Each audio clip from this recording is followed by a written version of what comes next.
every hero is remembered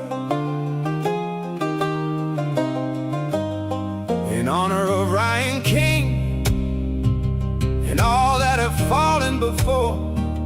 Now and beyond, your stories will carry on. Here's some advice given by First Lieutenant Daniel Hyde, who gave the ultimate sacrifice. Do not accept mediocrity in any aspect of your life. Patriot pride is now live.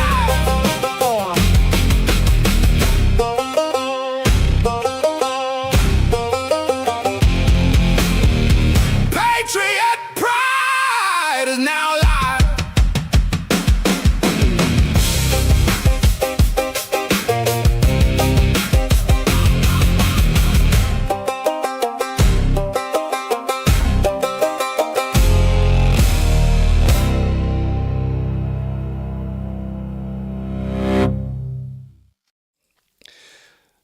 What's up, everybody, and welcome back to the Patriot Pride channel. Mike, how are you doing tonight? Doing good, doing good. Hot today, right? Oh, it was extremely hot at the facility today. What's up, everybody? Thank you guys so much for joining us. We appreciate you guys being here. If you're here for the first time and you do not know about Patriot Pride, we are Patriot Pride. We're a nonprofit, and we help give back to military families in need. Everything is dedicated to my nephew, Ryan King. We lost him in Iraq in 2007. So I started an organization dedicated to him, and now we help give back to military families, both active and veteran, wounded warriors, anybody veteran that we can, or active military that we can help out. We try our best to help. So thank you guys for being here. If you have not hit that subscribe button, please make sure you hit the subscribe button.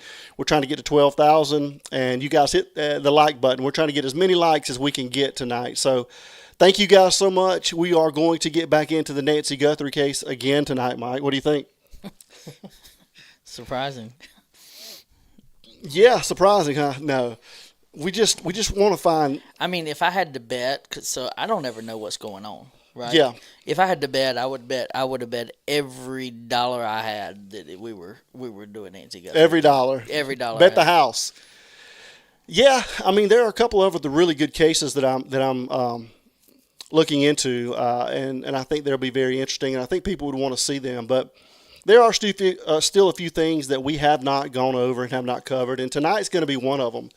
And so it's going to be, I'm really excited, honestly, about tonight, because I want to get your knowledge and expertise based on your experience. So it's basically going to talk about what happened, what went wrong within the first 12 hours. Okay, and we all know that there were a lot of things that could have gone differently, right, Mike? Most definitely. And you said that from day one, right? Yeah. It was just, I mean, I don't know what we're going over, but just looking over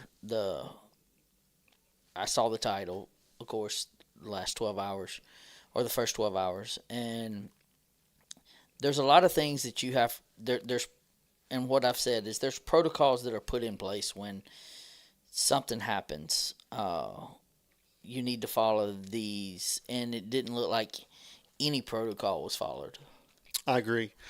And so, yeah, we're going to get into that, and we've talked offline a little bit about, throughout this, why did they do this or why did they not do that? And so we're going to talk a little bit more about that tonight. We want to get your reactions, your opinions on this, and so I do want to put out everything's for entertainment purposes only. Everybody is innocent until proven guilty. And these are just ideas and thoughts that we have tonight. So if we take any callers or any panelists, it's just theories, guys. We're not slandering or defaming anybody. So, again, just thank you guys so much. Monet, I see you tonight. Good to see you. So before we get into it, guys, let's put in the chat where you guys are watching from. We always like to do that and start the show out that way so that we can see where all you guys are watching from tonight. So put in the chat where you guys are watching from. And thank you so much for being here with us, guys. If you can't ever hear me, I'm sorry. I'm screaming over here. Mike has a very soft voice. Aurora, what's up? We appreciate you. Ohio. Like To Ohio. Aurora, like Colorado? Ohio, Kentucky, West Virginia, Louisiana, Georgia, Bakersfield, Texas, Ontario. Well, there they go, Mike. Pennsylvania, keeping up Ohio, with New that. Jersey, Alabama, go Dogs, Missouri, Clearwater, Florida, I've seen a couple of Georgias, 3, 4, 5. East Georgias. Tennessee, Georgia, Ohio, Nebraska, California, Delaware, my bed, okay, New York, Nashville, Texas, baby. Go Dogs again. See Georgia again. Go Bainbridge. Bainbridge, yeah. Tampa, Minnesota, another Bainbridge, Indiana. You know there it is. The North Pole. Waiting for the first Go Dogs or roll. No, it's going to be Go Dogs. So, and I know what Jammer's going to put. I know what Major's going to put. Somebody put no dog. Yeah, I can guess who that is. Right. Yeah. So anyway, yeah, thank you guys again just so much for being here. We had an awesome, and I want to tell you guys this really quick, and then we'll get into Nancy Guthrie. But again, if you guys were here with us before, we've had an awesome opportunity from a company called DNA Vibe. They've donated deep in the woods. All right, Scary. They've donated some units to us. It's a regenerative recovery device, right? So the world's only regenerative wearable device. Yeah, wearable. Guys, I'm usually a skeptic of everything. I'll just be honest with you. I never try anything. But I've had a pretty severe pinched nerve in my neck for years, and I go to a chiropractor, and they can't really do anything with it. But so I got this device, and I used it. He called me and goes, "How do I use this thing?" Yeah, I was like, "How do I use this thing?" And it looks like a mini. It almost looks like a cummerbund, right? That you wear with a tuxedo. Yeah. It looks like a cummerbund. It's about that size. But guys, let me tell you something. You have not felt anything until you put this thing on, an injured area. It's got, Mike knows a little bit more about it than I do, but it's got these magnetic vibration massage things in it. It uses near red light and ultraviolet UV light, I think ultraviolet light. And it supposedly, allegedly, gets down at the cellular level. Yep.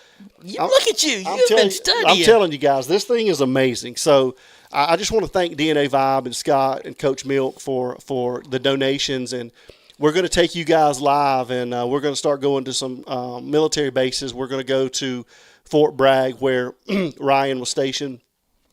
And we're gonna team up with Major Rammer Jammer. We're gonna go to one out in Alabama as well, and give out some of these devices, and probably go to some of the VA hospitals and things like that. So I'm so thankful. I'm excited about it. These things are amazing. So how long have you been using yours? I've been using mine. I got it about a week ago, and I use it literally every day. I use it 2 and 3 times a day, 20 to 30 minutes at a time. You can use it just sitting around somewhere.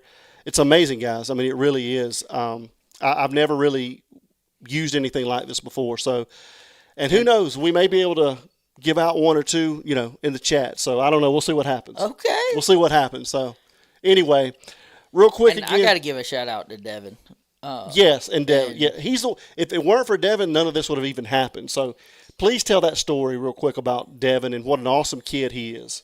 Well, he ended up getting the sponsorship with DNA Vibe. And for every unit that was sold, Devin was going to get a percentage of that sale.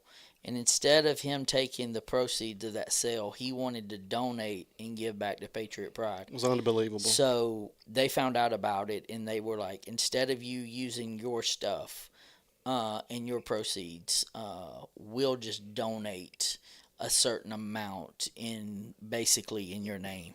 So they ended up donating some to Patriot Pride, but they also donated to 2 of our local sheriff's offices here, and we got to experience that with Patriot Pride and him. And it was just a really cool experience, and he was just like, he wanted to serve the people that served him. So as far as law enforcement and military, so. Yeah, it's unbelievable. And so I think I just want to make sure I'm clear here. So we'll have some QR codes to give out, and they can they can, it'll give them a percentage. What? Tell me how that works. So basically, every device will have a QR code on it, and it'll have the Patriot Pride logo and QR code. So you can actually just scan the QR code. They hand them out. The devices work so well, people actually start talking about it, and then it would sell. Somebody could go to it and buy a DNA device, and then them proceeds would go back to Patriot Pride to help fund. Yeah, and a lot of people are asking about, where can I find these or where can I get this? And so stay tuned, guys. We'll have some QR codes that you guys can go to the site. And, part of your if you guys decide to get anything like that, then some of the donations or the proceeds will come back to Patriot Pride. So just stay tuned for that. Hopefully by the next show, we'll have more information about that. Yeah, we definitely should have them. I'm just so excited about it. It's what a great opportunity. It's a true blessing, and we're going to be able to help out a lot of people with these things. A lot of people. Yeah. Can we have an option without the code? Yeah, you can go to DNAvibe.com. I think it's DNAvibe.com and just check them out. It's the ones that we're able to give. The ones that we're giving away. We'll be giving them a gift card. Yeah. And then they can go and buy the unit. The units that will be given away with the gift card is retail like $825 per unit. So these things are not cheap, guys. And so that's the amazing thing about it is we're going to be able to give these units to our wounded veterans, our wounded active military, our wounded warriors.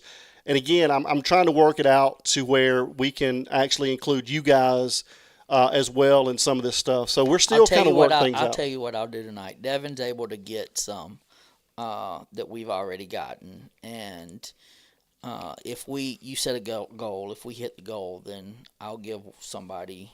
Wow. They can email it, and I'll go ahead and send somebody. That's awesome, Mike. Out a unit tonight. Man, thank you so much for that. So let's set a goal. Let's set a lofty goal, guys, because we got a lot of friends on tonight. We got JLR on, we got Alex on, we got Juice and 857. And so just thank you guys so much for you guys coming and hanging out with us. So we got a lot of friends on. But let's say if we can get to 750 likes, I know that's a lofty goal tonight because we normally have a lot more people in the room than we do now. But if we can get to 750 likes, guys, then we'll donate one tonight. Well, there's somebody that's in the room right now has already gotten one. I don't know if he's used it or not. He just said it, yeah. Has he used it yet? I don't know. I received one yesterday. I cannot wait to start this therapy. I have a shoulder issue that is perfect for it. It is scary. It is going to be perfect for it. And I can't wait to hear the feedback. It's going to be amazing, guys. I'm telling you. I'm lucky enough to get to hear the feedbacks. We've been partnered with them for about 2 months now. And I've been able to start to hear the feedbacks that are coming back from my athletes and the athletes that I work with. And it's literally absolutely amazing. Yeah, and here's the thing I cannot wait for. I can't wait to bring everybody live with us to the military bases as we go on our road trips, and then we hand these things out. So, well, Devin said he's going. Let's go. He's like, y'all aren't going. He's like, y'all aren't going without me. Yeah, so I can't wait to do that. So stay tuned, guys. We'll be doing that together, hopefully. So anyway, what's up, Wayne? What's up, Mab? Mab, we're talking about, it's called a DNA Vibe, where we've partnered with a company called DNA Vibe. We're going to be able to help out a lot of our military members. So we're so proud of that. So you guys stay tuned for that. So let's jump right into this thing, Mike, and get into this and see what you think about this, man. So we're talking about what went wrong in the first 12 hours. What could we have done differently, or what could they have done differently? And this is going to be interactive. There's going to be a lot of visuals. So we'll discuss the visual. We'll bring up the visual, and then we'll discuss it afterwards. Okay. So let's get into this, guys. And again, thank you guys so much for being here with us. You guys smash those likes. 750. Let's please speak up, Adam. I can never hear you. I'm usually the one that's loud for everybody, so I'm sorry. Maybe try going out and coming back in. But 750 likes, guys. We'll give one of these things away tonight. All right, let's bring this up and let's start this discussion. So, the first 12 hours, what went wrong? What went wrong, guys? I think there's a lot of things that we know went wrong, unfortunately. And so, as soon as I find my camera, I'm going to take us down so you guys can see this. That is so good. You like it, Mike? I like this apple juice. All right. So, the JLR in there? the first 12 hours. Okay. Did I say 48 hours? I don't know. Anyway, the first 12 hours. What went wrong, guys? What went wrong? So let me take this QR code down because I don't think that's really serving any purpose, guys. All right, let me take this QR code down. All right, so here we go. So Nancy Guthrie was a vulnerable missing adult, obviously. We know that. There was unusual activity involving her security camera system. Is JLR in here? I said, I saw, or hello, JLR. If JLR's in here, thank you so much for joining, man. We appreciate that. Blood was discovered at the residence and was later confirmed as Nancy's, okay? An unknown individual was captured at the residence, yet reporting has raised serious questions about how the investigation was handled during the critical early hours, okay? So the central question is, were potentially preventable investigative opportunities lost, okay? Vicky, thank you so much. Welcome to the Patriot Pride family. We appreciate you. Thank you for your support. So, Mike, let's just comment on that. So, the major question here is: were potentially preventable investigative opportunities lost? What do you, just off the rip? What do you think about that? Yes. Yeah, JLR's at the Grand Canyon. That's why I thought I saw him a little earlier. I was like, "Don't sit there, JLR." I'm like, Yeah, I thought he was going like, to fall off. I don't sit. I wouldn't sit there. Dude, don't sit there. So, yes, you say there were, right? Okay. Yes. So, I want to involve you guys tonight a lot more than we normally do. Tonight's going to be a little bit more chill, a little more laid back. So, we're going to be interactive tonight. What's up, Christian? Good to see you. So, if you guys think that, going back to this question here, if you guys think that were potentially preventable investigative opportunities lost, put a 1 in the chat. Put a 1 in the chat if you think that. You think you could have asked that question in more of a plain Layman language? terms? Yeah. Okay. Like So it says were potentially preventable investigative opportunities lost. So do you think that they could have profited from better investigation on this the first night? Yes. Okay. So yeah, so we got ones. Everybody. I think everybody agrees with this point, Mike. I don't think there's anybody out there at this point that thinks, hey, we're all good here. Adam, you suggest I'm going to try to read some chats tonight too, guys, because we're a little chill tonight. Hey, and you got a lot more chats over here. Adam, you said hi. You said JLR said we're here. So many of us are saying hi to him. Yeah, I'm sorry. Somebody just said hi. So anyway, hello to everybody. We appreciate you guys. Yeah, I do got a lot of more chats tonight over here that I can choose from. Normally you have like 3, and now you got like 20. Yeah, it's awesome. I'm learning this thing, Mike. I'm learning this thing. So. Yeah, that ain't what you were saying about 10 minutes before we won't talk about 10 minutes ago. 10 minutes before we went on live. We won't talk about 10 minutes ago. All right, guys. So everybody thinks the same way on that end of the spectrum. And I agree with you. I think that there were potentially preventable investigative opportunities lost. I do think that as well. Okay, so let's move on, and we'll go here. So let's go back to the timeline. So the critical timeline, and everybody at this point should know this, right? So at approximately 9:48, Nancy returns home.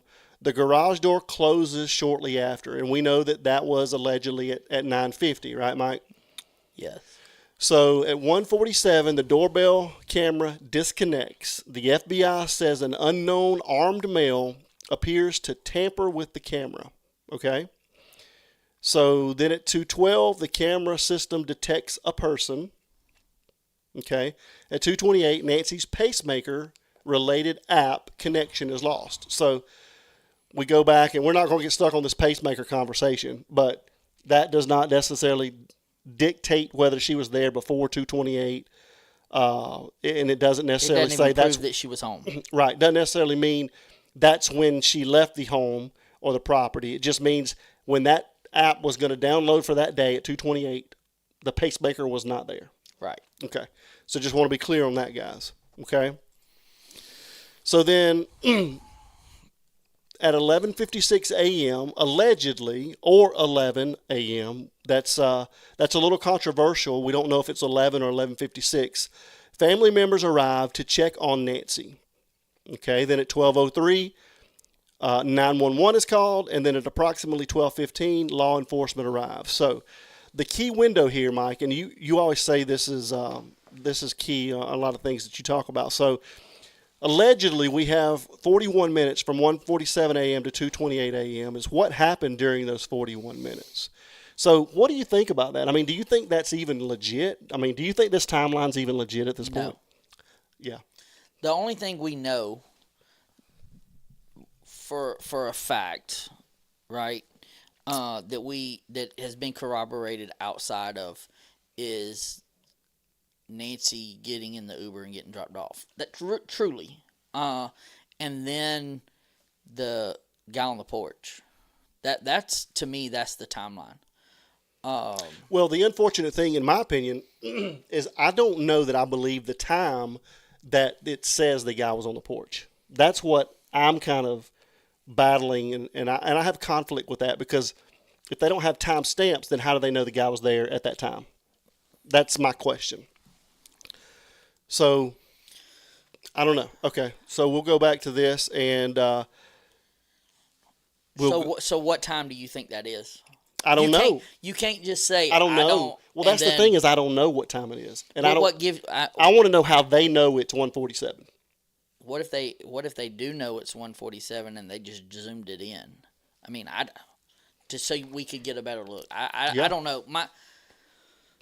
I have a lot of issues with just the way the whole thing was handled to begin with. Certainly, yeah. And I think everybody does, and that's kind of the problem here is we're not getting any more transparency in the stuff, and so we don't know. I mean, but that's been always a question in my mind, is if they don't have timestamps, I don't know how they know it's 1:47. So I mean, well, if that's the case, how do we even know it was that night? Yeah, well, and another thing is, if we're gonna go to that, I don't know if that's the time or this. I mean, how do we know that it was even that night? Right? Good point. But here's the thing too here, Mike. So I don't understand. At 1:47, the doorbell camera disconnects, right? Okay. The FBI says an unknown armed male appears to tamper with the camera. Then at 2:12, the camera system detects another person. Well, I've heard that this is another person. I've heard that this is an animal. I've heard that it was motion. So if the front door camera was disconnected at 1:47, then obviously this is another camera at 2:12. Has to be, in my opinion, for it to detect another person. So, or could that be when? All right, what did they say? Okay, so 1:47, doorbell camera disconnects. Okay, the FBI says an unknown armed male appears to tamper with the camera at 1:47. Because at 1:47, forget if I'm wrong, right? So let's say 1:47. Porch guy supposedly 1:47. It is supposedly. Yeah. And that's when it disconnects, when he pulls it off, or is it? That's what this is saying.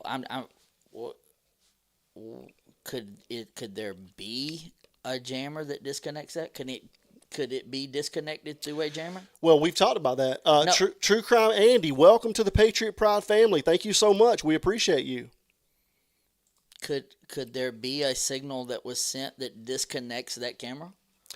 Certainly, yeah. And so okay, if and I don't know if that's true or not, but if there could be because it says that the camera disconnects. Right. What is it disconnecting from? Right. Wi-Fi. Right. So or power, one or both, yeah. So if it disconnects at 1:47, I mean, you could have the jammer there, and then the jammer leaves and it picks up and downloads at 2:28 the guy in the porch. So it's 2:12, yeah. It's still, you're still sitting there going, it could still be the same person. Could be. Yeah, we don't know. That's Does the that thing make about sense? it. 'Cause Yeah, certainly. nobody's ever heard.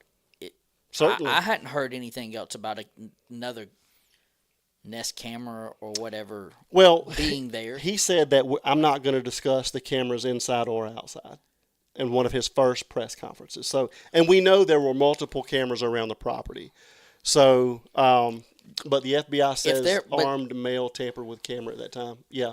If there are more cameras around, we should not be having this discussion. Yeah, and I honestly think that they have a lot more camera footage that they're not releasing. I don't think so. And Army thinks the same way. By the way, what's up? So, do you know why I don't think that? Tell me. Because if there's not a subscription and people are going in and out that door and they didn't treat it like a crime scene, then wouldn't that still be picking up on and deleting the stuff that was previously downloaded?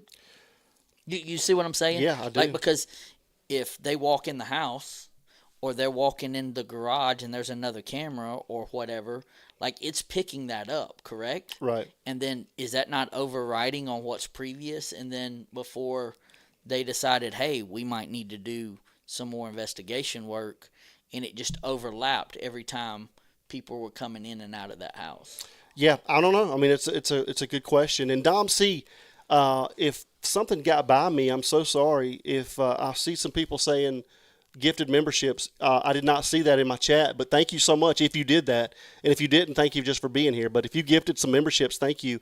And everybody let Dom C know that that you're appreciative if you received a gift membership. So thank you so much. I appreciate that. I don't see it in my chat. Sometimes this chat's a little crazy, so sorry, guys. But yeah, Mike, I mean, it's a good question. So we don't know. There's a lot up in the air with that, and that's going along with what kind of went wrong the first 12 hours. So let's go on to this here. So the first major decision, missing person or potential crime scene. And you, I didn't want to say anything to you. And guys, if you don't know how we do this, if you're new here for the first time, Mike never knows what we're going to cover. So I want to get his raw reactions just like I get yours. So he actually was discussing this exact topic. She did, Adam 10. Dom C, thank you so much. I appreciate that. That is awesome.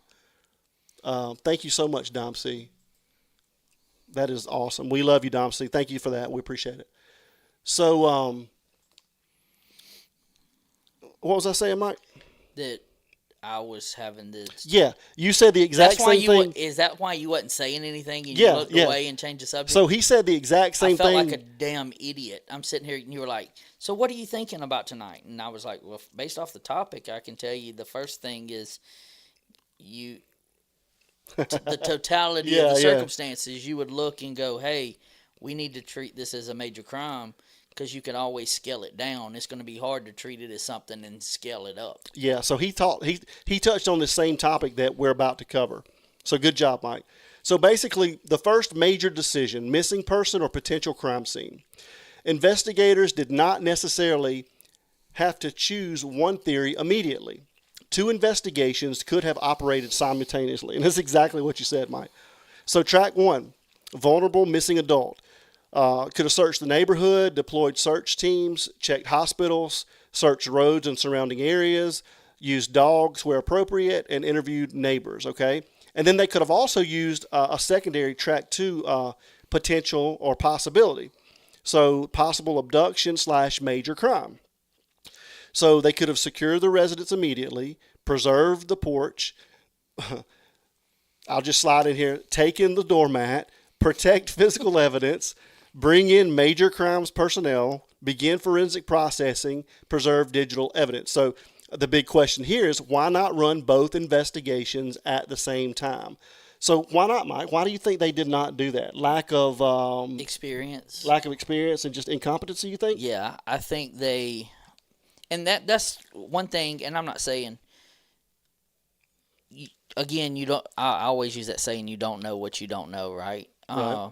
And I can only speak from the sheriffs that I worked for. And there was really not a lot of, missing person or a major crime in that way, like a kidnapping or a this or a that. Just like when we're working as a sheriff's deputy, and you're working on the road, like car crashes. That's not what we're good at, right? Like, what's up, Gigi?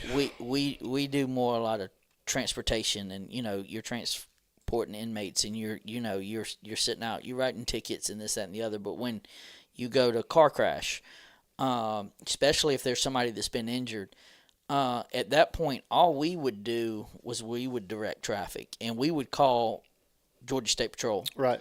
And we would let them investigate that. Yeah, they stayed in their lane and you stayed in yours, basically. Because if something was to happen, like if we mishandled it or botched it or something, it could be the difference of, somebody getting their car, insurance, who's at fault, this, that, and the other, like all of that kind of stuff. Certainly. So for liability purposes, that's what they went to school for. They're a state patrol officer to, investigate crime scenes in a wreck or this, that, and the other. That we let them do it. Yeah. Right? Like, yeah. If we had to work on a drug task force or something like that in a big drug case, we would bring in the drug task force. We wouldn't, and our investigators would be in on it, but we would bring in more stuff so we could happen to try to help solve that. Right. Instead of letting the ego get in the way and being like, hey, I want to solve this.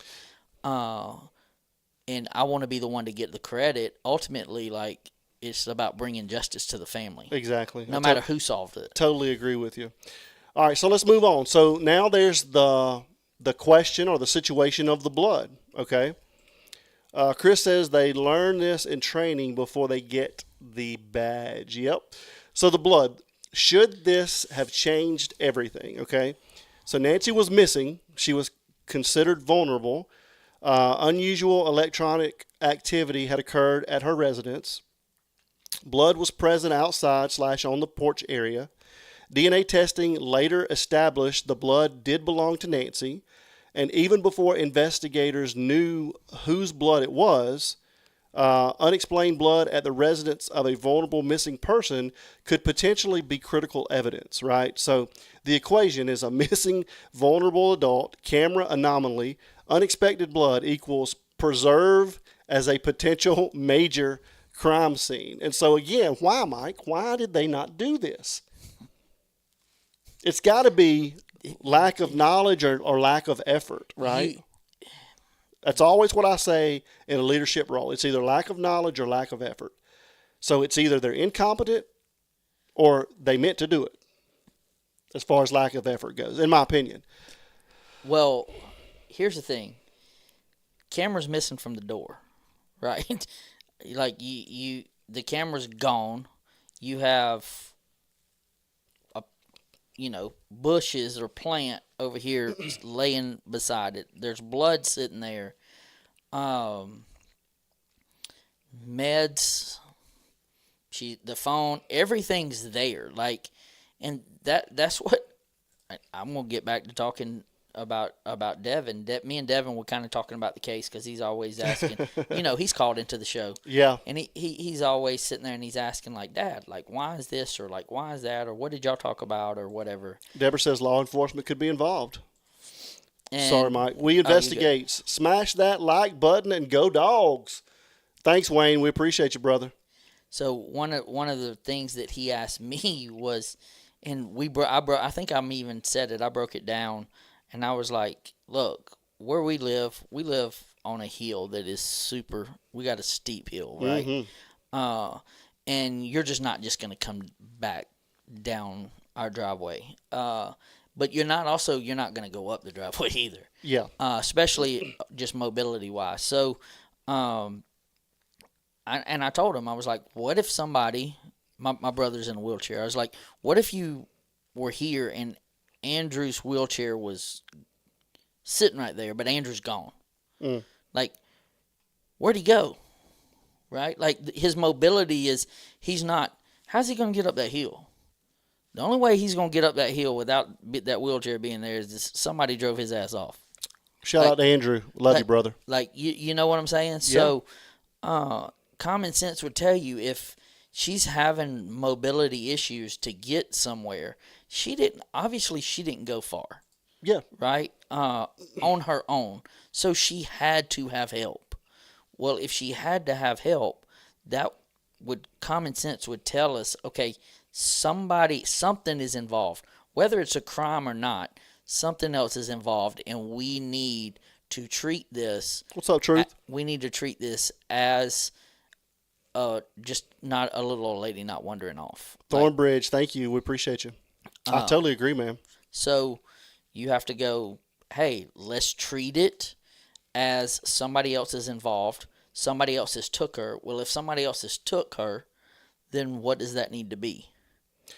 Shout out to Chris Talks Truth. You guys go over there and check out. He's got a new channel. Proud of this guy. You guys go check him out. It's gonna be a great channel.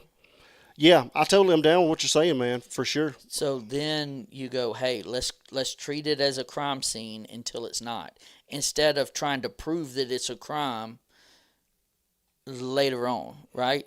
So it's easier to go, hey, let's get our ducks in a row and treat this as a crime scene, and then, oh, we found her, she wandered off, she did this, whatever. Okay, no harm, no foul. But treating it as, hey, she just wandered off, and then 10 hours later, 20 hours later, we got to come back and treat it as a crime scene. You've done lost. Yeah. You've done lost everything. Well, the next visual is the one, to me, that changed everything, in my opinion. And so let's look at this guy. So released and then resecured. What changed? Okay, so February the 1st, Nancy Guthrie was reported missing. Okay, the home was secured. Investigators secured and began processing the residence.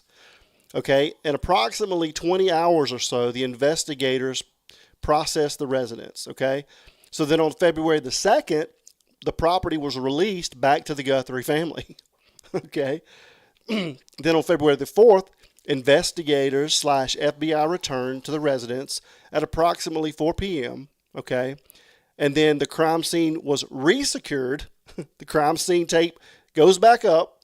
Okay, and then again on February the 4th around 6 p.m., the property was released again later the same day. So the big questions here is, why was it released? Okay, what prompted the return?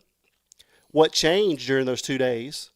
And then, even to go with that, Nanos later acknowledged, he says, we processed it and thought we had completely processed it. Does he really say that? We processed it and we thought we had completely processed it.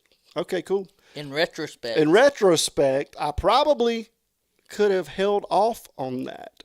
Quote, Sheriff Nanos, News 4 Tucson. So, anyway, so the releasing the property does not establish that evidence was contaminated or destroyed. Disclaimer. The issue is whether continued scene preservation would have been the more conservative investigative approach. So, Mike, tell me a little bit about this, man. Wrapping it up, unwrapping it, wrapping it up, unwrapping it. What's going on here, man? I mean, the only reason you would my issue is on February 1st, Nancy's going missing. You took it off my screen over here, bro. Oh, can you put it back up? Okay, then I don't know what to tell you. Army says day one allocation 70% physical, 30% cyber. On February 1/26, the case opened as a physical scene processing. Okay. I think I can put it back up there, Mike. It should come back up there in a minute. You can check it out. Ronnie says, what a ding-dong, Nanos. That man is incompetent. Released too soon. Should be coming up here in a second, Mike. There you go. There you go. So, on they reported her missing. Investigators secure and begin processing the residents. At that point right there, I don't think that they took that part right there as a crime scene. I think they went in and checked the house and looked. Because if they would have taken that and secured the home and truly thought, hey, something is of went afoul or something on them lines, I don't think they would have released it that early, just due to the fact of they had to come back, right? Like, so with that being said, I think you went back to exactly what you said, right? Like the just I don't want to say lazy, but the unintentional. Hey, that they predetermined that hey maybe this woman went off because they might not have had all the details of her being 84 and can barely walk. They just hey this is a little old lady that hey she bumped her head and she kind of wandered off, but they might not have known the mobility issues. What's up, Courtney? Good to see you. Thanks for joining us. Crunchies. You guys go check out Crime Crunchies if you have not. Great channel. She's doing great stuff over there. We appreciate you, Courtney, for being here. I actually watched one of her shows the other day on a replay. Mary Beth says, not incompetent, corrupt, in my opinion. It's a great point. Now, when you were reading that, the first thing that popped into my head was they were told to release the crime scene. I'm so sorry. I'm going to interrupt you. Another Realm T, thank you so much for being here with us. Well, we appreciate that. You guys go check out Another Realm T, doing great things over there as well. Sorry, Mike. Yeah. So when you were reading that off originally, I thought, hey, maybe that they got word to wrap it up because they found information, right? And then more information came out later going, oh, we didn't think of that or whatever. Because you got to think of who is in charge of this crime scene. It was one of their first major crimes, so they really didn't know where to send it or how to handle it. Mm-hmm. What's up, Inner Strength? Thanks for joining us. I actually was just thinking, you guys think I'm crazy, but I was like, where's Inner Strength and where's Truth Warrior? And I just saw both of you guys. So, Paige, good to see you. Thank you so much. I'm here, but my eyes are too tired to chat tonight, and thank you both. That's all good. Thanks for being here with us. Lisa, I see it on one screen. Lisa Klein, thank you so much for your support. We are late to the party, but the Kleins are in the house. Thank you so much. We love you guys, and thank you. Sorry, had a training at church tonight. That's okay. Can't wait to watch the beginning later. Love Patriot Pride and the Patriot Pride family. Keep up the great work, gents. Thank you so much. We appreciate your support. Appreciate it. That's awesome. Okay, well, let's move on. So that is what really got me the most, is that securing and then unsecuring, securing, unsecuring. Well, the biggest issue that you're going to have is not the stuff that they collected at the beginning, right? It's what they came back for, and if they collected anything. All of that is going to be it. I mean, and it could be able to be justified. You could prove without a reasonable doubt that, hey, how that got there, or you could come up with something, and then if it goes to trial, like any defense attorney can go, well, and explain that away. Yeah. And that's what's going to be hard to. It's going to be tough, and we'll get into that a little bit more here in a few minutes. So yeah, I mean that's what's hard, not knowing what you got, because you're so good, man. I'm not. I was a basic law enforcement and was like, there was no investigative, and I just learned what I learned in law enforcement and watching what people did. I got you. Well, very, very smart, Mike. Very bright. So why crime scene security matters, okay? So what are investigators trying to protect, okay? So they're trying to protect blood evidence, DNA, touch DNA, fingerprints, footwear impressions, fibers, hair, tire evidence, biological material, trace evidence, items potentially left behind by the offender, okay? So the best practice is establish an inner perimeter, okay? Establish an outer perimeter. Mike, I don't think that ever happened. Maintain a scene entry log. Photograph everything before movement. Document. Chris, thank you so much. Adam, stop cutting Mike off and let him speak. Fabio, I am so sorry. I will try my best to do that. Thank you so much. Thank you for your support. We appreciate that. The Fabio just caught me off guard. Like I was sitting there, and that's the last thing I was expecting to hear. Like I thought we were going to give him a hall pass today, but I guess not. Maintain a scene entry log. photograph everything before movement, document who enters, document who exits, and preserve potentially transient evidence. And that's one of the huge things that people don't realize is the document of who's coming and going. And that, I mean, that plays a huge role in the fact of how you explain, okay, that was there, that he came in, even if something was to get leaked, right? So that's another way of how you can find out if something got leaked to the public or to the press or to the, It's a great point. because you're documenting who's coming in and out, who has access to this knowledge for it to come out and go, okay, now I've narrowed it down to kind of 5 people. So it's the touch DNA is a huge deal, but like the blood evidence, that's Yeah. that's the hard one for me, and that's the one thing that I cannot get past of how you just let that. And I don't know if you're gonna have it up there, but my biggest issue with how they handled all of that was, in what determined with me, was how they just left coffee cups laying. They left cups laying around on the outside of the house, and they left, Nancy's clothes right there for days. We saw that blue jacket or sweater or whatever it is when they were out searching with the dog. Yeah. And it just showed like a lack of discipline and a lack of give a damn on like crime scene. I don't want to say prevention. Crime scene. Help me out, Adam. Preservation. Preservation, and just really policy. Just really standard operating procedure. Honestly, in my opinion, they all just didn't have any. They just kind of did what they wanted to do and trampled all over the scene, and it was just kind of there was no structure. No structure at all. Yeah. And it was almost like nobody knew their role. Yeah. And it seemed like there was too many chiefs and not enough Indians. So everybody's trying to. And I do have to say this. I love law enforcement, and I'll back the blue.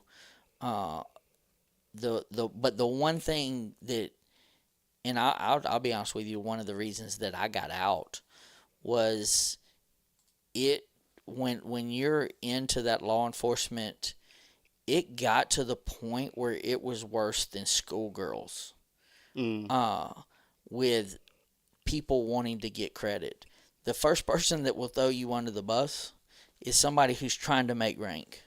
I can Right? imagine. Yeah. Like, you see what I'm saying? And it's hard to go. And I'll be honest with you, there's 3 types of law enforcement. And if anybody says that there's any different, call in tonight and we can talk about it. But there's 3 types of law enforcement. Got people that want to get into law enforcement. So you have that bully. The bully that was always a bully and they want to continue to be a bully and carry a badge. That is one type of law enforcement officer. And then you have that law enforcement officer that was a bully. That was bullied.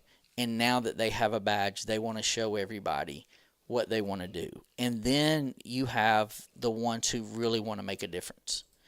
And the ones who really want to make a difference are the ones who are there to want to protect and serve and this, that, and the other. But eventually what happens is they get run out a lot of times due to the fact of, now, the ones that can stay in it, they make awesome law enforcement. But when you're first getting into it and you got anybody that's under 10 years, that's the type of law enforcement officers that you have ultimately lined down. And I've seen it in a bunch of agencies. I've seen it in a bunch of departments where they would do what they want to do to get to where they want to get.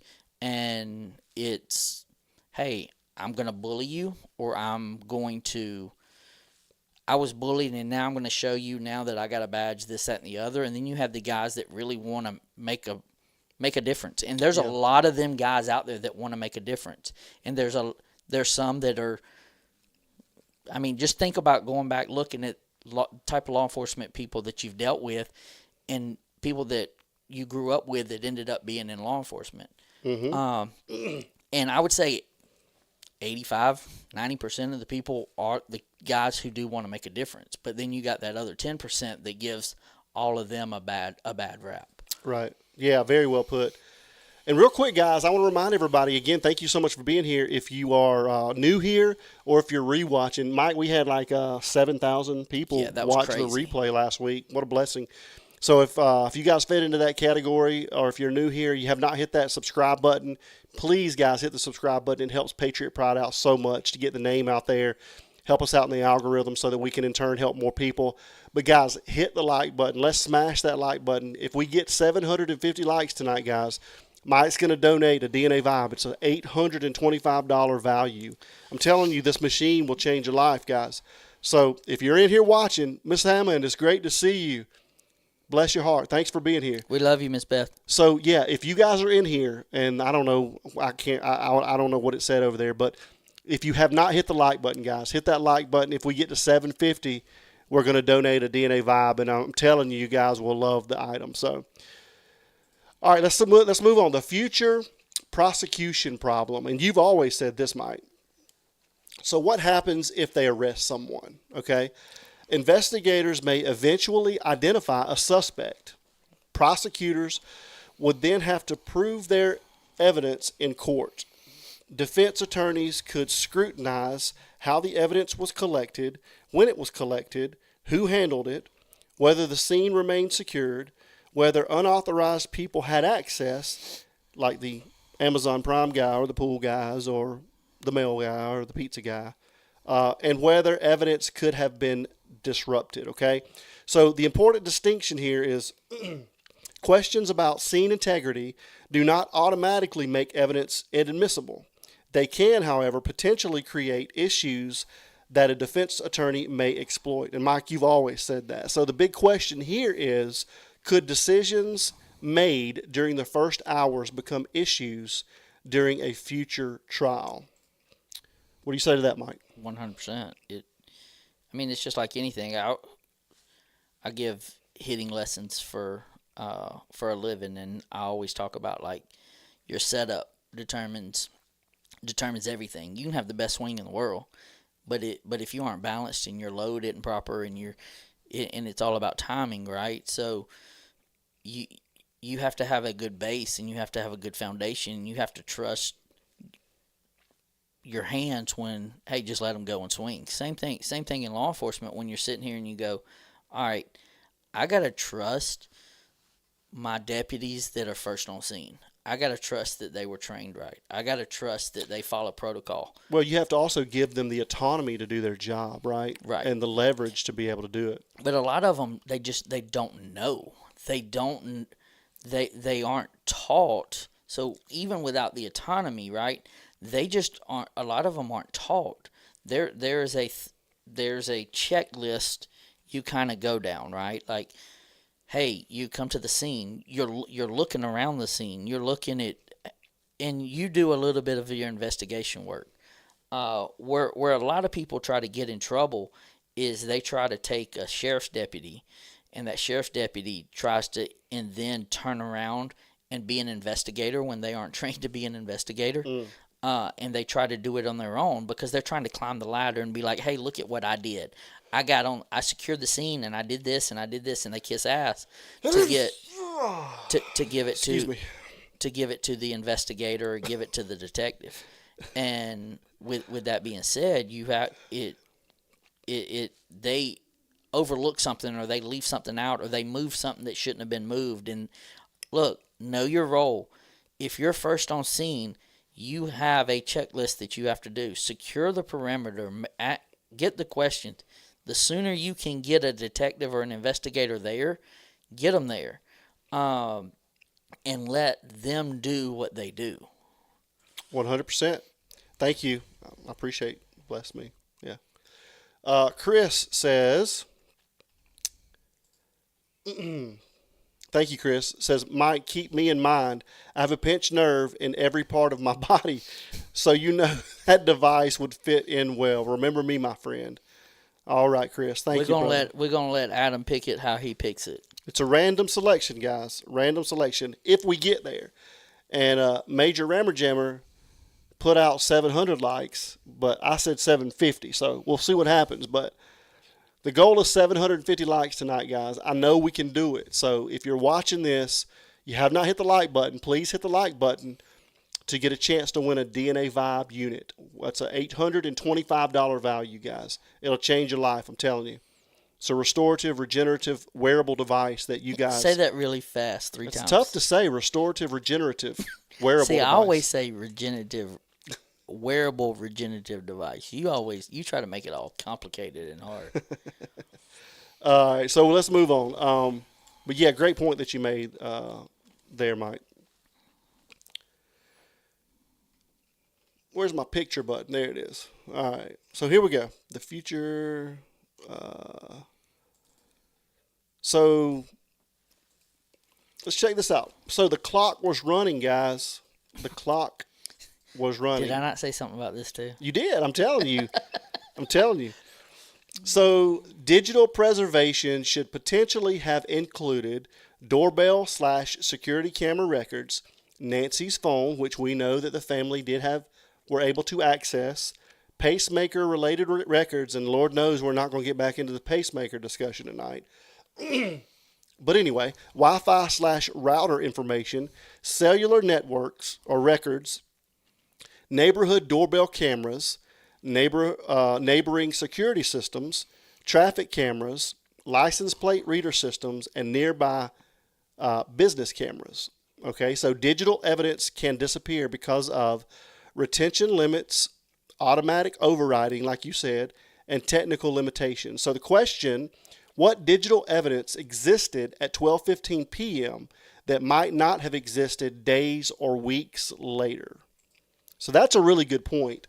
And Army can probably touch on that a little bit more than I can. But I think that's part of the delayed in time. You know, there could have been some very vital things that information they could have gotten during that time that they were thinking it was a walk-off or, you know, whatever the case may be. And I do want to correct this. A lot of people say that they thought it was a walk-off. They retracted that statement as in she just roamed away. Okay. The walk-off statement that they clarified was walk-off in the fact that there was some type of medical emergency and she got some type of help or support as a walk-off patient at that point. So it wasn't that they thought that she just wandered off. Okay. That's even worse. I agree. Like that's even worse because that can you can find that out in a matter of 30 seconds. Like you radio, they call your local hospital's ambulance. You get all that kind of information. So that's even like. I agree. This is what I'm so excited about, Mike. Renee says, watching y'all, and seriously, I'm going through VA records for my husband. 37-year Army vet. Thank you so much for your service. So many injuries from deployments. Looking forward to learning more about your product. I'm so excited to help so many people, Mike. And I just can't thank DNA Vibe enough. Scott, Coach Louder, is it Loudermilk? Loudermilk. We all call him Coach Milk. Yeah, I mean, I cannot wait to help these people out. I mean, they're out there. And I do want to say this. I want to say this, guys. I can't legally say it helps with PTSD, right? We can't claim that, okay? But we do have... You can go to that website, and there's a military guy, and... This is big, guys. It's huge. So there's this guy, one of their first trial patients that they used, he was hit with had severe PTSD. Yeah, he was hit with a roadside bomb, and some shrapnel come in and hit him in the head, and it was really bad PTSD. And they put him on that device. Don't mean to cut you off. Even a door slam, he was like, I mean, they said he was in a fetal position. Yeah. Any loud noise, like you slamming a book down or whatever, it would he would go absolutely into a fetal position and lockdown.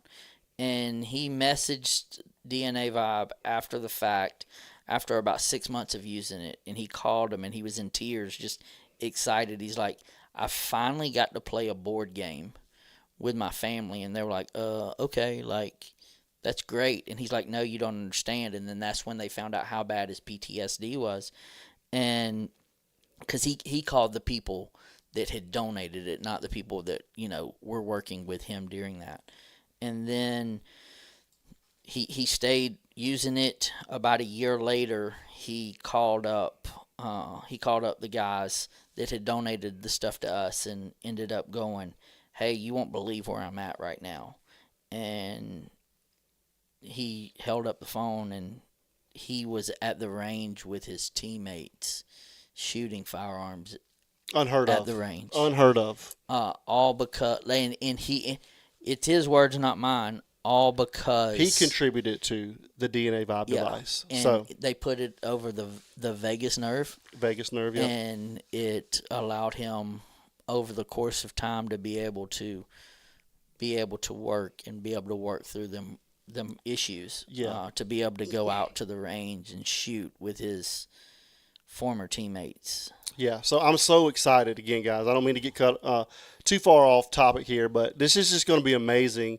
And, just stick with us, guys. And I've been loving watching JLR, when they went on their road trips and everything. And it just kind of makes it kind of seem like a reality, kind of like a little reality show that you can watch. And I can't wait to take you guys with us. And like I said, we're going to go to Fort Bragg, God willing. And Rammer Jammer's going to get us some contacts at one of the bases over in Alabama. And I can't wait to do this, go to some of the VA hospitals. And we're going to take you guys with us. So it's going to be fun. I love it. So we'll get back to the case, but just wanted to tell you guys that.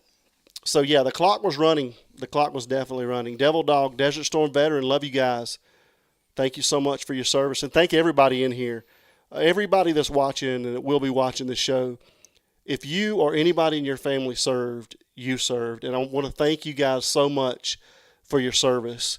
It's a thankless job that you have, and if we're not in it, we don't think about it, Mike. If we're not directly involved or we have an impact from someone, we don't think about it. But guys, we need to think about it. These men and women put their lives on the line every single day so that we can have our freedoms. And so we need to remember that, guys. And so thank them all. Anybody you see in uniform or you find out as a military, whether active, veteran, please thank them. So fueled by Folgers and Jesus, Afghanistan veteran, thank you, brother. We appreciate you. Well, what a lot of people don't understand is that because we're over here. Mr. Klein, thank you so much for your service. Because we're over here, they live in the greatest place in the world. That's why it's the greatest place. Right, and that's it. And that's one thing that I've always tried to teach Devin, right? Like, freedom's not free. Just like being good is not free. You want to be the best at the sport that you play, and Devin gets a lot of credit and a lot of recognition to be able to play on national teams. He's undersized. He's not the fastest. He's not this, but like when the ball is in the air, you want him going to get it. You won't see a harder worker than this kid. Right. I'm telling you, he's going to be good. He's going to be big, guys. That's one of the things that I try to instill in Devin, right? Like the military, no matter what you do in the military. I mean, if you're on the front lines or if you are scrubbing toilets or it's a well-oiled machine. And you have to have everybody. And certainly, just like I use a lot of my coaching when we're doing team building and bonding and this, that, and the other. It's more of you got to have everybody in the military. I mean, I know the Army gives the Navy heck, and I know the Navy gives the Air Force heck and all that. But when the rubber meets the road and it's time to go kick some ass, these brothers and sisters is always going to have each other's back. They're all one branch. Yeah. It's the United States Army coming to kick your ass. Ooh, let's go. Inner strength. All my family served. Thank you so much. Miss Beth, all my family was military, but 3 of us, we went into law enforcement straight out of college. thank you guys so much for your service. And again, sorry, I don't mean to get sidetracked, but I mean, But ultimately, this that's is why we're here. yeah, this is this hits very close to home for me, guys. So just thank you guys so much. That's the reason we're here. So all right, so the clock was running. Let's move on. So Thornbridge, break that out and go ahead and try it and tell me what you think while we're on the air. So when we get off, you can go ahead and tell everybody what you think about it. and there are 4 settings on it. I put it on the most intense. 4. Yeah. Put it on. I put it on the most setting intense 4. vibration. I'm telling you, it's unbelievable. So follow the cameras and build a surveillance funnel. Monet says all brothers and sisters. That's right. So follow the cameras and build a surveillance funnel. Okay. So from what this is saying, it's saying from 0 to a quarter mile, doorbell cameras and residential security cameras, they should have been checked. Okay. So this is kind of a perimeter that they're setting up. So a quarter mile to a half a mile, it says intersections. Is that what it says, Mike? Yeah, intersections, businesses, and additional residences. Okay, so 1 to 5 miles. What? Traffic cameras, license plate readers, gas stations, and major intersections. And then 5 to 25 miles, major roads, highway access, transportation corridors. Okay, so start with the 1:47 to the 2:28 a.m. window. Then ask, can someone's route into and out of the neighborhood be reconstructed camera by camera? So every camera, every angle, and every second counts. So, and this is a great visual here because you've always said that you think she's within a 10-mile radius, right? I do. I don't want to put words in his mouth. Says, I will, Mike. You and your son are amazing. Thank you for the gift and serving the military with it as well. I don't want to You're more than welcome, Thornbridge. I don't want to put words in JLR's mouth, but I think I heard him say that he now really strongly feels that she's between somewhere in that 5 to 10 mile radius, but within those houses and those neighborhoods. So he said he went over and just sat there. If you guys heard me the other day, Major ram jammer. the troll. He went over there and just sat there for about 30 minutes the other night, just taking it all in. And he's like, guys, if you just sit here, I don't feel like there's any way somebody that wasn't aware of this neighborhood and familiar with this neighborhood did this, because it's so just secluded, You aren't, from what I can tell, and I haven't been out there, but from just the maps and all the turns and how talking to people that have been out there talking about how you can just get lost and it's so dark. You're not just going to go up and happen to stumble upon this, right? Like, you have to know what you're looking for and who you're going after. If it was cooler, we would go there. I can't stand the heat. But if it was cooler, we would go there. I was there earlier, and it Okay. I don't care to go back, to be honest. Well, yeah, it's I don't want to put it's the wind was, when I was there, the wind was blowing 50 miles an hour, and it looked like it was with Juice and 857 there a while ago. Beth says, I agree with Mike. Protocol and law bodies are usually found within 5 to 10 miles where the crime was committed. Yeah. Good point, Miss Beth. Well, the thing is, you don't want to be, when you go to doing the transport, you want to get it, you don't want to be you want to distance yourself from the evidence as quick as possible. And you don't want to be, just, hey, Hank going for a joyride. So it's you getting from point A to point B and getting it done and getting rid of it, so I can get back and I can now come up with my, where I was, and hey, I need you to do this, or instead. So you want to be able to explain that. You can take something 5 to 10 miles away and then be able to get back and nobody really miss you. Yeah. Does that make sense? You can justify, hey, it was traffic, or it was this, or it was that. You take it any much farther than that, people are going to be like, why are they going so long? There's stuff that's unaccounted for. Yeah. We investigate. Thank you so much, and welcome your daughter. We'll say Little We investigate. Thank you so much to the channel, and welcome to the channel. Thank you so much for being here. We appreciate that. I don't understand how I talk so low. Wayne said that you just have a low voice. That's all. I'm used to. Well, I'm used to projecting. I guess he's used to yelling at everybody that he. I'm used to projecting to a lot of people. So, and you just have a little soft voice. So here's my thing. Yeah. So in coaching, right? Like I don't want people to hear what I'm saying. So I'm like, y'all, yeah. When I'm pissed, I'm like, I'll snap my finger. I'll be like, y'all get over here, closer, and my lips do not move. Let me tell you something. Y'all better do blah blah blah blah blah. All right, so let's move on. So follow the cameras. We'll move on from that. Okay. Let me see. Whiskey Frequency. Good to see you. Thank you so much. It's great to see you, Christy. She's amazing. She helps us out a lot, and she does some really great things for us. And so thank you so much for your help, and thank you for your support. We appreciate you, Christy. So aerial resources, and you actually brought this up as well earlier, Mike. So aerial resources, could earlier deployment have mattered? Reporting has questioned how quickly aerial surveillance resources were deployed. Possible resources include aircraft, helicopters, drones, and other aerial surveillance capabilities. Okay, so earlier aerial observation could potentially document vehicles, people, activity in remote areas, discarded objects, temporary conditions. Okay, so it's important. We cannot say earlier aerial deployment would have found Nancy, and we cannot say it would have solved the case. But the legitimate question is, what could have been visible at 1 p.m. that was no longer visible hours later? At dusk. Yeah. So what do you say about that, Mike?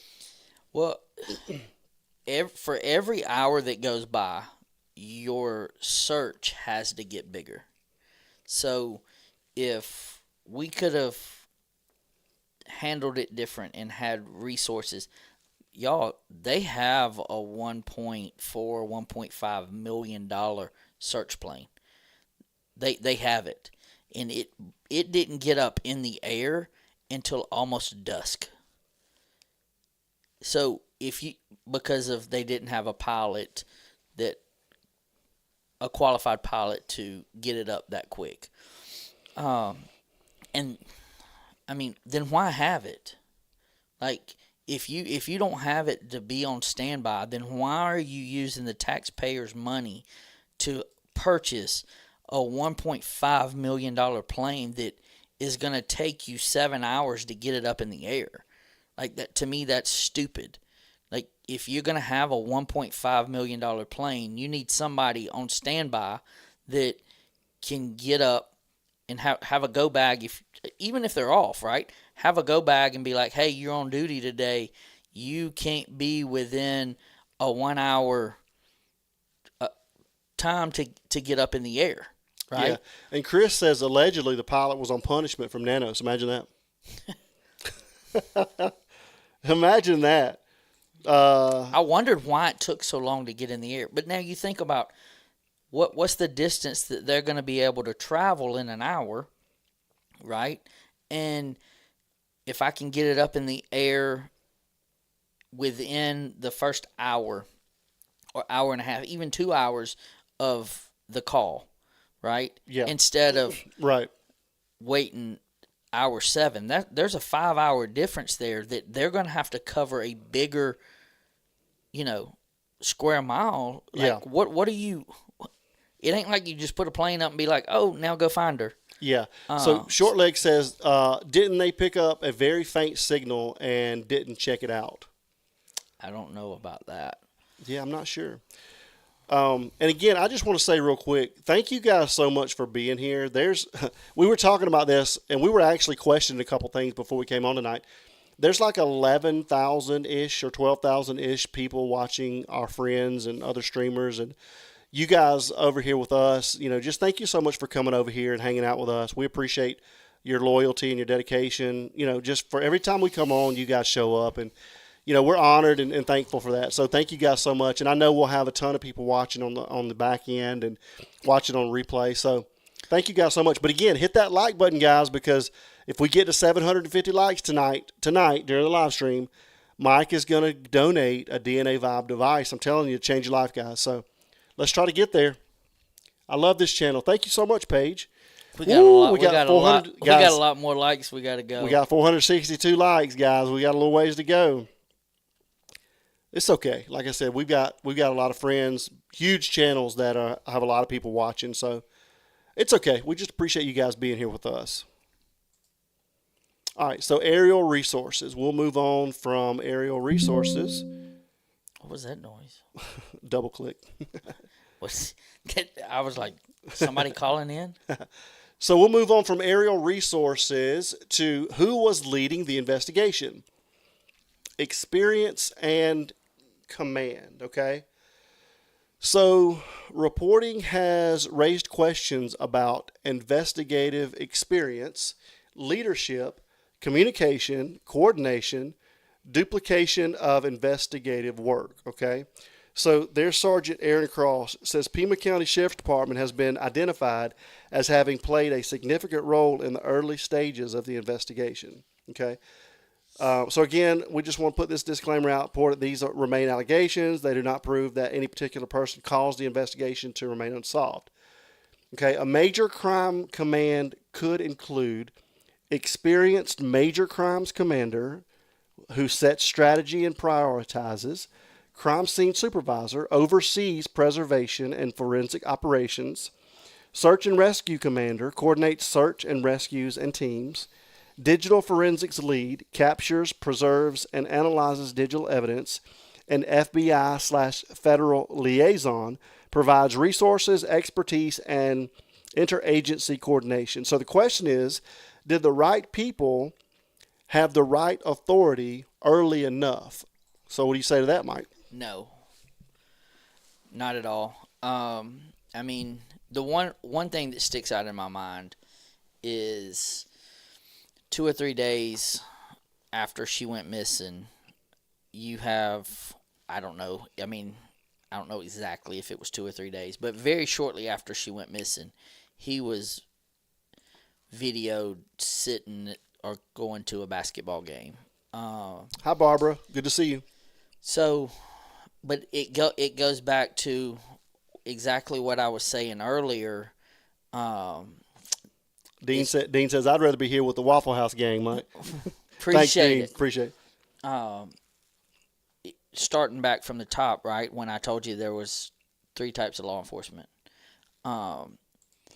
He took steps when he became sheriff that he moved people because he didn't agree or they didn't support him or this, that, and the other, to move them almost as a punishment.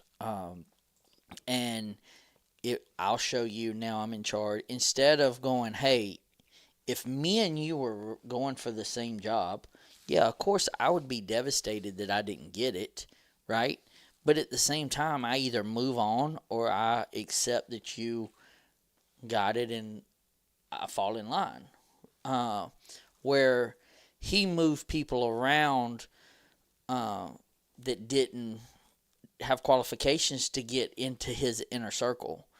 And that's all the more reason you need to call in, your state agency or the FBI even sooner, because he knew that he had people in positions that could not handle this case, that was going to have that much attention.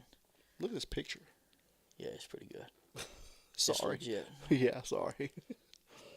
No, yes, that's a great point. I mean, if he would have swallowed his pride, yeah. and I'm not saying that they would have solved this case and this, that, and the other, but if he would have swallowed his pride and said, I'm going to do what I do, and I'm going to let the people do what they do, and passed it up the chain, I don't think we would have been having these issues.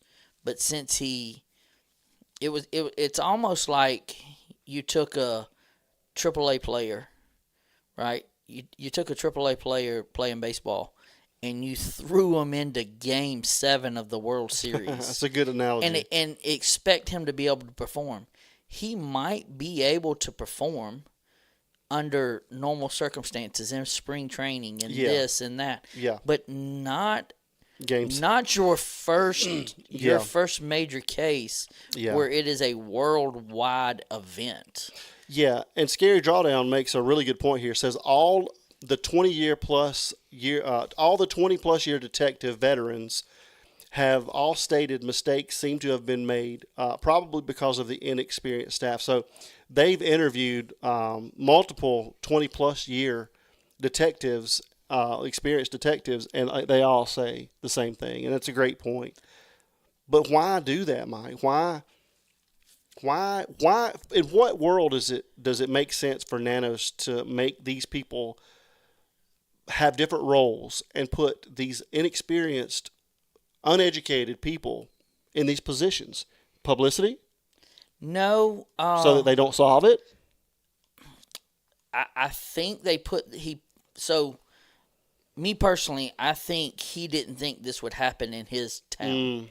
Right? I didn't think they can handle a mugging, they can handle a break-in, they can handle this. I don't think he thought the world was coming to Tucson. So if the world's not coming to Tucson, I think he got caught with his pants down in the fact nice.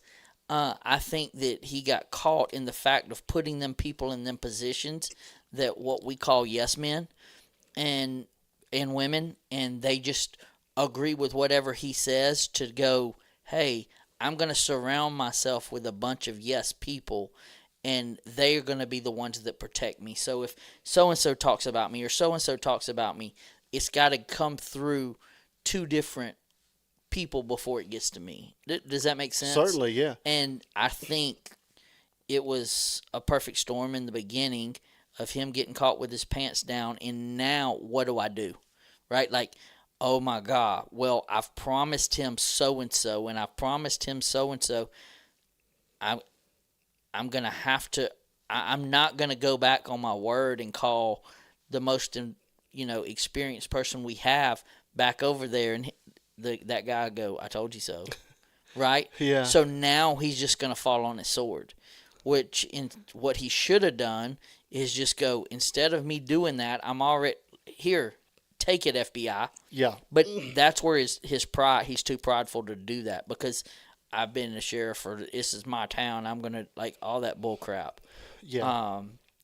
So Ms. Hammond says, I had 22 years experience and I saw all the mistakes they made. I have never seen a case work such as this, especially on high profile cases.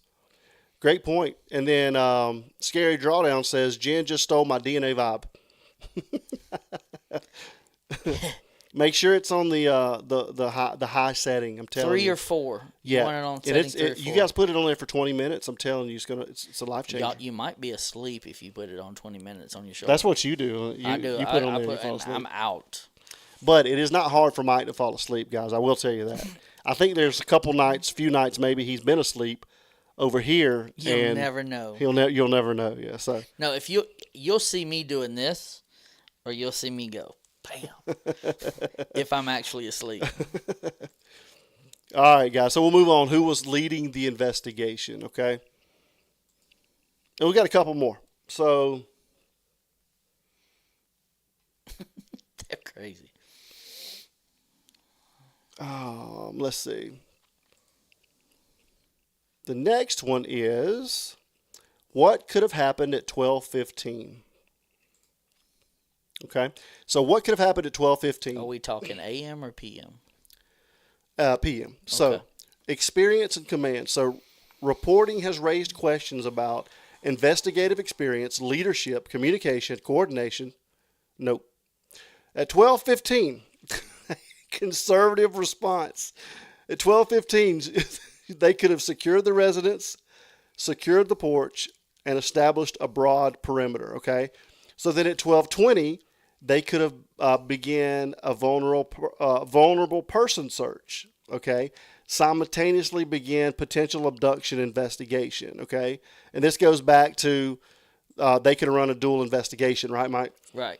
So then at 12:20 to 12:30, they could have photographed the scene, preserve the blood, preserve trace evidence, begin digital preservation, and then along with that at 12:30, they could have begun neighborhood camera canvassing, start wider surveillance funnels, integrate specialized resources, and bring federal capabilities in where useful. And we know that didn't happen until days later. So, and as soon as operationally possible, they could have deployed aerial resources that we just covered.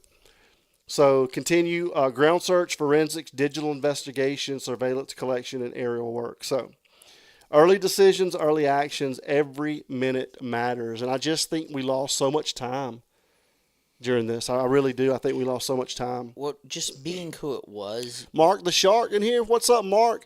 If you guys have not checked Mark the Shark out, guys, you got to go over there.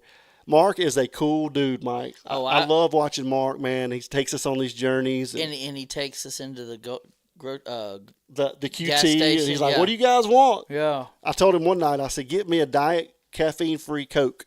He's like, Adam, you should just drink water, man. Right?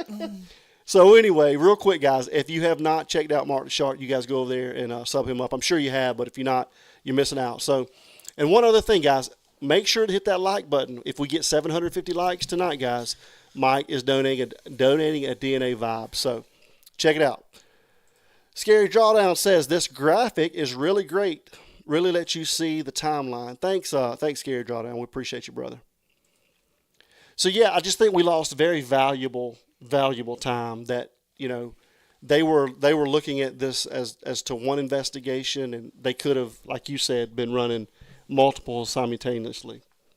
Well, one of the things is I think what I heard that they set the perimeter up for 2 miles. And maybe it was a little more. Let's say they even set it up for 5 miles. Outside 5 miles, people can do whatever they want to do. The perimeter is 5 miles, right? So when you have that perimeter of 5 miles, they control everything that's inside that 5 miles. So to me, it's telling them that they're not really concerned about the outer perimeter, right? Because they didn't have an outer perimeter. That would be the perfect time to bring, have the Cajun Navy come in and be able to implement all of the stuff that they have. And you can say what you want to. The more the longer this case has gone on, I feel like the biggest thing the reason he said no, because he was too afraid of them finding Miss Nancy and not his team. That's personally how I feel, and I can only speak for me. I think he would rather. I got to be careful saying that, but no, I think I've said it before. So I think it would be more of, if I'm going to take my ball and go home. If we don't find her, nobody's going to find her. And I think that was kind 100%. of I think that was the kind of mindset that he took on, instead of what a great, how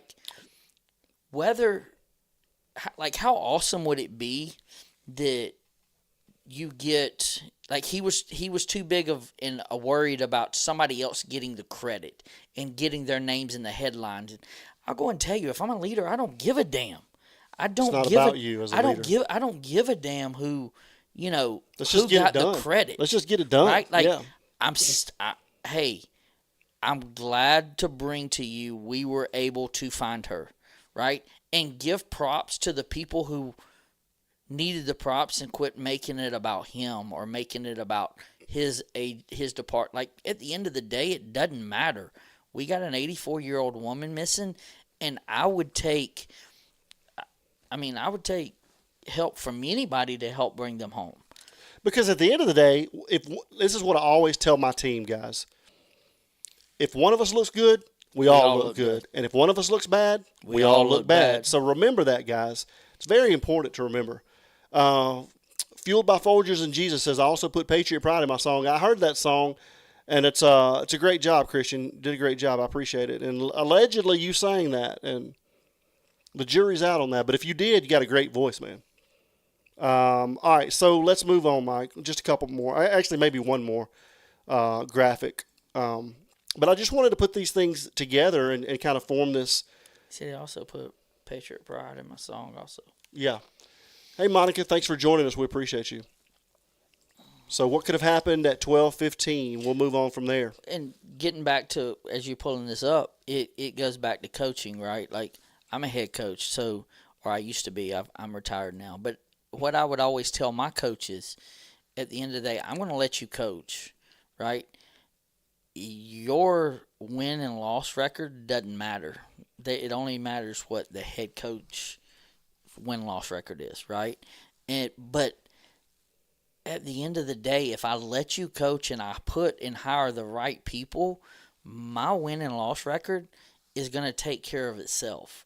It's when I try to bring in the best coaches or bring in coaches that just will agree with me and let me do what I think is right. You got to have somebody that kind of challenges you and be okay with me and you do not agree on a lot of things.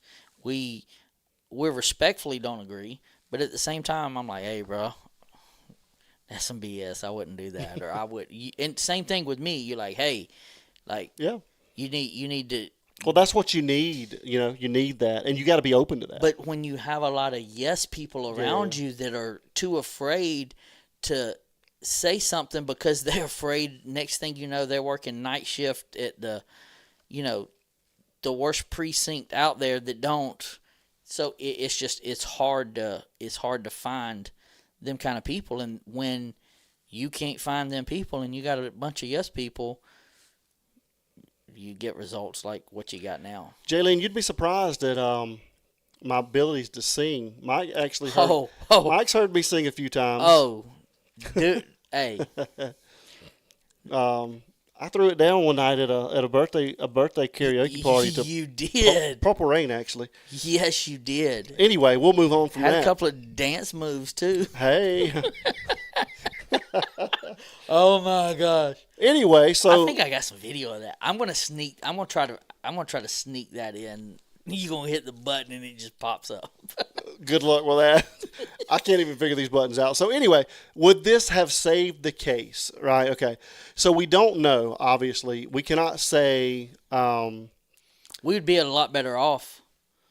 Yeah, we'd definitely be a if lot things better were off. handled if that 12-hour period, we'd be a lot better off right now. So yeah, continuous scene security would have. We cannot say that continuous scene security would have solved the case, or earlier FBI involvement would have solved the case, or earlier aircraft deployment would have found Nancy, or any particular investigator caused the outcome, or evidence is actually contaminated, unless that is established. And I'm just going to go ahead and say, for the record, that is established based on Patriot Pride's theories. But anyway, but we can ask. But what you can say is, though, a good defense attorney can put reasonable doubt. Oh, for sure. Do it, Adam. The worm. The one thing I can do, and that's the worm, guys. I'm just letting you know. Doing the Roger Rabbit and stanky leg. So anyway. What was that when you like kid and play, grabbing your foot? Yeah. You did. I think did you do that at your wedding night? No, I did some other things at my wedding night. I did some other things. Anyway, but we can ask, were all time-sensitive opportunities maximized? Was the scene protected conservatively enough? Was physical evidence preserved quickly enough? Was digital evidence preserved quickly enough? And were specialized resources deployed quickly enough? Okay, so the central question here is, were preventable investigative opportunities lost? So think conservative, act early, protect the evidence, and don't miss the window, right? So, yeah, we can't say that would have done anything differently to the case, technically, but I can say, because that's my theory, this case would have been a lot different had this been treated differently, in my opinion. I think you can honestly say, if you took it in the beginning and treated it like a major crime, and scale down instead of trying to scale up. And I mean, what?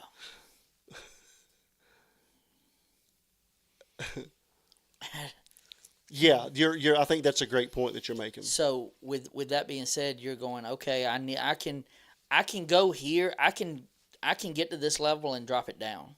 Yeah, But it's hard to get to this level and then raise it up. raise it up, right? Like, Yeah, and it's just like your training when you're in law enforcement. I meet it. or any type of training, really. Honestly, yeah, Just talking about law enforcement, Yeah. though, right? Because this is what we're dealing with. yeah, You meet when I see blood, I see this, I see that. Like, so I can go and meet to that standard, right?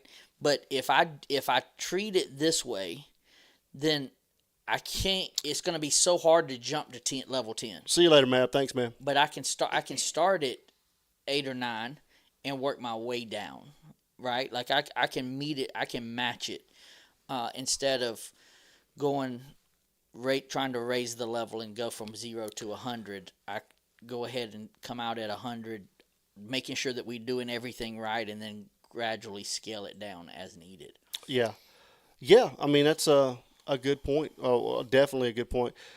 Daisy Girl says, I think Adam needs to do the worm in the next bet, Mike. Guys, we got 522 likes. Hey, we need a few more, but if we get to 750, Mike is going to donate a DNA Vibe machine. It's an $825 value, guys, and I'm telling you it's going to change your life. So I'm hoping that Thornbridge is using this right now, and after about 15 or 20 minutes, I'd love to get some feedback. So Major Rammer Jammer says it's Adam's turn. So let's pull up this last slide, Mike, and look at this and see what you think here. And that'll kind of wrap up the presentation, and we'll open it up for some people. I'm done with bets until Adam does something. So whatever y'all decide for him to do and he agrees to. Hey, Texas. All right, so 5 questions they need to answer, okay? So number 1, why was the potential crime scene reportedly released and then resecured, and then that way 2 or 3 more times? Can I ask you a question? Certainly, yeah. Before you take this down, Okay. okay? Okay. Before you take this down, after Yes. you go through all of it, Okay. I'm gonna give you my answers Okay. to some of them. Nice. I love it. Okay. Well, let's put us up here so people can see us. Okay. So 1, we just said, why was the potential crime scene reportedly released and then resecured? 2, what changed between those 2 decisions? 3, was Nancy's blood treated as potentially critical evidence from the beginning? 4, were major crime, digital, aerial, and federal resources activated quickly enough? And 5, if someone is eventually arrested, could decisions made during these first hours create problems for the prosecution? If the glove don't fit, they must have quit. So the first 12 hours, what happened and what was lost? So, Mike, we'd love to have your answers on 1 through 5. Why was the potential crime scene reportedly released and then resecured? Because Nanos told them to. Okay. Number 2, what changed between those 2 decisions? Mark Kelly told him. Okay. All right. 3, was Nancy's blood tested as potentially critical evidence from the beginning? No. I agree with that. 4, were major crime, digital, aerial, and federal resources activated quickly enough? No. I agree with that as well. And then 5, if someone is eventually arrested, could decisions made during these first hours create problems for the prosecution? Absolutely. Absolutely. Yeah. And my thing is, if you know my theory of this case, right? And you always look at me and you ask, well, why would they do that? Right? You've done that. You've done it a couple of times tonight. And Hey, country. you're truly asking that question, why would you do it? And it only thing it makes me think is that just prolongs of like what makes me feel like my case is even stronger, because you're asking me why they would do something that this normal person wouldn't do. And when you're looking at court, or you're talking about a jury, or you're talking about just would the standard person do what they did? No. No. So it almost makes it look like they Yeah, were told it's to botch it to intentional, begin with. Yeah. Right? Like, and I'm not saying that they were told to botch it, but just through my theory, it's like, why don't you do this? Well, I need. When any other law enforcement agency probably would have. It's Why crazy. didn't they? Yeah.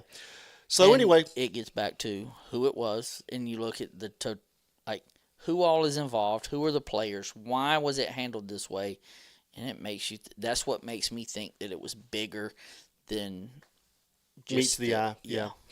It's a great point. And so that's kind of our presentation as far as what happened, what went wrong within the first 12 hours or so. So we're going to put a StreamYard link up here. If anybody wants to come up, we'll talk for a little while and see what you guys think about this. And we'll talk about what you think may have gone wrong in the first few hours, or if you want to talk about something else, we'll talk about that. So whatever you guys want to hang out and talk about for a little while tonight, we'd love for you guys to come up here on the panel with us. So thank you so much again. Hit that like button, guys. I'm telling you, you will not be disappointed if you receive one of these units, these DNA Vibe units. So we're trying to get to 750 likes tonight. If we do, we will donate a DNA Vibe to someone in the chat tonight. So stick around. You may be eligible. So You ever had Courtney, thank you so much. I appreciate it, Crime Crunchies. You ever had apple juice and honey? No, I don't. No. Hey, it's No. pretty good. You think so? They should have blocked her road. Yeah, we'll get back to some of the chats. You never turn a home to the family until the homicide has completed all of its levels of investigation. Yeah, I agree. Mark the Shark. What was that in the treehouse? Weird. One of the things that I have a hard time getting past is, and I'll be honest with you, the deputy that came on scene is probably treated this differently and took what people said more to truth because of who they were. Does that make sense? Yep. If he got wind that was Savannah's mother, right? Well, why would they have a reason to lie to me? Why did, so now the wool's kind of been pulled over my eyes in the fact of, I'm going to believe almost everything they said because I don't have a reason not to. And when you're in law enforcement, that's that tunnel vision we talk about. You have to have, you have to look at everything in the fact of, yeah, hey, maybe we need to go this, and we don't know what they said. They could have said something that led them to believe that she, whatever, and why they didn't search it from the beginning as a crime scene versus, a medical emergency or whatever. Right. Yeah. All right, let's bring up Fueled by Folgers and Jesus. We'll bring Christian up. How are you doing, Christian? Hello? What's up, Christian? How are you doing? All right, man. All right. It's good to see you. You having a good day? Oh, yeah. Oh, yeah, definitely. Nice. So what's on your mind tonight? Well, that one part that you showed about the person that was the lead, homicide detective, I did do some research on that and found out that the rookie homicide guy that was the lead on that had done one homicide prior to Nancy Guthrie, and he botched that. Something had happened with the evidence or something, and that he botched that investigation, and that all the charges got dropped. I heard something similar to that as well. Me too. So that's, it's crazy how you're going to have a rookie on such a high major profile case. Yeah, it seems a little weird, a little awkward, doesn't it? Mm-hmm. Yeah, it does. I mean, he should never fired the initial people anyways, because I don't think we'd be right where we're at right now if the original people were on the case. I can see you know, picking your people, right? Like if you're going to be a sheriff, you're going to bring in your own people. You're going to want to bring in your own captain. You're going to want to bring in your own colonel. You're going to want to bring in, you know, your closest people around you. Or your major or whatever, right? But at the same time, you aren't going to do and bring in and promote people to them positions that have not been proven themselves or who not earned it. And I think I think what probably happened with that is, hey, you get out and you campaign for me, and you do this and you do that, and you bring, and we get elected. And I think he promised people if he got elected certain spots, and that's where he got caught with his pants down instead of hiring the people that deserve to be there. I can see letting the other people, demoting them or trying to get them to leave based off of, I want the people around me that I trust. But I think he went about it the wrong way and put the people in positions that didn't deserve to be in them positions that got him elected. Yeah. What's up, Chris? How are you doing, man? I'm doing good. How you guys doing? Mike, how you doing, buddy? I'm doing good, Fabio. It's good to see you, man. My aching bones, my muscles, everything's killing me. Oh, you know what I'm saying? Hey, So I'm telling now you, I was I'm telling you, I was thinking- these devices, man, are unbelievable. Really. So if I sit here with you and I say, or if I just give you thumbs up and say I like it, 400 more times, does that count? You know what I'm saying? Well, that'll be up to Adam. No, it's up know to you what I'm tonight, Mike. Tonight's Mike's decision. So we'll see what happens. No. But Good show. Thank you, man. I appreciate that. There's a lot of things that happened in those first 12 hours that, really had an impact on, the remainder of what's going on in this case. And a lot of people don't really think about that. It's such a standstill, but we really need to go back and look at these things and what got us here. You know what I mean? Yeah, you got to start in the beginning again. You got to do what? Start over and start at the beginning You again. got to do what now? Yep. You got to stop. Start over. You got to start over. I love You it. gotta stop. I love it, man. I love Start. it. Fabio's, this is all Mike's fault. I love it, You know. man. What a great, How is what a it great, my fault? what a great family we have here. How is it my fault? I don't know, but I stuck up for you earlier with him not allowing you to finish the sentence. I appreciate But it. now it's time to pick on you. You know what I'm saying? Hey, Somebody's got to do we're it. good. Listen, guys, I don't Yeah. know. I bet you she'll tell us how. We are about to be graced by the presence of a true celebrity, guys. Okay? So I want to let you guys know this before I bring this person to the stage. So up next to the stage, TBX Unfiltered. Oh. I just Hello? rolled my eyes like 5 million times. What's up, superstar? Thank you guys. Hey, this DNA thing is actually totally legit. This is really nice. Thank you so much, Mike. You're welcome. You're welcome. And the more you use it, I'm telling you, I don't know. I'm going to be honest with you. I don't know how it works, but it works. So they signed Rob Gronkowski. Yeah, they signed And Rob, yeah. They were like, so Really? Yeah, Yeah. they just signed Rob The Gronkowski, Gronk? and Devin's like, they signed me before they signed Gronk. You know what? Hey, He needs to take that cred all the way to the bank. That's Yes. awesome. That's fantastic. So I got someone in here saying scary drawdown. I thought you were sleeping. I don't know who he's talking to, but that's Whatever. I texted him 5 million times and I'm like, are you coming upstairs? Oh my gosh. No, seriously, this is awesome. No, he's the worst. He's actually he'll sleep later. I'm the early bird. Like I get up super early. He's like, "What the hell are you doing up?" I'm like, "I can't sleep." So I go to bed late, wake up early. It is what it is. because your But mind's anyway. running. Her mind's like my mind. Hey, No, it's because I have a dog that's 13 years Oh. old, and it's like a child. You still have to feed it. It doesn't matter if you sleep in. So, oh my gosh, that's so funny. I actually gave my mom one of them devices, and she's a hairstylist and cut hair for 45, 50 years, and she has rheumatoid arthritis, and she put it on her hands, and she's like, Michael, like, I mean, we're talking about to the point of semi-retired, and she's like, Michael, this thing's legit. I think I'm gonna go, and people will be calling or booking appointments, and I'll go over there, and I'm like, what are you doing, Mom? She's like, I'm cutting hair again. I feel amazing. So Well, Andrea's asking, so it's not like a TENS unit, like you're not like being shocked.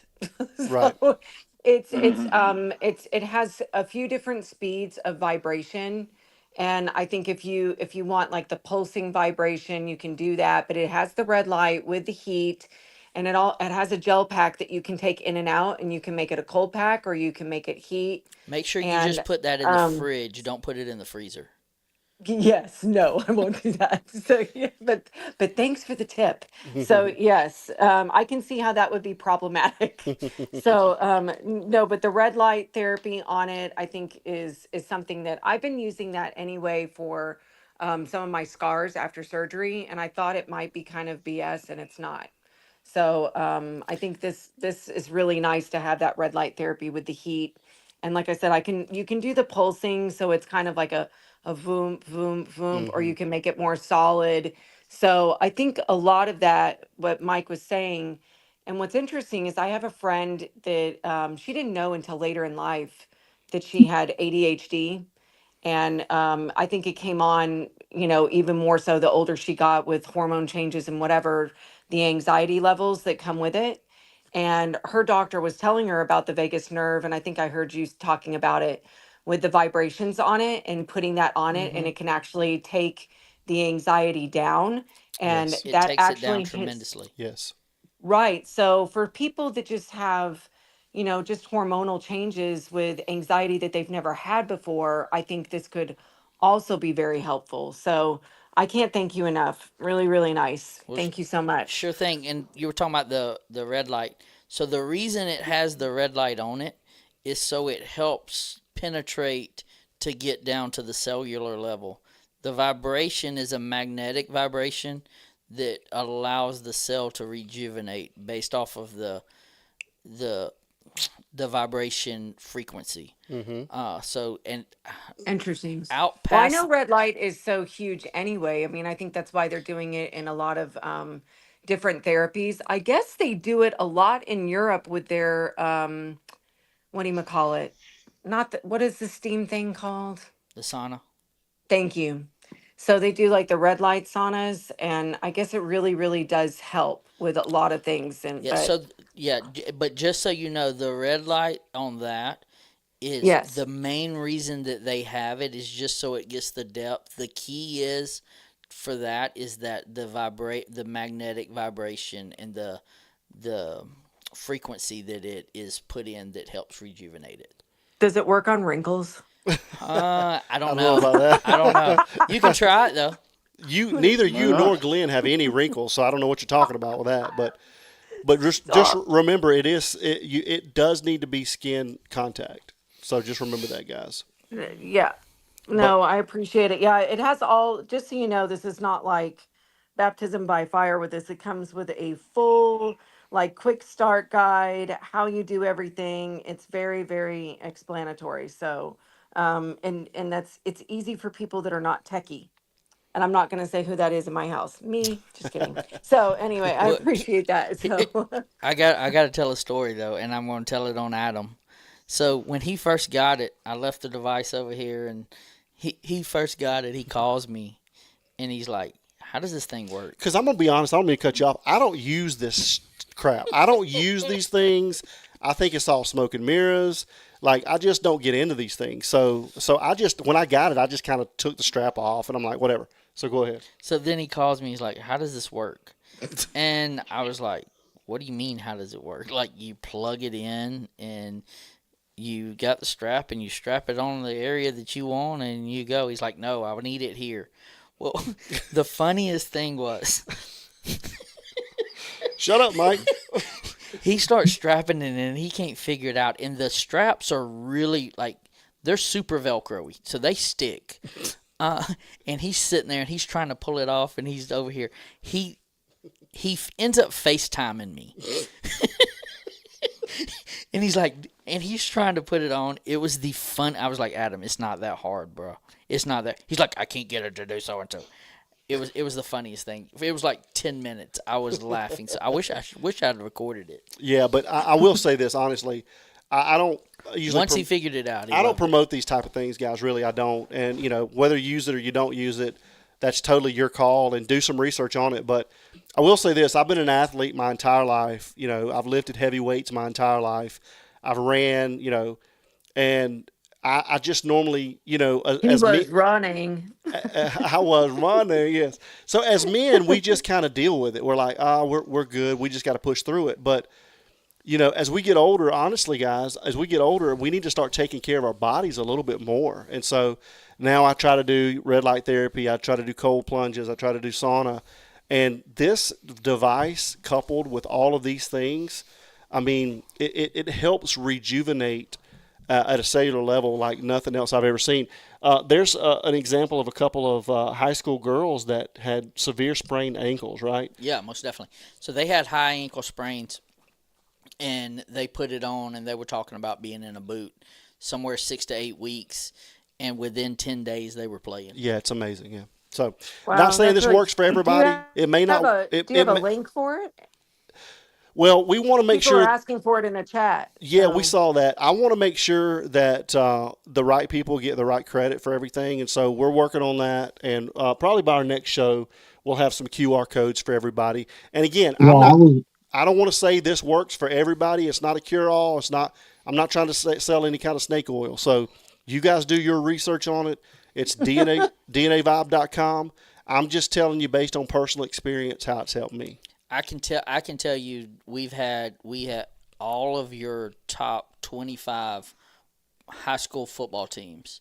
The top 25 high school football teams in the country, 23 of them all have this device. I can tell you the big time programs here in the state of Georgia where football is king. It's the best football state in the country. I'll have to argue about that. I can't argue that. I Glenn and live I in came from Texas. Texas. That's Yeah. pretty dang good football in Texas. I agree. Texas is. The last two national titles, I think, are from Georgia. Them Georgia boys. But anyway, anyway, but go on. They all use this device, and we have the. It's crazy what type of What the fuck? what type of stuff people use for their high school athletes, Yeah. and it's What? crazy, Yeah. and it's legit. So, but thanks for checking it out, Jen. We hope that you guys like it. We hope you get some Very nice of some you. relief Yeah. out of it. And keep using it. That's the thing is, the more you use it, the better you're gonna feel.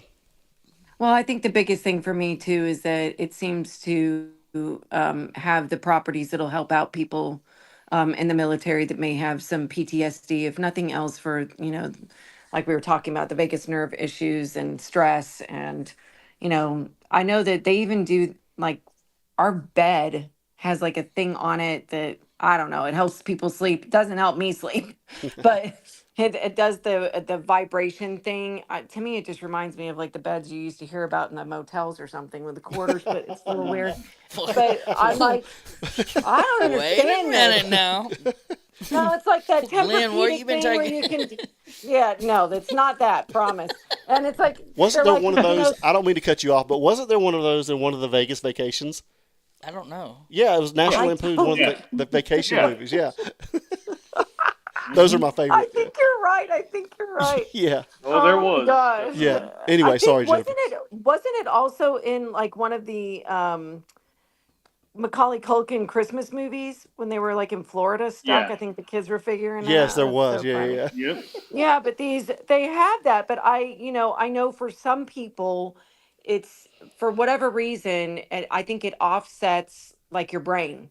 yeah. I think it's you're concentrating on the vibration to just calm down. You know what I mean? Versus Mm-hmm. your thoughts. Yeah. So I'm very grateful for it, and I think it'll be great for anything that we can do also to help maybe generate some donations towards it for military. Let us know. Yeah, I can't So, wait. I'm really looking forward to going out there and participating and being able to hand some of them devices out The to. fall, yeah, the fall is going to be a Yeah, great time for us. Yeah, I'm excited.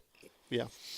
yeah. Well, I want to say one thing on the back to the Nancy Guthrie thing. Yes, ma'am. I I do find it, and I know I probably keep bringing it up too much, but does anybody else find it odd that Sergeant Aaron Cross is nowhere to be found since the whole Brian Enton thing?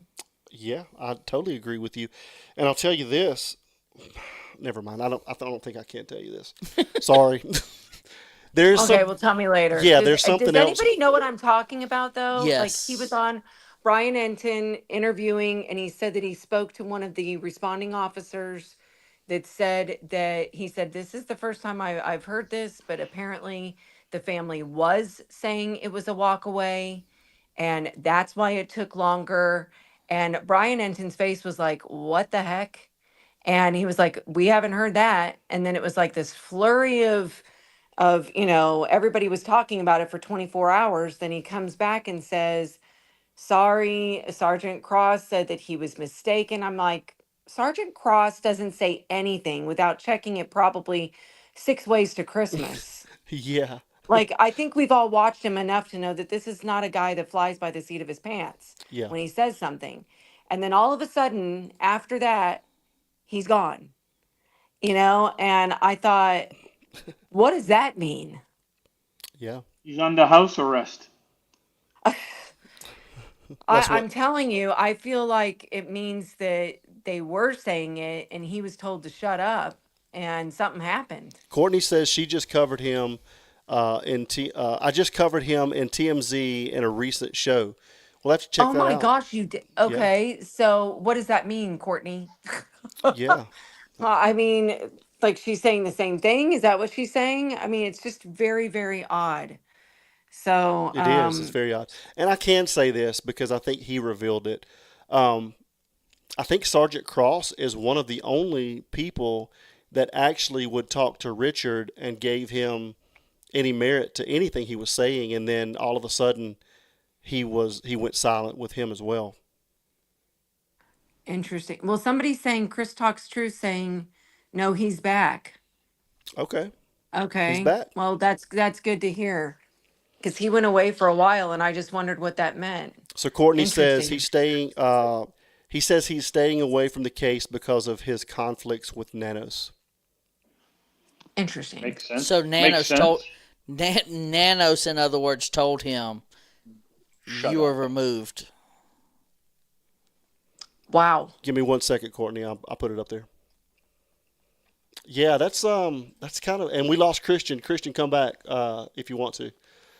Yeah, it's pretty interesting. I think Courtney will come in and tell us a little bit about it, Oh, Jen. good. Yeah, I'm excited to hear about You this. know, because I just really respected the heck out of that guy. I mean, I know he was up against a lot. I know that, he was basically put in a corner with a dunce hat on for zero reason except for speaking out. Um, and look, I think if it was one person, then all of us would be going, huh, what's going on? But no, it's like, the whole the whole department. Right. So anyway, I want to welcome very, in. very I interesting. want to welcome in Yeah, this another. whole case is something. Yeah, I have somebody else texting me going, I'm listening to you. Yes, Sergeant Cross was on something the other day. Okay, got the message. Glad. That's good. So Sorry to interrupt you, Jim. I just feel like this whole case is just driving everybody bananas. I want to welcome in another true Doesn't make any celebrity. We sense. got Courtney with Crime Crunchies. How are you doing, Courtney? Woohoo! What's up? Party! Rama Jamma! Mamma Jamma. How are you? Well, you know what? I'm great. I just thought, why not? I'm just going to join the party. I love. Oh, don't. Where'd Jen I go? I think don't she. see. I don't think she could hear me. She'll come back. Okay, okay, okay. Yeah. So, yeah. So hopefully she can hear. So yes, he Yeah. was on. Hold on 1 second, Courtney. She's Yeah. coming I'll back. wait. So yeah, give me. I'm so excited to have you, and we got to do a show together. So Yes, I agree. I know you guys are busy, and I've been busy, but yeah, we'll figure something out. And um, it's just going too fast. So yeah. Certainly. So let me bring. So Christian's back and Jen is back. So Right on. Courtney has the floor. Jen, can you hear us? Yep, I can Sorry. hear you now. Yeah, I don't think you could hear No us. So problem. so yes, ma'am. Go ahead, Courtney. Yeah, so just really, really quick. So, yeah, I had come across an article that had a link to the TMZ, and he was interviewed on TMZ just recently. And basically, the gist is that they asked him again if he's heard anything about the case, and he said no. And I don't ask. This is him talking. He does not ask because, and I'm really paraphrasing here, because of his lawsuits with nanos and all of that trouble. I think he's just trying to stay away from the case, and that's why he's again. I'm assuming he's been off the air because he doesn't ask, and nobody's talking in the Interesting. department about the case. So, you know, he just pretty much explained again everything that we know. There was nothing new in the interview. Interesting. Okay, so does he make it Yeah, so sound that's like pretty much it. But yeah, he just I took that he's got a lot of conflicts with nanos right now, and it wasn't, I'm sure, not helping his court case with him bad mouthing everyone every other day, which we all want to hear. We all want to hear what's going on behind closed doors. Mhm. And he does come across as really level headed and um, in the know. But he said that he doesn't ask and nobody's talking. So that's it. Interesting. Interesting. It is very Yeah. interesting. Yeah. Yeah. So anyway, I'll hop off, you guys. I know you have a lot of folks, but I would just want to say hello. Well, I'm glad you did it. You're welcome to stay Lou. on. Oh, well, okay. I'll Yeah. mute myself. I'll listen. Here Hang we out with go. us for a little while. We're glad to have you. I'm Well, honored that wait. you're here. Yeah. Yeah, I love it. The gang's all here. Yeah. Well, The this A part of the team. gang. Yeah, no, no, no, no. I'm the B team. But this part of the Hey, team is Fabio, leaving. you are 100% A team. Why are you Here we leaving, go with Chris? Where you Fabio. going? You got to work, man. Yeah, I still have about an hour and a half's worth of work. But Mike, I just looked this up. I heard you were handing those things out to your family. We're like 10th cousins. I just looked it up. He just So he looked up my somewhere, family tree. somewhere down the line, we're related, pal. So, I mean, skin color kind and of I like matches. Waffle House too. You like know what Waffle I'm House? saying? Yeah. Oh yeah, yeah. We'll definitely try to put something together so we can Waffle give some House. out to y'all. Yeah, we'll see what we can do, Chris. You know I like playing with you guys. Oh yeah, we love you, brother. I feel fine. Oh my muscles. I gotta go in and work though. But hey, good show, So I guys. don't know if you guys watched Monk's video today that he put out. Yes, I did see that. Yes, ma'am. Okay, Can you hear so me, he was guys? talking a little bit about Yes. finances, and I done some digging in my last episode, and I found where um, they did to what I found. A&T actually did have quite a bit of equity in the house that they sold, and so they put all that money toward the new one. Right. But his question was again, is like, okay, the math ain't mathin' on this, and how are they able to do this? So, I mean, unless somebody's supplementing them, which I think would only be fair, um, I just wanted to point out because I thought his video was really, really good. And, I did find some information on, Can you hear me? her sale price. Yes, we can And hear you, Jen. hey, Jen. I can't So, hear Courtney. oh, Jennifer, That's okay. pop Yeah. out. No. Pop back out. Pop out and pop back in real quick. I said I just did. Try again. Sorry, Courtney. StreamYard's no, terrible. yeah, yeah. No, it's StreamYard. It's all StreamYard is good. awful. That's why I don't use it. I use OBS, and every time I use it, it's just like this. But yeah, hold that thought because I definitely want Jennifer to hear this.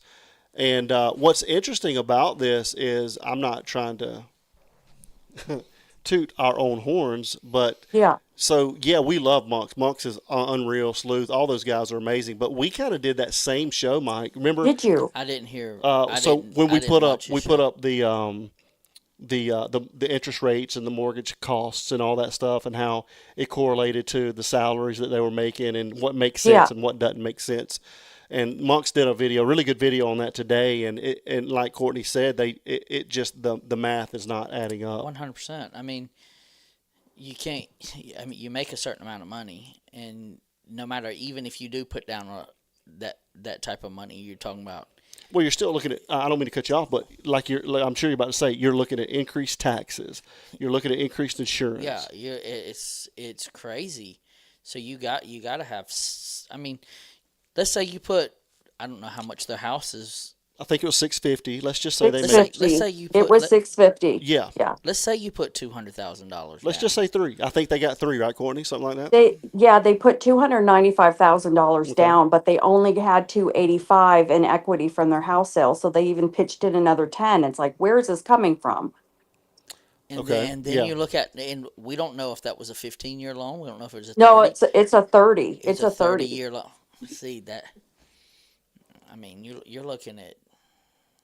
Well, we And we I had the mean, numbers. I mean, it was like, I think the yeah. payments were like around 4 grand, something like that ish, along. But again, you got your taxes included in that. Yeah. That's not included with that.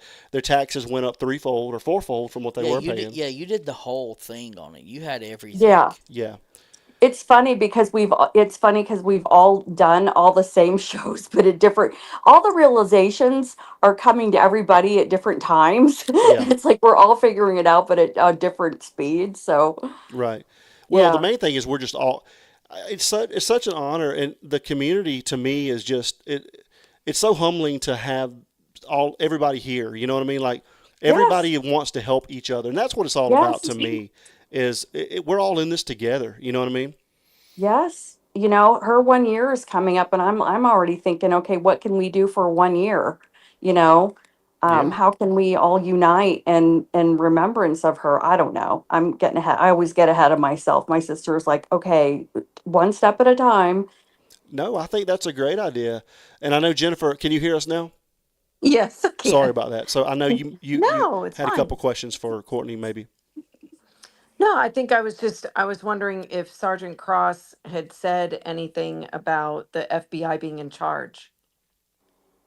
Great question. That is a great question. I don't recall him saying or being asked about that, but I was probably, I had it on my show, so you're multitasking. Yeah. So he may have, and you could probably find it on TMZ with a recent link. So I'm Okay. sorry. No, no, that's fine. I just wondered. I need to go check it out. That's crazy because I just was talking about him last night on our show. I'm like, I don't understand where he went. It's like, what Well, happened? that's the thing is I think because he's suing like Nanos and the county, Yeah. and he's on air on every channel bad mouthing, and it's not a good look. So I think he was probably advised to back down a little bit. He doesn't ask, and nobody's talking about the case. I think they've been threatened with their jobs and lives and firstborns. I bet they have. So Yeah. yeah. Because we You know, know. I you know, mean, it kind of makes sense because I mean, I think we all agree that there was a major leak in their department for a few things. Yes. Yes. I think the thing that stood out to me this last week is we've been all going over the ransom notes. And then somebody showed a clip, and I'm trying to think of who it was. So forgive me for not giving credit. If somebody remembers, please put it in the chat. But somebody showed a clip from an interview early on.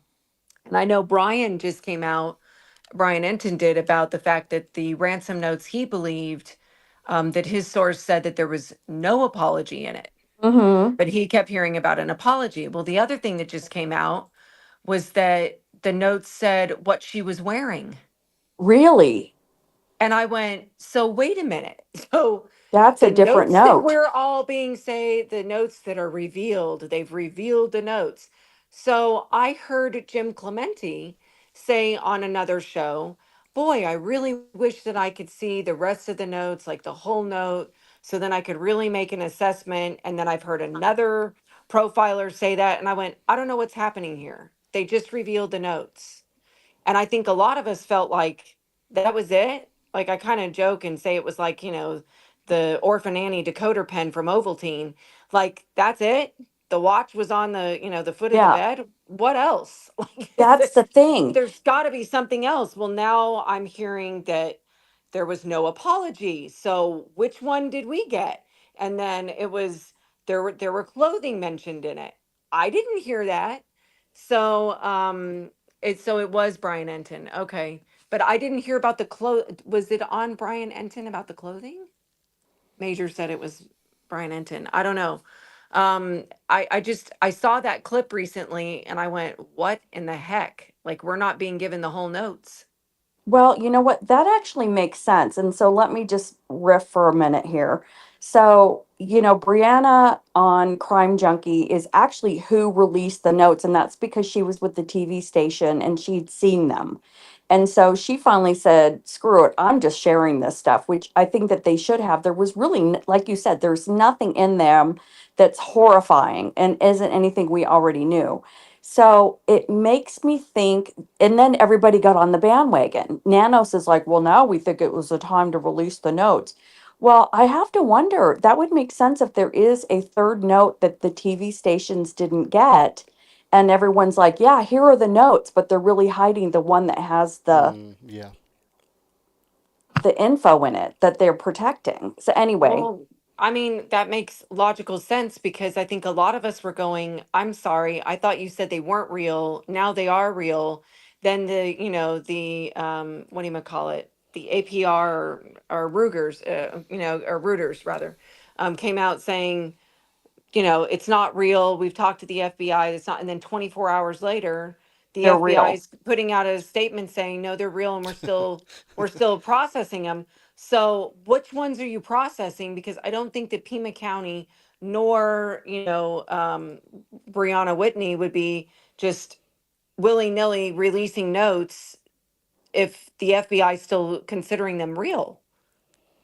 None of it made any sense to me. I'm like, you're revealing the whole notes, and now we're hearing, oh, there was no apology, and it said what she was wearing. Well, Well, that's a little as bit different.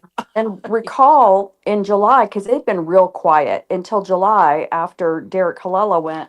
And then all of a sudden, Howard Blum has an article that he comes out and he says that his FBI contact gave him it started like trickling out some of the information that was finally released.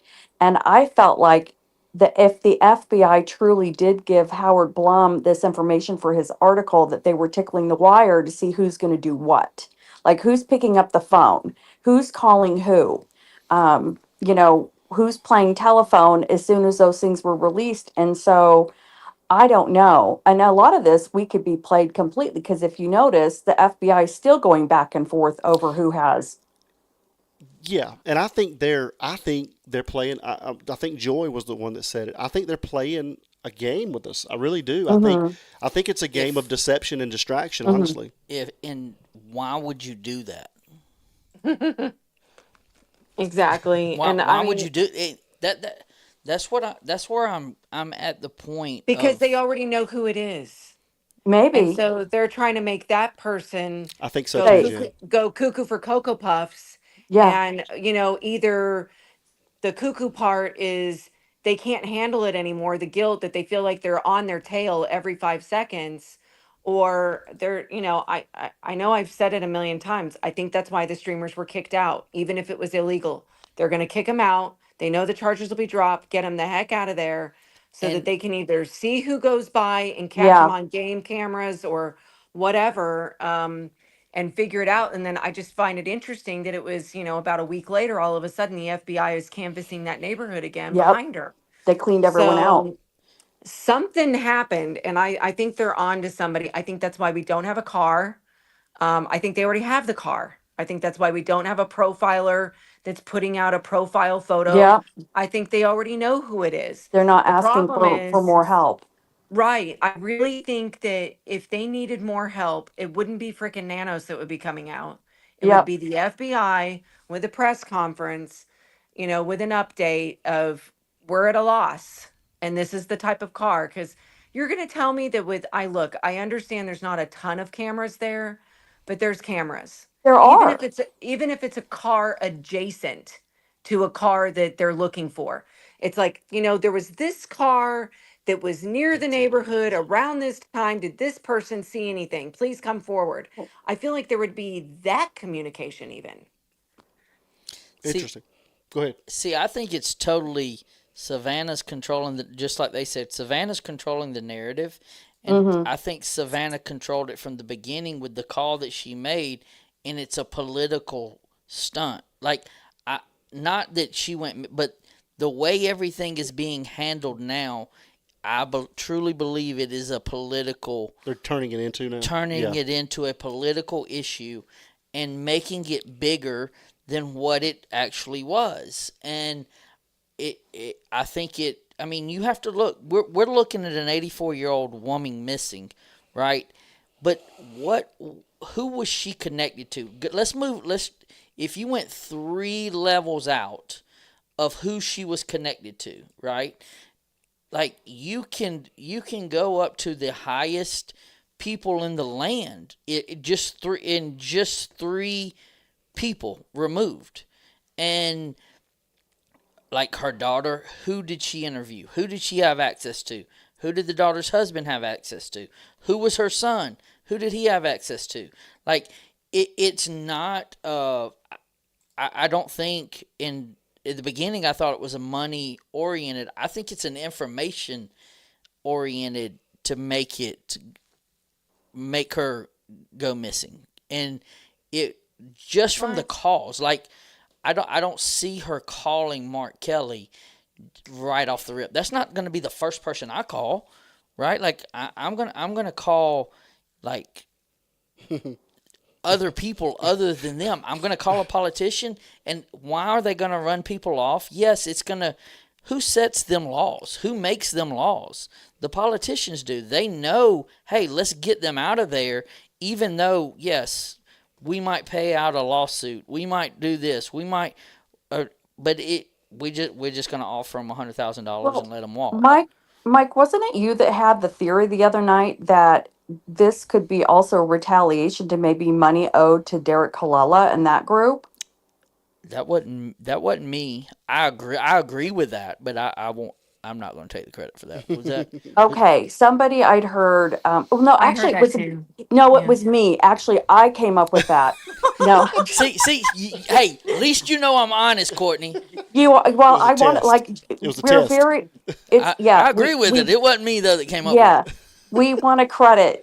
I think we're all on the same. We want to credit whoever. But no, seriously, if you know when you look at people who owe drug money and they're chopping off fingers, and you know what's to say that somebody didn't owe money to Kalila, and they're like, well, guess what? Granny's gone. And Jen had a great theory as well with the sorority sister that has, because we all see a woman in this, a scorned, nasty, ruthless woman who has a great talent for inflicting great damage and harm and scorched earth. Exactly. It's just the only 2 logical things for my brain at this point. I'm not saying that, I've said this a million times. This isn't about winning. This isn't about being right or Yeah. wrong. I mean, I think either way, all of us are going to be completely surprised no Yep. matter how this plays out. I don't I mean just to cut you know, off, Jen, but I don't think there is a theory we haven't covered yet. The I only, agree. Well, I mean, I'll be honest with you. The only way I would be surprised, and this is the God honest truth. The only way I would be surprised when the dust settles is if we get a conviction. Yeah. Just the way everything has been handled. I don't. They might know. They might, but I don't think justice will ever be served because of the way it was handled in the beginning. I mean, how many people thought the John Benet Ramsey case would have been solved? Oh Like, yeah. I mean, you see, but that's kind of like this case, because how botched was it in the beginning? They talk about the first 48 is the most important. Well, I think ego. Adam hit it on the head. The first 12, you got to Yeah. set yourself up for success, and if you aren't setting yourself up for success in the beginning and look at the whole picture from, a topical view of going, hey, I'm looking down on this, instead of just taking somebody's word. I think a deputy who came on scene found out it was Savannah Guthrie, famous, blah, blah, blah. They told them, hey, maybe she's just, wandered off. Maybe she did this. Maybe she did this. We don't think, there's no reason for somebody to hurt this lady, blah, blah, blah. There's a lot of, it's not a normal 84-year-old woman that's going missing. There's a Okay, lot of so things at play. I have a proposal. I say we do a panel, um, TBX, you, Patriot Pride, myself, and let's go through the craziest theories that we've covered. I think that would be a great show, I and got just see one. who's the. I got one. We got I one. It got can't. 328 views. We got doxxed on that one. Oh yeah, Yeah. no, I had to unlist two of my videos. It was so awful. No, can't do it. Not my circus, not my monkeys. I can't do Okay, it. that's No. fine. It's like, no, it's like, I think there's some things that I'm fine going down the rabbit hole with, and then there's some things that are like, I can't get on board. First of all, Mark Kelly and his wife, I think, are friends with Savannah because they live in Tucson. They live in the area. It's like, I think that was not so far fetched. I think it was somebody that obviously is a politician. Maybe they're friends, and she thought, you know what? Can you help me like meet with Nanos? I don't know him very well. Like, help me smooth this over. I think any of us, if we had the ability to talk to somebody that we thought had some pull and our freaking mother was missing, we would try it. So I'm not going to falter for that, whether we like the politicians or we don't like the Oh, I don't blame politicians. her at all. I I think, agree. we're probably going to pull out all the stops we have if a family member was missing. Now, now whether Okay, there's and something related to that, maybe. I don't think I don't think that that's what's happening here. I do think that the family is running scared for a couple of reasons. The family's innocent, and this sucks because everybody's Yeah, pointing the finger at you. Like, Ed Smart said, he goes, "Look, they were pointing the finger at me and my brother, and it wasn't us." And he said, and I had to get over it because the truth of the matter is that the statistics point to familial issues, and missing children's cases. And he said, so I had to get over it, but I was still out there handing out flyers and getting my yep. daughter's face out there. The difference is we're not seeing that with the Guthrie family, That's the which makes problem. us all more suspicious, Yes, So, you let that part go and go, okay, well, if they are innocent, the FBI and Nanos and Savannah aren't making this any easier. that's the Sorry. problem. They're making it look worse. So if we need to look away from the family because Nanos has said they're not guilty, fine. We move on. Who is the next logical suspect? It's There not is none. logical because you're Yep, talking about a 0.5% in yep, statistics that this would ever happen, ever. It's 1% that they ever get unalived. And then yep. 0.5% that it would be somebody that takes her out of the dang home after they unalive her. So That's right. something's not right here. I So can when you start looking at that, then it's like, okay, what is this? Because this looks extremely theatrical to me. And I've said that from the beginning. It looks like one big, like somebody planned out the best play ever, and it's, the cartel front and center showing up at the door, and let's make everything else look like this was an abduction for money, except, by the way, we're not going to take a picture and remove the metadata so that we can prove we've got her. We're just going to say we've got her and that she's scared, Yeah. and then we're going to say we want a random number like 4 million, but then 6 million if But you then piss six us off. million. And then it's not 10 million, it's not 20 million, it's a weird 4 and a 6. And And then I'm law like, enforcement plays us all against each other while they want the suspect to just Netflix and chill. You know, right. it's a circus. And then it's like, oh, okay. And then we're going to send another note and say, oops, she died, but it's not your fault. And we're really sorry, but she's buried in nature. And Yeah, we think she had a heart issue or something. But, thanks for playing. Like, we're not even going to try and, get some money for our trouble with, I don't know, a month and a half or whatever of reconnaissance and laying out this entire play. So then I have to go, if the neat little bow that was tied on top was the ransom notes to make us all believe, oh, it was for ransom, for Bitcoin. Okay, well, then why didn't you follow through with it? So my thought was that was just the bow to tie it up so that everybody truly believed that this was cartel related or some sort of gang member or somebody that was after her for whatever, but didn't go through with it. That doesn't make any sense to me. But, And that's got where no I'm at money with and it. got no money for this whole It's thing. just for Oh, this whole trouble of seriously, a woman carting her out died. in a trash can or a Yeah. car or a truck or through the woods. I mean, well, I say woods, through the cacti and the ones that jump out at you in the middle of the night. All this effort for nada. And I mean, it just, yeah, somebody said 4 million for 4 involved. It just seems weird. It's the And it's finger like hut payment plan. the finger cut. What were you gonna say, Mike?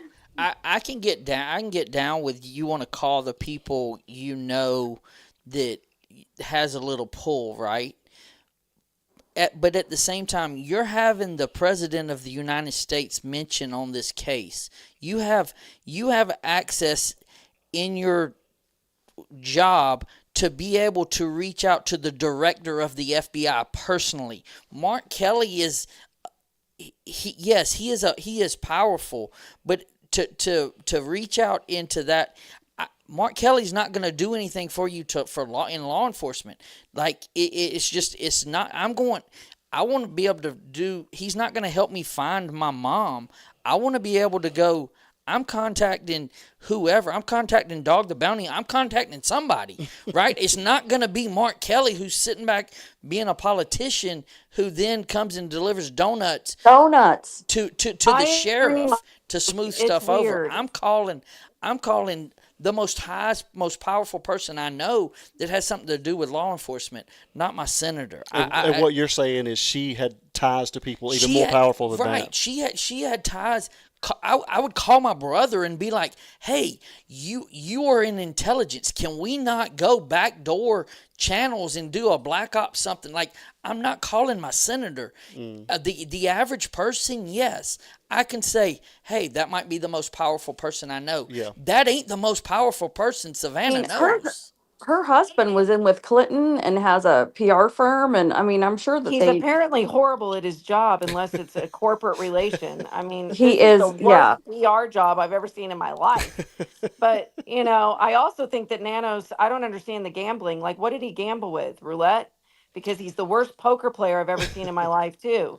Sorry, it's too late at night. I'm like unhinged. No, No, no, I no. just I don't get any of it. It doesn't Mhm. make sense. And I'm also with you that how do you have Savannah Guthrie with an amazing, quote unquote, by other people saying that she has an amazing security team? Mm, What? yeah. You just drop Savannah off in the middle of the Tucson desert that has, crime issues, and let's take your mom to kind of a sketchy neighborhood into this restaurant that she's loved for 40 years.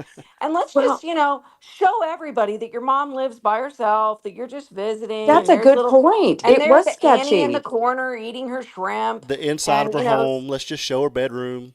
yeah, and Savannah barely looks over at Annie while she's eating her shrimp. And then she's like, oh, cheers, mom. Oh, that's right. Annie's over here. Cheers, Annie. It's like you literally said in about a 1 second segment that you're not that close to your sister. And if you are, it's awkward. Yeah. And by the way, your mom's living alone, but your security team is not going to go, you know what? We're kind of like showcasing all this. Let's go check out your mom's house and make sure it's okay. We don't do that. So not only do we not do that, your mom doesn't even have a freaking subscription. And apparently, some sort of button by her bed to call 911 since she's immobile and can't really get up very Well, easily. I suspect NBC's changing their security policies. Well, here's another thing, Courtney. Let's talk about the security team and everybody. Why don't we talk about how the fact that they not only have a security team, but they also have access to global security teams Yeah, and that risk they assessment. showcase all the time. That one of the guys, I think his name is also Jim, gets on there and goes, "It's a little late for me now. It's been about a month." Like these are people that get people out of foreign countries, like scary foreign countries, And you call a dignitaries. senator. And you And call Mark Kelly? Yeah. that's my issue, right? Like that people that know people, and you call the senator. If you were an average citizen and didn't have $40 million and have a Rolodex that could get anybody in the world on the phone, to the point of the president of the United States mentions it on TV, and you call Mark Kelly, bullcrap. And not a private detective? Yeah. Like even Yeah. Brian Etten had it like, oh, they've got a private detective. And Like then simmer I down, just Lisa says. Like, oh my God. But I mean, seriously, no private detective. Brian comes back on and goes, oops, sorry, my sources were wrong, which apparently they were wrong about the apology. So not only, but we also don't have a private detective. Yeah. I don't Well, understand it. There are people with missing children that would give it's horrible. anything to have a streamer Yes. stare at their house and talk about their child. Mm. They would give anything to have $40 million in the bank to hire a private detective to freaking find their child. Yeah. None of this is making any sense. You So go, if girl. we, if I we love can Jen. She logically, gets fired well, up. She ready to go. She's ready to go. Woo! Roll Tide. Go but dog. seriously, if we have to look at this, and this is where I calm myself down, logically, if this is a severe departure from a normal behavior, a persona that she puts on at every Thanksgiving Day parade in Macy's, she's God fearing, loves her No, I think it family. is. I think So it. if it's Yep. such a huge departure Mm. Yep. from her normal persona, then the question is why? Yeah. Yep. And I honestly think that there may be a lot more being choreographed slash There's stuff under the orchestrated surface. behind the scenes where there's conversations like this could ruin your reputation. Oh yeah, that's it's And all and about and image. maybe she's going, I don't care about my image. Just I do what think I she need to tell me does. what to do and I'll take care of my mom. I'm saying maybe the FBI is telling her to be a biatch, and maybe they're telling her to do certain things and not do certain things. I just feel like, And we but have to remember that Alec Murdaugh was not arrested for 402 days, Mm. and he unalived his wife and his son, and they had the proof. but They knew it was him. Jen, if the FBI came to you and told you you need to do this, this, and this, and you felt it in your mom was missing or you had a family member missing, I have a feeling from what little bit I know you, FBI is not telling you shit. Jen's going to be Jen and she's going to solve the case. Whether I tell you you need to chill out, whether Glenn tells you you need to chill out, whether Trump needs to tell you to chill out, you're going to be like, bring it. I'm going to find her. Yeah. Come hell or Well, high water. I told a friend that was talking about two young men that were struggling on a out in Iran, and I said, you know what? If I was a gazillionaire, I would take my own yacht out there with my own supplies and bake them damn cookies with my guards with Uzis beside me and deliver it on that ship. So yes, you're Yep. right, Mike. I I absolutely would. And I and and I agree. think and I think you represent a lot of people that are in our chats and a lot of people in our country and feel the same way, and to see that it's not being like, I'd be damned, nobody's telling me anything if I have a family, and I can Right. tell you from, like we talked about the last show, like I know what my family will do for me if I went missing because I was there, right? Like Yeah. I can get that. You ain't telling my family anything, and we ain't nowhere near what that. But I mean, 11 people got on the plane. They went in, kicked in the door. They got me, and I flew back Well, home. and yeah, and you don't have near the resources, and it still got done. And it's almost, and my mom's going, if my mom was missing, I'd be damned if I'm in another country. I'm sitting in there and I am camping out and I'm going to put enough pressure on all the politicians to find my mom any means necessary. Because Well, not only that, I got big bank because I'm Savannah Guthrie, right? Like well, not whatever only it that, took. What's that, but Christian? not, well, not only that, but like Jen brought up a little while ago, her brother Cameron works for Sorry, intelligence in the between me and military. Jen, we You will know, take over the show. It's like No, it's the no, Jen and no. Courtney show. but Woohoo! no, but like I said, we haven't heard Cameron say a word about anything. We're With like him the being in the FBI. We're military, taking over. you know, with Cameron being, who he is in the military, he could go up to his, higher rank and say, "Hey, we need to get some kind of, like Jen said, black ops or whatever out here searching for my mother, you know, and all that has the military involved in it, especially with it being a high profile case. But has Cameron come out and said, I mean, Cameron hasn't even said a word. That's what's crazy about it. Well, he You did know, your But blame doesn't mom's that Savannah tell missing. you for his guys? I mom mean, going missing. who is it? Miss Olivia that said something about it cannot come out that it's her sister and her brother. If there is even the chance that that's what's going on, and Savannah's been briefed on it, it could be, she's trying to keep things under wraps. I still have to go back to how does Kathy Lee, and I want everybody to think about this for a second because I just had a hard time with this today. And it was one of those things I heard about it. I've mulled it over for a couple days and it keeps resurfacing like it doesn't make sense. Kathy Lee Gifford is not the type to be a passive aggressive person, in my opinion. I mean, I've watched her for a gazillion years. And I think that if NBC Today Show asked her to come out and talk about Savannah and her mother, and, now you get Fox News was asking her, she said several others had asked her, right? And then all of a sudden she gets a call, and I think she said from friends, colleagues, and a family member that she won't say whom, called her and said, please don't do it. Please don't do the interview. So you're telling me that NBC, the Today Show, did not talk to Savannah and go, hey, just so you know, we're going to get Kathy Lee on here and just, talk about your mom and support for your family. Like, what? That's weird. And then you're going to tell me that Kathy Lee got a phone call from family members and colleagues and friends and didn't go, well, that was weird. And then just never talk about it. That she's going to go on shows and go, well, actually, I was actually, supposed to be interviewed, but I was told not to go. Like, I think most of they would be like, so what's happening with Savannah? And, I just love her. I'm saying prayers for her. Like, I can see that. I don't see her throwing everybody under the bus.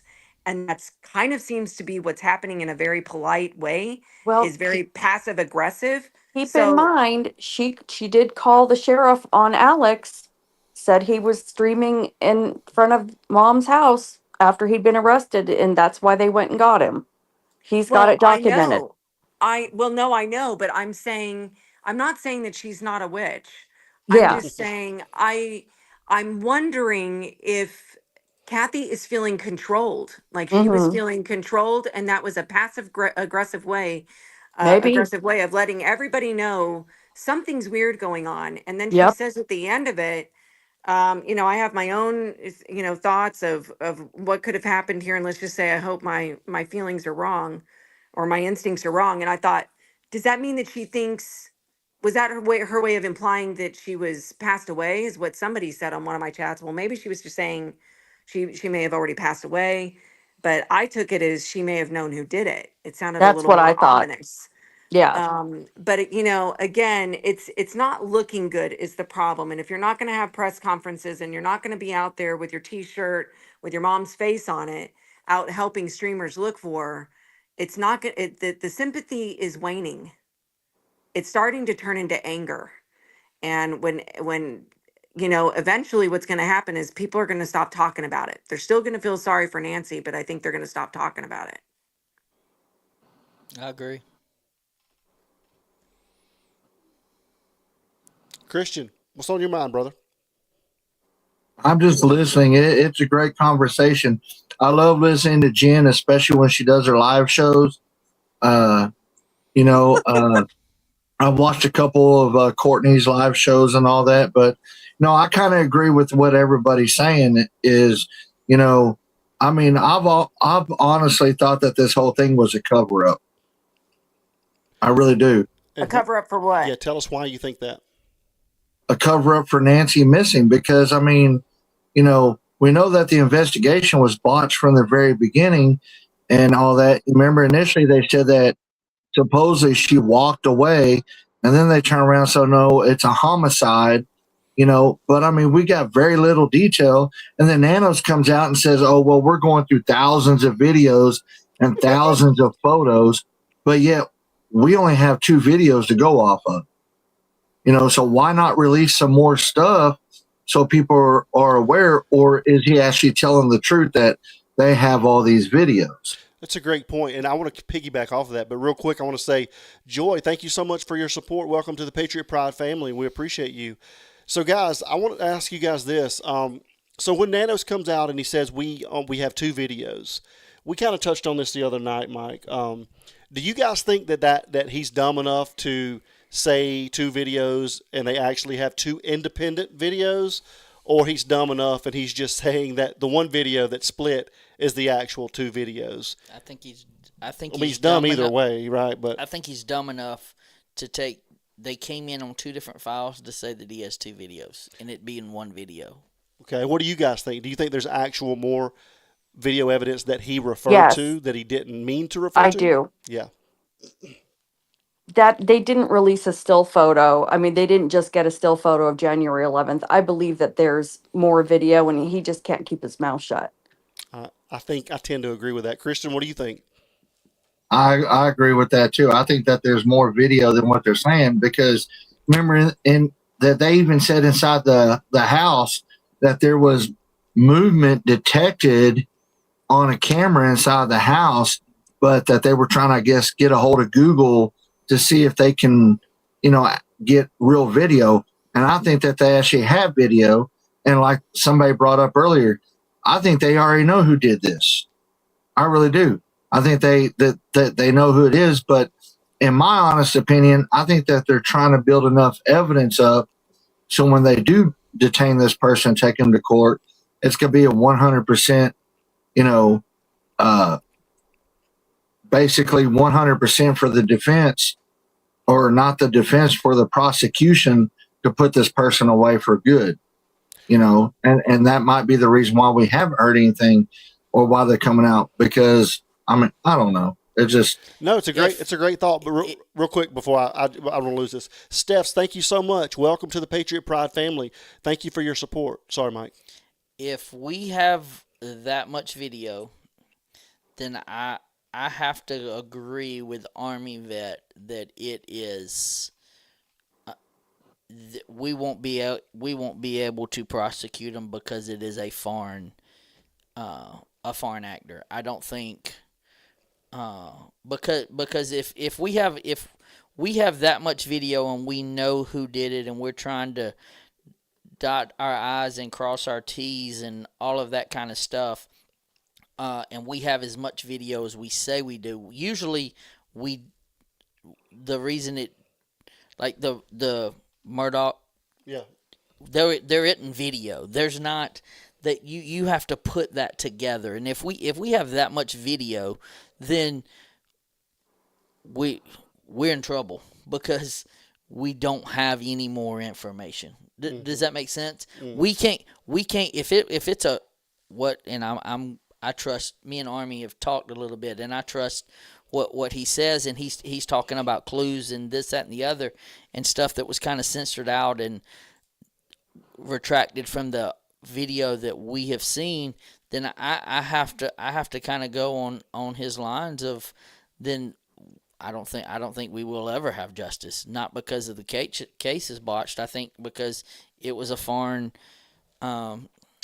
entity that did what they Carried did. out. Yeah, that's a great theory. Jennifer, what do you think about the two videos? Well, I think that there's more video. I think that I also think that I'm terrible at poker and I could still beat Nanos. I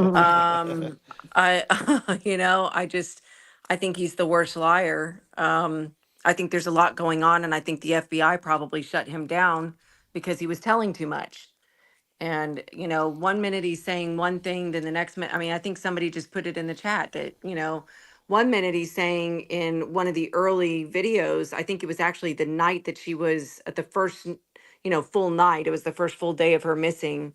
And that night on February 1st, he was saying, well, I mean, the scene had some things that were very concerning. He kept saying very concerning. And she goes, well, can you Yeah. tell us what's very concerning? And he goes, we're not going to discuss that. Yep. But were some things that were, concerning enough that we've called in homicide. Because she asked, why is that normal that you call in homicide? And he goes, no, we have a lot of people that walk away here in Tucson. We have an elderly population, but no, there were some things that were very concerning.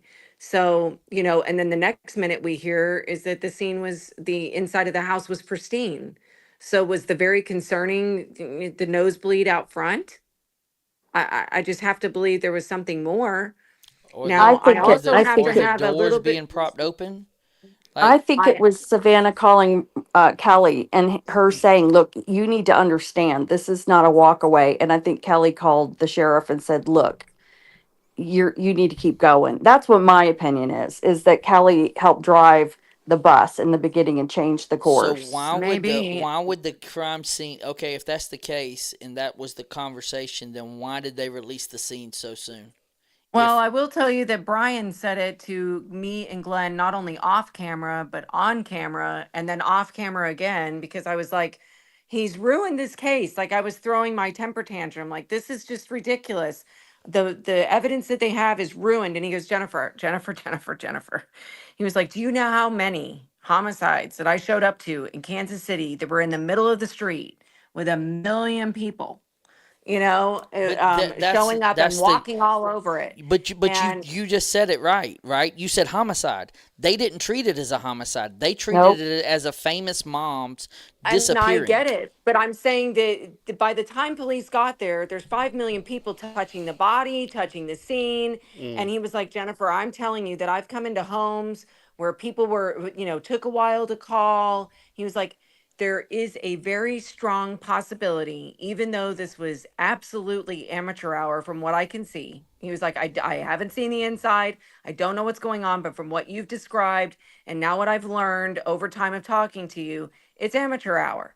He goes, but there is a chance that they got enough that they needed because we've broken down crime scenes in less than a few hours. And I said, okay. And he said, the big thing to remember is, and I know a lot of people have been driving that home more lately, is that this is not the only crime scene.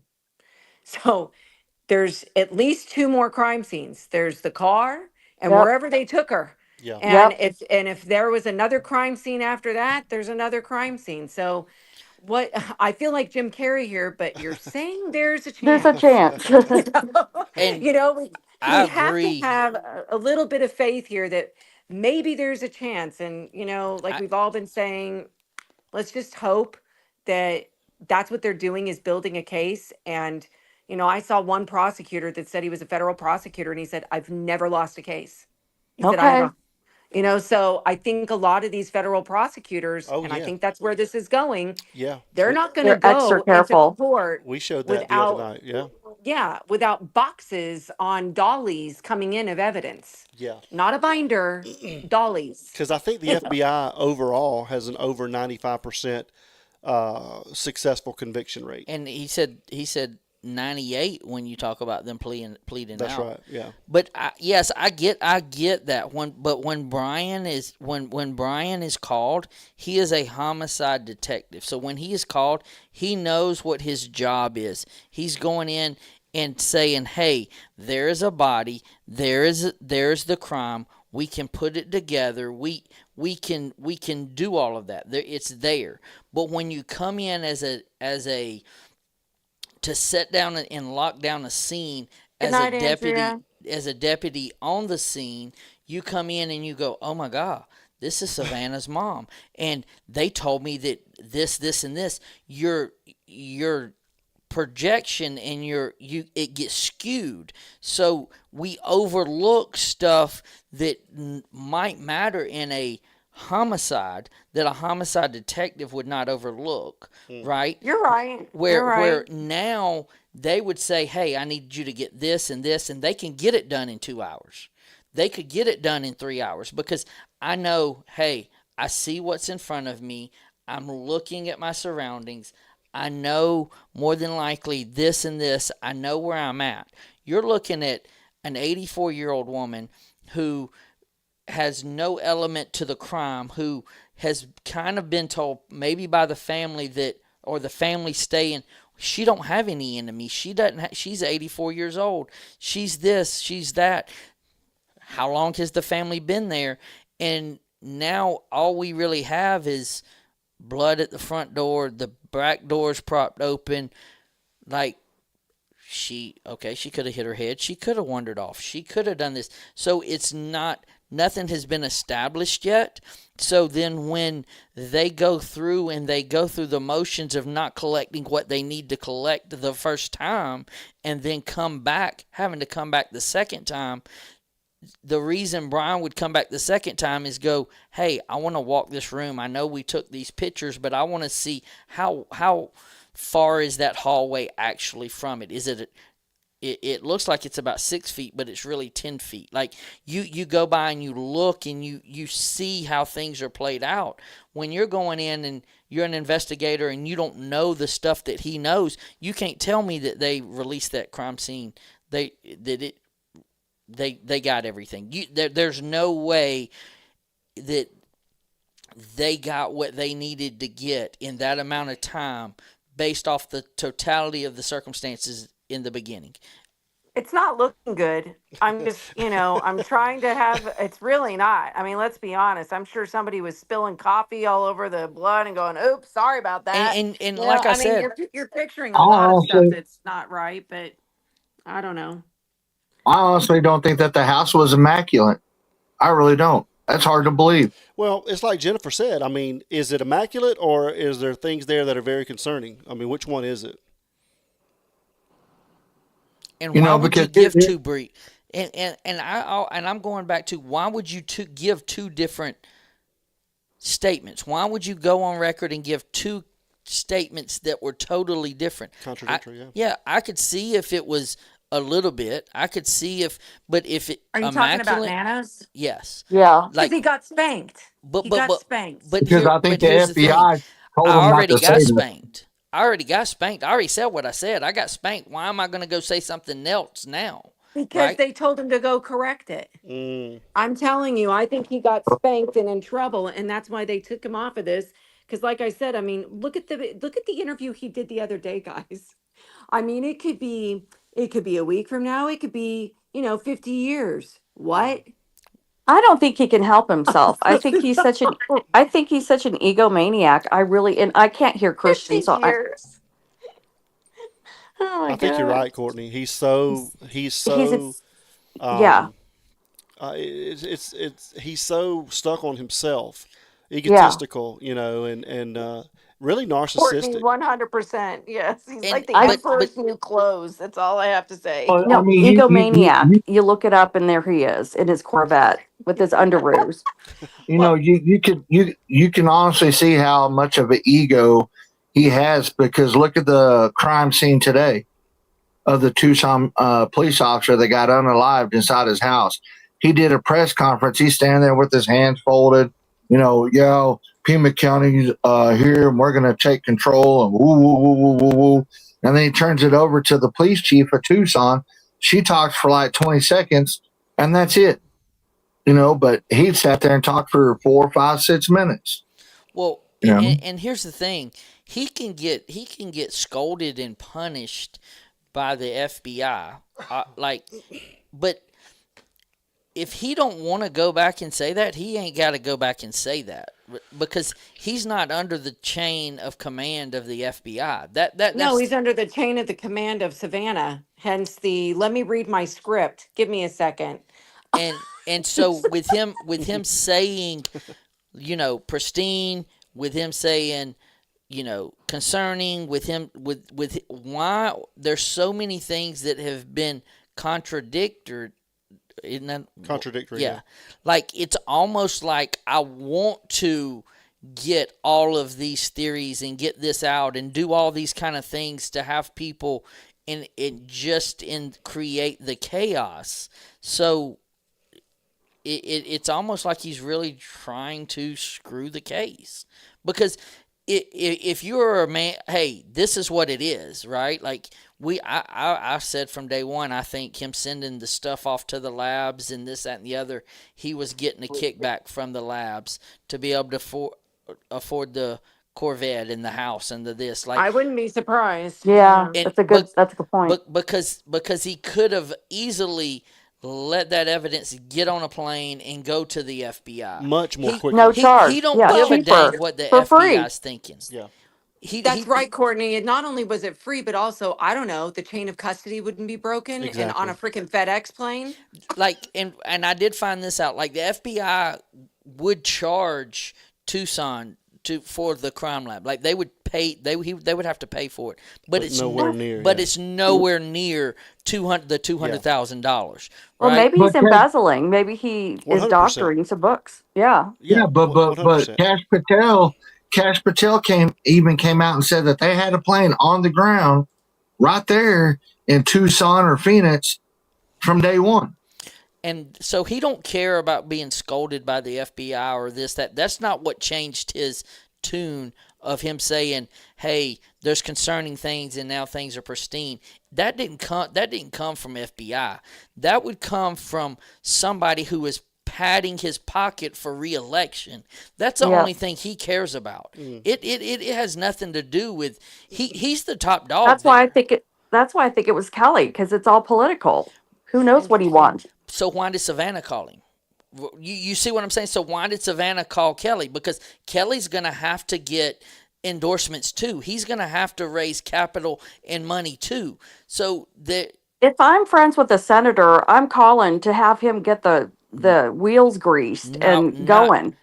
yeah, if you're friends with the senator and but Savannah Guthrie can call the governor. Savannah Guthrie can call the Well, her husband alone. right. Well, Like keep in mind, you're looking at presidents. I don't think that at that moment when she's calling Mark Kelly, they don't realize how this is gonna go. We have I think they 2020. do.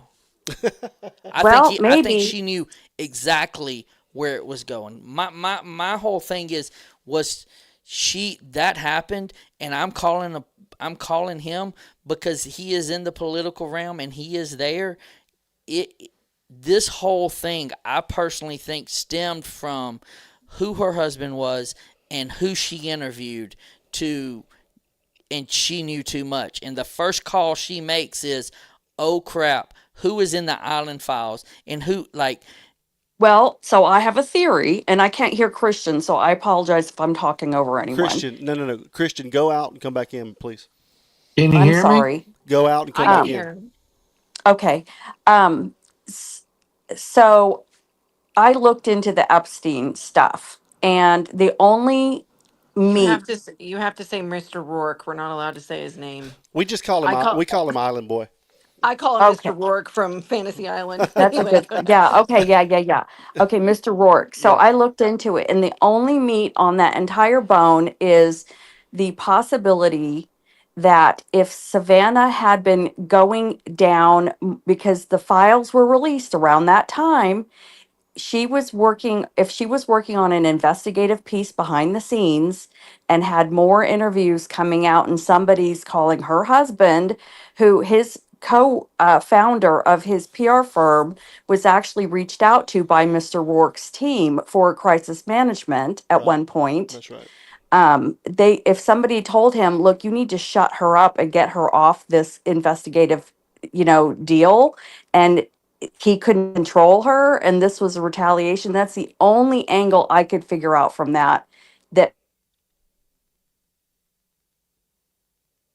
oh, far out. So You cut out all of it just The very last mysteriously. part. What'd you say? The very last part. The only angle. Courtney, can you hear me? Courtney, can you hear me? Jen, can you hear me? Yes. Christian, can you hear me?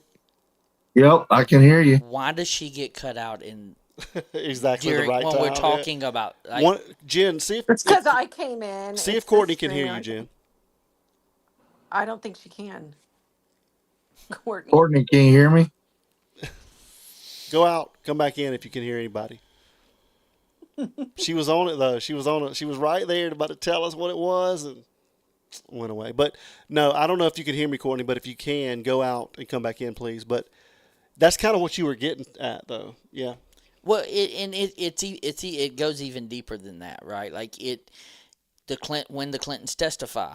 When did they agree to testify? Yeah, I'd like to When tell her. did- I don't know if she knows all those dates. So when she comes back in, she's coming back in now. Hopefully, everybody will be able to hear. Know what you guys could hear. So Are you there, Courtney? Yes. yeah, can you hear me? We got you. Okay, yeah, and I don't know what you guys heard and what you didn't, so I apologize. You said the only angle you could see was if she was going to do some type of investigative report on the back end, and her husband couldn't control that. Yeah, that's the only thing I can figure out with the connections. So I think that's a really good point, and we covered that as well. Again, okay. we've covered so many theories, but I think that's a great theory. And Do you, you know? Do you know when the Clintons were subpoenaed to testify? Around that time. so they were subpoenaed in August of 25 to testify before Congress, and they pushed it, they pushed it down the road.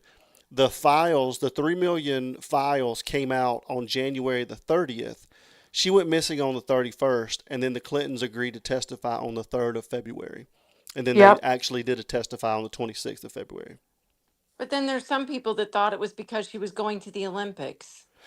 Some people, yeah, I don't I know. mean, it's like, who knows? It's Yeah. just, I don't know that Mrs. Guthrie would go missing just because of, deplane.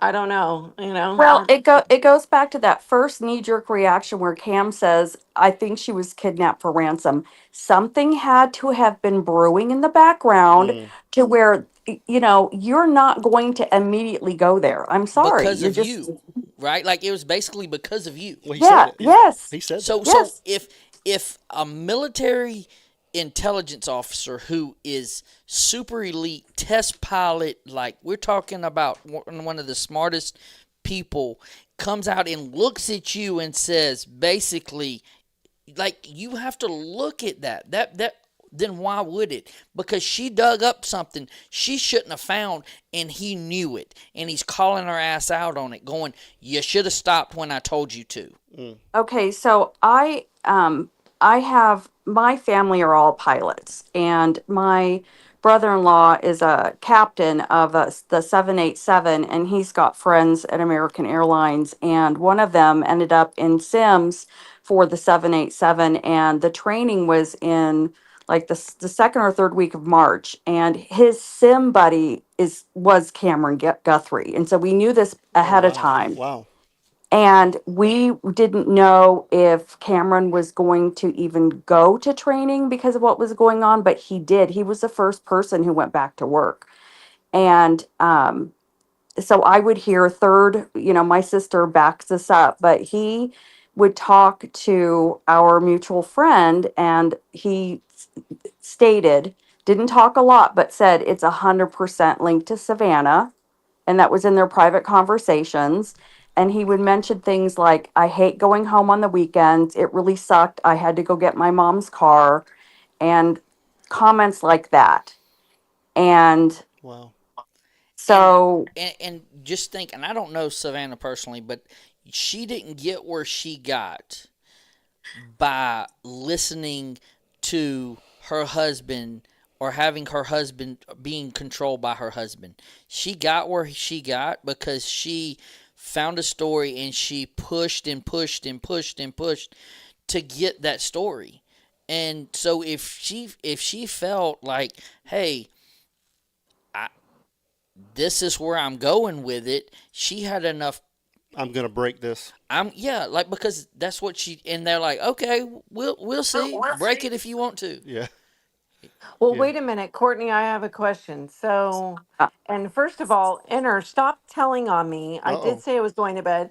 It is Mike. Mike was like, you have to come on and talk about the DNA vibe. I did, and then here we are. So I was yeah, gonna, but I am in bed technically. So, anyway, Inner, she told me she was going to bed. She knows I'm getting like zero sleep. But no, Courtney, my question is, when your friend was talking to Cameron, was he sounding? I'm trying to figure out the vibe here. he was like trying to compartmentalize, and he was grateful to be back to work because the pain was too much. So this was right around the time that Savannah's interview came out with Hoda. And um, Cam said he couldn't even watch the interview. The pain was so much. He dreaded going home on the weekends because it's just sitting in your own thoughts. He couldn't wait to get back to work because the pain was just enormous. Mm. And but he did think it was, but he told your friend or whatever that he did believe that it was. Yes, third week of March, it's 100% linked to Savannah. And so, my original theory was that somebody had been buzzing around Savannah, anonymously, maybe emailing her, irritating, just trying to get attention. And she wasn't, her staff wasn't responding. And she didn't do something that they wanted, whether it was attention or do something. And that this was how they were going to get her attention. Like, see, Savannah, are you paying attention to me now? And Mm. some of her videos too, the kidnapper was, we hear you, we're listening. And so I almost thought like somebody wanted her to do something and she didn't. And so now it's like, well, guess what, Savannah? I guess you're going to pay attention to me now. So I don't, but then I dropped that because we weren't getting anywhere. And it's like statistics, Yeah. inner circle. Yeah, exactly. And that's why I can't get away from that. And I hope I'm wrong, and I'm not blaming anybody, but Sure. Mike and I definitely, we've got different kind of theories, but all of these theories are great and they're plausible. Anything that we bring forth, it's plausible, and that's what we do. We bring all these different theories and the receipts of how it could happen. But at the end of the day, when people ask me, "What do you think?" I mean, to me, it just we're making it all too complex, and Yeah. based on the reactions and the mannerisms and the actions of certain people doing certain things and who would have the most to gain, we think it all leads in one direction, unfortunately. Yeah. And you're looking at it who has the most to gain, and Yep. I'm looking at it who has the most to lose. Yeah. They already have. You want when you're talking that kind of money, you aren't talking about gaining. You're worried about losing. Yeah. You're worried Yep. about losing it, not gaining it. You want to you want to hoard what you have. You want to like when you're at that level, you're looking, and I personally know some people at that level, right? And you're sitting there and they don't deal in your worlds. Their Mm-mm. problems are not our problems. Our problems are not their problems. And it's a different world when you're looking and you're running in them circles compared to running in circles that the average person is running in. They talk about stuff like, hey, I want to go eat at so and so, and they get on a plane and fly out and Yep. go eat and fly back. Like that's like we get in a car and go down to the Waffle House. But at the same time, like, they are more concerned about what we think about them and what their persona is more than, or what their brand is more than anything else. The Savannah Guthrie name means more to her It's a than brand. Yeah. that is her brand. It means more to her to go keep working and going overseas than it is to sit there and plead and have anybody help try to find her mom. And that's not me saying that. That's her actions saying that, y'all. Well, when you're saying who has to gain and who has to lose, those people have to stand to lose. What if, the cost of assisted living, that's gonna empty a bank account real fast. Yeah. Not at $40 And million. no, Well, no, but the but moms, they would do the moms Yeah. Yeah. for well, as even far as inheritance. FinFan Oh, that said just a second ago that on it's the not back always end for about inheritance. financial gain. And that's kind of what, Glenn and I showed on the graphs last night is that when I was doing all the research on, this half a percent, of, 80 plus that are unalived by, whomever, Mm. it's largely by a family Let, and let it's me let usually me by a son. Mike, let me ask this one Hold on a question. second.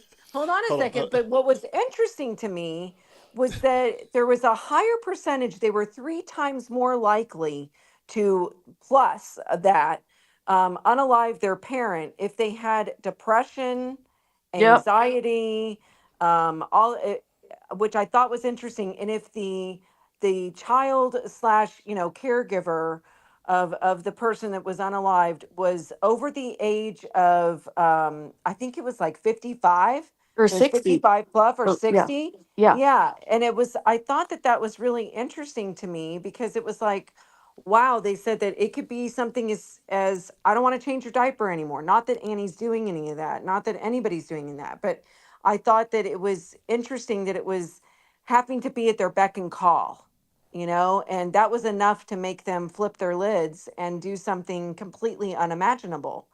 So to FinFan's point, I'm not sure that that's what he was saying, but I just I feel like sometimes it's not always because there's a bank account.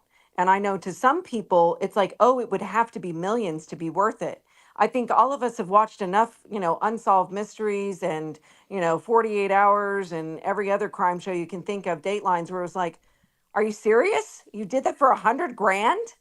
Yeah. Like, You there's know, people that had, some insurance accounts that weren't enough for me to, I mean, well, I would never think of doing something like that, but it's amazing what anybody would think. Glenn's going, oh my God, look for the banana peels. What's happening? No, it's like, no, I mean, all joking aside, this is not logical. But I think a lot of us, it would like, oh, to be logical, it would have to be, a gazillion. Well, to some people, it doesn't really matter. It's just getting them out of the way. So Good I point. think it's going to be too hard for any of us to figure out what the heck happened here. But well, well, honestly, I've always thought that maybe she had a will at one time that included Annie and Tommaso and Savannah and Cameron. And then something happened, like, Annie and Tommaso are her caregivers. There might have been a fight about something, and she decided to change her will. And this was a way for them to get back at her. Well, okay, so I can tell you one of the things I found is the house, Nancy's house, had been moved in and out of, like, deeded into her name and then deeded into the trust and then deeded back into her name. And Hmm. when this happened, the house was not under the name of the trust. So she could have been moving things in and out. That's what I'm saying. And and wait a and then minute. on top of that, Annie and Tommaso have not even been seen. Where are they at? I have a question, and I know Jen, you got a comment as well, but I don't see, and maybe some people in the chats can correct me. You establish a trust for a reason, and I understand that there are circumstances in life that can come up, whatever. But what would be the reason to move something in and out of a trust, Mike? I don't. Well, that's the whole thing. If you're changing stuff around and you're moving the house in and out, I don't know, because there were some looked like home equity loans. Like she got some smaller mortgages off on the house, and she'd pay them off, and then probably to do improvements. Yeah, and And those were, I don't mean to cut you off, but those were a little bit yeah, older, right? I think the last one I saw was like around 2017 or so. yeah, of course, of Yeah. course. So but it also, a trust keeps you, and a will keeps you out of probate. And we've all seen that there's a death record of her on February 1st. Again, good to be Savannah and have connections. But is it because they ended up in a probate situation? Was there a new, I don't know. We don't know. Hmm. Well, her house on record showed it was in a revocable trust. Yes, it is. Well, it like Courtney said. I mean, I don't know at that point in time, but it could have been going in and out of it because obviously revocable means you can change your mind at any point in time you want to, which is weird to Right. me. But I didn't see that it was out of a trust in the Mm. stuff Well, I and have. I But might be misspeaking. I'd have to go back and look. But yeah, it looked like there were at different times the owner was either Nancy Guthrie or it was the Guthrie Trust. And so I can't remember what order it was, but it looked like it went in and out a few times. interesting. Yeah, I Well, mean, and then Glenn and I tried to buy a house one time, and we were negotiating. It was terrible. The guy was older and the nicest man, but he passed away in negotiation. Mm. Mm, Mm. And it was horrible. His wife had just passed away 6 months prior. He was in his late 80s, and his kids were like, it's okay. It was in a trust. So we're now the trustees of it, and we can move forward. They didn't have to wait for probate and all that other stuff. So to your point, I mean, it makes things a lot easier when somebody passes away to go ahead and sell the home and not wait for probate, which we have had friends that have gone through, and it took over a year. Years. Oh Yeah. yeah, it's Yeah. awful. Yeah, as long I as you're mean, a it was trustee. Yeah, as long as you're a trustee of the, that's the thing is so we don't know how that thing was distributed or what percentages went to who, and I mean, who knows at this point. yeah, I don't know. And that, to your point, Courtney, that record showed that, she had passed away February 1st. Everybody's like, that's not a death certificate. Never said it was. I said No, it was it's on not. it was on TransUnion. Yeah. TransUnion polls showed that she was passed away, and TransUnion, this is what lawyers use. It's what law enforcement uses. I It's, think it was just something flagged it. I think it's just a flag. right. So was that putting her social security on hold? Yes, Was it could be it, anything. and from what I understand, when I looked up, Pima County or just, I mean, Arizona in general, I mean, unfortunately, I mean, it looks like the ransom notes check marked a lot of the boxes that are needed for a no body homicide. Exactly. Well, I can say because I pulled up Annie's information, and they are last seen at their old address that they sold in March 2025, May 2nd, which lines up when the neighbor said that they've been missing since May. And then last seen at their current address, August 7th. So I'm like, okay, something flagged a record on August 7th. So is it, what's going on? The mail stopped, blah, blah, blah. Um, so I think those could be just flags somewhere. Interesting. Hmm. Very interesting. Well, guys, I think I'm going to take a Yes. couple of calls, and we're almost at we're at 650 something, 660 likes or something So like we're that. less than 100. We're less than 100 away, Keep guys. going, you So, guys. hey, I'm telling you, you guys are Go, awesome. guys. Let's go. Yeah, thank you guys so much. Yeah, hit the like, everybody. We've Thank got you a so much lot of for having me friends that on. are live tonight, and so I'm just humbled by you guys coming in here. And what a great panel! You guys have been awesome, and what an honor to be up here with you guys, Christian and Courtney and Jen. Thank you guys for coming up here tonight. Absolutely. We'll do it Thank again. you. I think it was I'm great. my, I think it was great. Yes, thank you so much for having me. And I'm going to go to bed now. My dog Me is too. snoring. And good night, everybody. Good Night. See night. Well, y'all. Thank you, Jen. Jen, Tell Glenn I said Good hello. night. All right, I Bye bye. will. bye Good bye. night. Courtney, thank you so much for joining us. Thank We you. really appreciate it. We'll get together sometime soon and do some stuff. Absolutely. Thanks so much, everyone. Yes, See ma'am. ya. Thank you. All All right, right. bye bye. Bye bye. Christian, last words. man, I had fun, and I would love to do a joint panel with any of these people, with Jen or y'all guys or Courtney, any of them. Yeah, it's an So honor to be with these guys. An honor to be with you, man. So we appreciate you coming up here. Always appreciate your support and what you do. And you guys go over and check out Fueled by Folgers and Jesus and sub him up, guys, if you haven't checked him out yet. yeah, I got like 653 subs. So Good job, man. Just keep grinding. Yeah, keep I up. remember when we were there, we were like, just keep doing it. Just keep pushing Oh, I forward, am. man. Because matter of fact, just to put out there to your people that can hear the chat, I'm about to cover like 2 cold cases. They say that they're still active cases. Both of them happened here in Texas, and so that's basically what I'm gonna cover is these 2 cold cases. And my last words: hook 'em horns. Go Hey, dogs. I'll be out in Arlington at the end of the year. Really? Yeah. Well, I would love to meet up with you and meet you in person. How far are you from Arlington? I'm in Fort Worth, Okay. South Fort Worth. Okay. So- My oldest goes to college at Texas A&M. Oh, okay. But we'll be going to Arlington. Devin's got a national championship game out there. Sweet. All right, Christian. Well, we appreciate you, man. Join us again sometime, okay? Yeah, no problem. Thanks. All right, see you ya. later. Thanks, man. What an unbelievable panel it tonight, was. Mike. I mean, thank you guys so much, Courtney. Again, if you guys have not, I'm sure you have, but if you have not gone over and subscribed to Crime Crunchies, make sure you guys go over there. Courtney is doing some great things, And of course, Jen and Glenn over at Thornbridge X Unfiltered. Make sure you go sub them up, and Christian as well at Fueled by Folgers and Jesus. So, guys, we're almost there. First time viewer. First time viewer. Hello, people. Joe here. Hey, guys, first time viewer and new sub, Barbara's husband. Thanks so much. We appreciate you being here. And guys, if you hadn't hit the like button yet, I don't know if you're just coming in, hit the like button, guys. And Adam, this channel got monetized 2 days ago. Very exciting. Cool. Congratulations.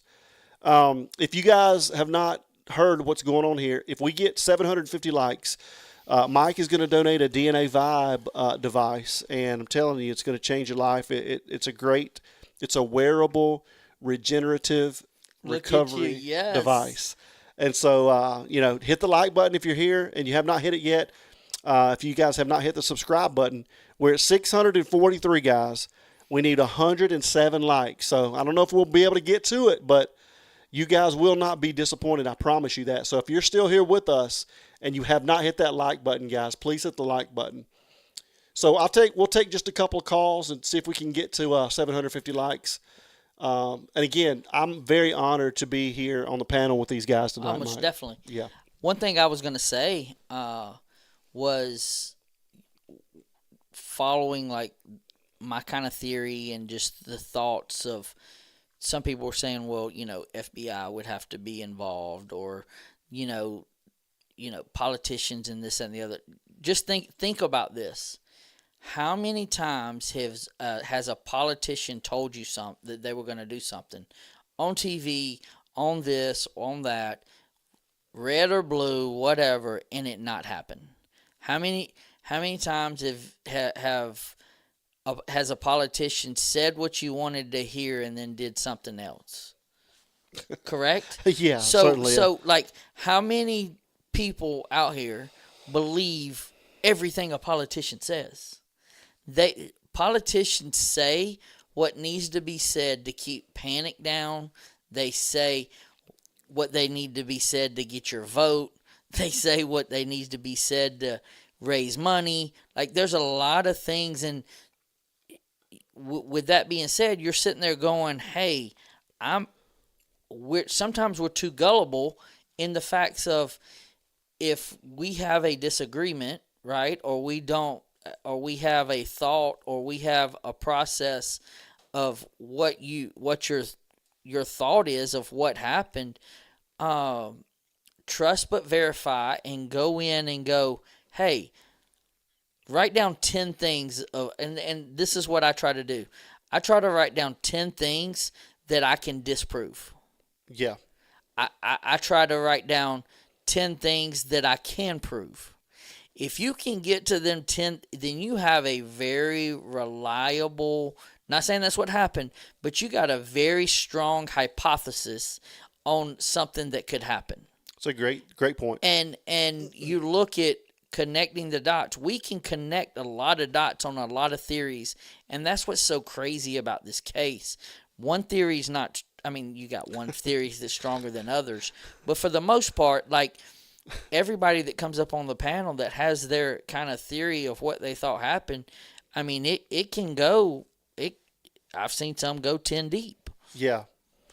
It's a great point. Major Rammerjammer says something. Says, I wish politicians will look out for minors and not just minors on an island somewhere. Right? Anyway, if you guys want to give us a call, 470-499-0902 if you guys want to talk for a couple minutes about what we've covered tonight. Again, the panel was amazing, one of the best ones we've had. I'm honored to have been here with you guys. Thank you guys so much. I think Sikorsky is live. You should come by. Fueled, yeah, okay, yeah. You guys go check out Sikorsky. She's awesome. She's like a little sister to us, so we appreciate her. So, guys, I don't know how many we're at, but we need a few more likes to get to 750, and hopefully we can get there. I'd love to get this device in somebody's hands, guys. Hello, this is Patriot Pride. Hi, my name's Dean. I wanted to interject the little nursery rhyme, Little Red Riding Hood. Okay. and the big bad wolf. All right. You remember that the big bad wolf took the grandmother, and supposedly ate her, Yeah. but actually she was probably hidden in a closet. But my thought was to when the wolf said, when Little Red Riding Hood says, "What big eyes you have," and the wolf says, "Better to see you with," and then, "What big teeth you have, better to eat you with."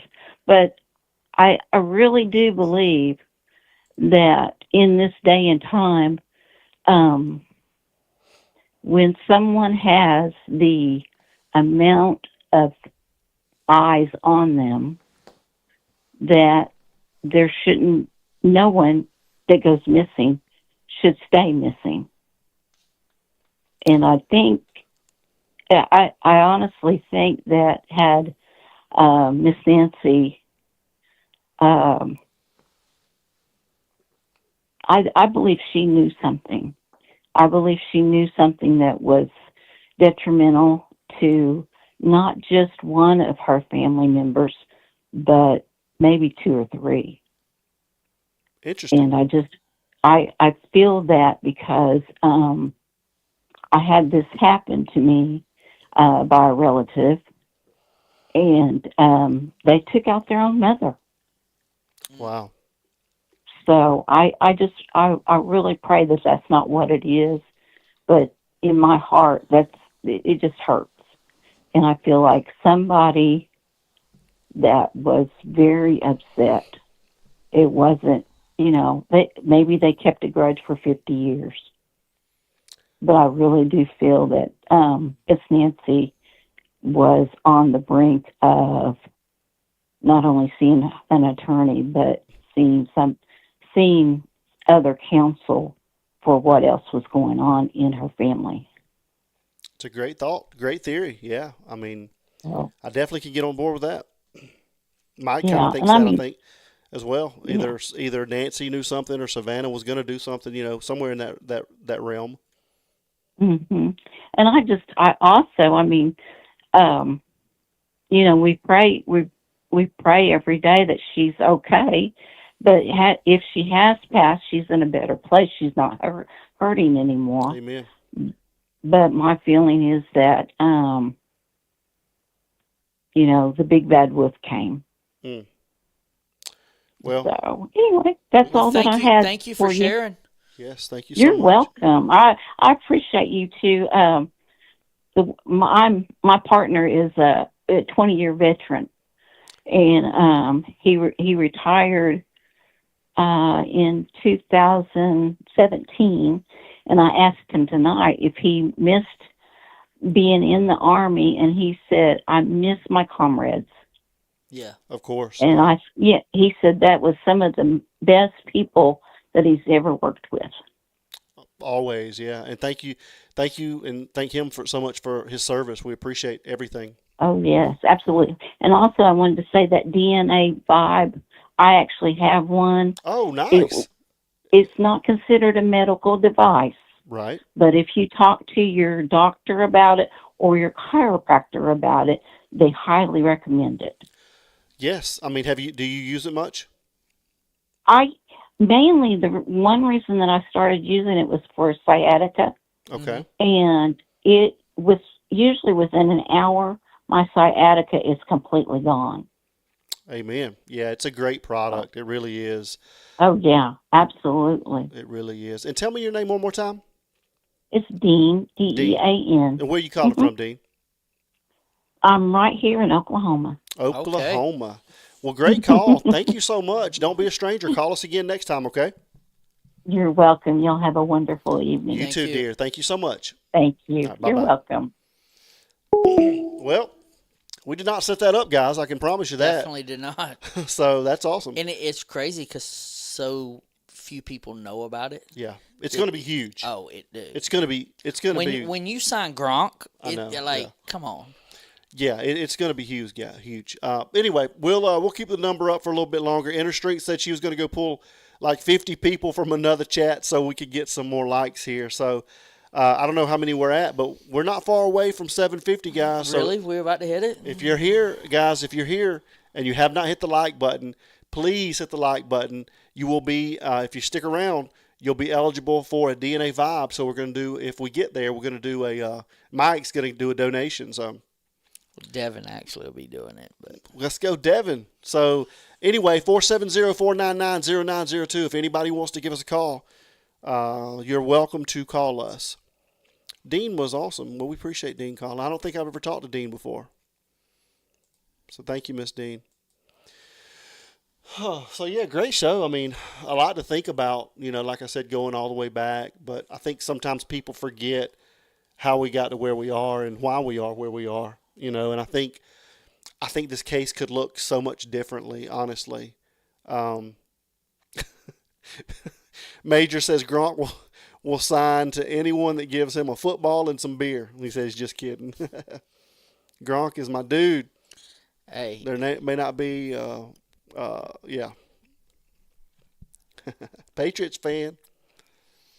Jody says, "Come on, y'all." Yeah, I mean, again, we got some friends that huge YouTubers, and a lot of people are watching them tonight. And so I just thank you guys that have been here, that's watched us. So we'll take another call if you guys want to call. I'll keep the call line up for just a couple more minutes.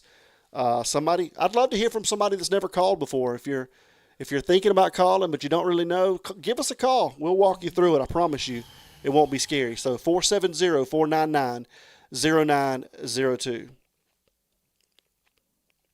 So let's try to read some of these chats, Mike, if I can. Call in, brother. Keep it classy. Get your DNA vibing. No yawning, Mike. No yawning. oh, there's yawning. Yeah. Hey, it's past my bedtime. If y'all remember when we called in and I was at the house and that alarm went off and I couldn't, and y'all thought somebody was backing up, it went off about 12:30. So I'm way past my bedtime. Guys, we only need about 80 likes. If we can get there, it'd be awesome. So, yeah, we see stopping by to show some love, Carolina. Thank you so much. We'll catch the replay. Yeah, I think you'll like this one. What's up, Jaylene? Hadn't seen you for a while tonight. Pickles. She's been in here giving you a hard time. Has she? I didn't see it. I've been trying to keep this thing rolling. Crazy says, been here since the beginning. Too shy to call. Come on, give us a call. I promise you that you'll enjoy it after it's over with. That did not sound right. But anyway. What did you say? Nothing. I promise you. What did you say? Nothing. Anyway, just give us a call. We appreciate it.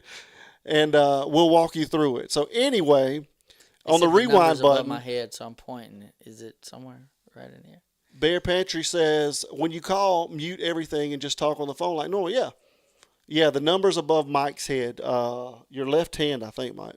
I did this. That's it. 470-499-0902. Yeah, I knew that was coming. You knew what was coming? All of these laughs. Because of what you said? I didn't say anything. Anyway. I want to know, somebody put in the chat what he said. We heard you, Adam. Nobody heard anything. Hit the like tonight. Let's go. Let's go. Of course I have. You just ignore me. No. I hadn't ignored you. No, not at all. I want to hear. I got to go back and listen to what you said. Oh Lord, I've been on YouTube for 12 hours watching 857. 857 is putting in work tonight, guys. I'm going to tell you, and I'm not sure if Juice is still alive or not, but those guys are putting in work. You guys go over and check out 857 when we get off, and give him a like and subscribe. So, all right, guys, we're gonna wrap this thing up. If nobody else wants to call. 675. Don't look like we're gonna get it tonight, y'all. Hello, this is Patriot Pride. Hello, this is Patriot Pride. Hello, this is Patriot Pride. Hey, Adam, this is Michael. Hey, how are you doing, Michael? Good. What's going on tonight? I just wanted to say thank you for everything that you do. I'm doing this for my beautiful wife, Lisa, who is making me do this. Thank you so much. Well, thank you, Lisa, for making him call. Yeah, how are you guys doing tonight? We're doing good. Just hanging out with y'all, picking on Major. You know, He deserves it, right? He's a good one Yeah. to pick on. Yeah, he's He he's a, is. he's a great dude. He's a great dude. Well, what do you guys think about the show tonight? Do you think there's some things You that enjoyed it. what's that? You promised we would enjoy it. Do you think there's some things that were definitely kind of botched within those first Yeah. 12 hours? Definitely. But back on what you had said right before I called. We're still etch a sketching the whole thing here. So Yeah. just trying to forget it. So thanks, Mike, for reminding us. I'm over here reading chats, and it popped up. I'm about to die. Oh man. Um, So But what- yeah, no, it definitely got botched, and it continues to get botched, and Nanos is an idiot, and unfortunately, I think that's the truest thing that's been said all day. everybody's under the same Yeah. consensus of that. so, It's unfortunate But too, yeah. isn't it? I mean, there's so much, in Pima County that he's been responsible for all of these years, and not only there, other places that he's been, and it's just so unfortunate that it continues to happen and it's allowed to continue to happen. You know what I mean? right, yeah, no, it's sad. Nancy deserves a whole lot better than this. And I don't know. It just really Yeah, It it's just really did. unfortunate. how sad it is. Well, Yeah, I mean, the crime is so bad there, and the deaths in the jail system is so bad, and there's so many unsolved cases, and I mean, it's just like it never ends, And I mean, 857 and I were talking about that the other night, and I mean, it starts with leadership. It really does. It does. It does. Everything flows from the top down, and when the top is screwed up like it is there, it's just going to mess up all the way down, through. And there's so much more that could be done. Not so much that they could say much more. I don't think that they could say much more just because of the open case. I get that. But the fact that they just don't act like they even care. Yeah. Well, one of the biggest issues is the Pima County will say one thing, and then the FBI comes back and contradicts exactly what they said, or vice versa. And neither one of them feel like they're on the same page. They don't even seem like they're in the same book. No. But I think that falls back on the egos of the leadership. Yeah. Neither I one agree of with them wants to give up anything. Neither one of them wants to give in on anything. And there's no teamwork with it. I totally agree with that. Yeah, it's so unfortunate. Yeah. It really is. But hey man, thank you so much for calling in. I'm so Go up one. I know. It's awesome to hear from you, and thank you so much for y'all's support. I really appreciate you guys. Oh, of course. We love what you guys are doing. We love, the banter in the chat. We love Love what you guys stand for. We love what you stand for. Thank you so much. We have fallen. I've been a proud vet for years, but there's not much out there that tops you guys. You guys Wow. are always out there doing it. And for the chat, hit the like. I want this DNA thing. Well, thank you so much for that, and thank you so much for your service. I mean, I can't thank you enough. So, you guys are awesome, and we appreciate all of your support. Well, thank you. And Yes. I'll get out of here. Oh, Thanks again, thank guys. you. Hey, so much. call again. It's awesome to talk to you. Okay, so call again sometime. Okay. Thank you, Thanks, sir. guys. Yes, sir. Bye-bye. Okay. Nobody heard me say anything. I saw it now. Nobody said anything. We need a shirt that says. Nobody heard me say anything. Let's see. Inner Strength sending over extra 25 likes. Let's go. Hey, guys, we're almost there. We'll probably need a couple more phone calls to stay live here, but I think we may get there, Mike. I never thought we would get to 750, but we may. We may. I mean, we've still got almost 400 people in here, guys. Listen, if you're still here, you're going to be eligible for a DNA Vibe. It's a regenerative recovery device, the world's only regenerative wearable recovery device. It's an $825 value.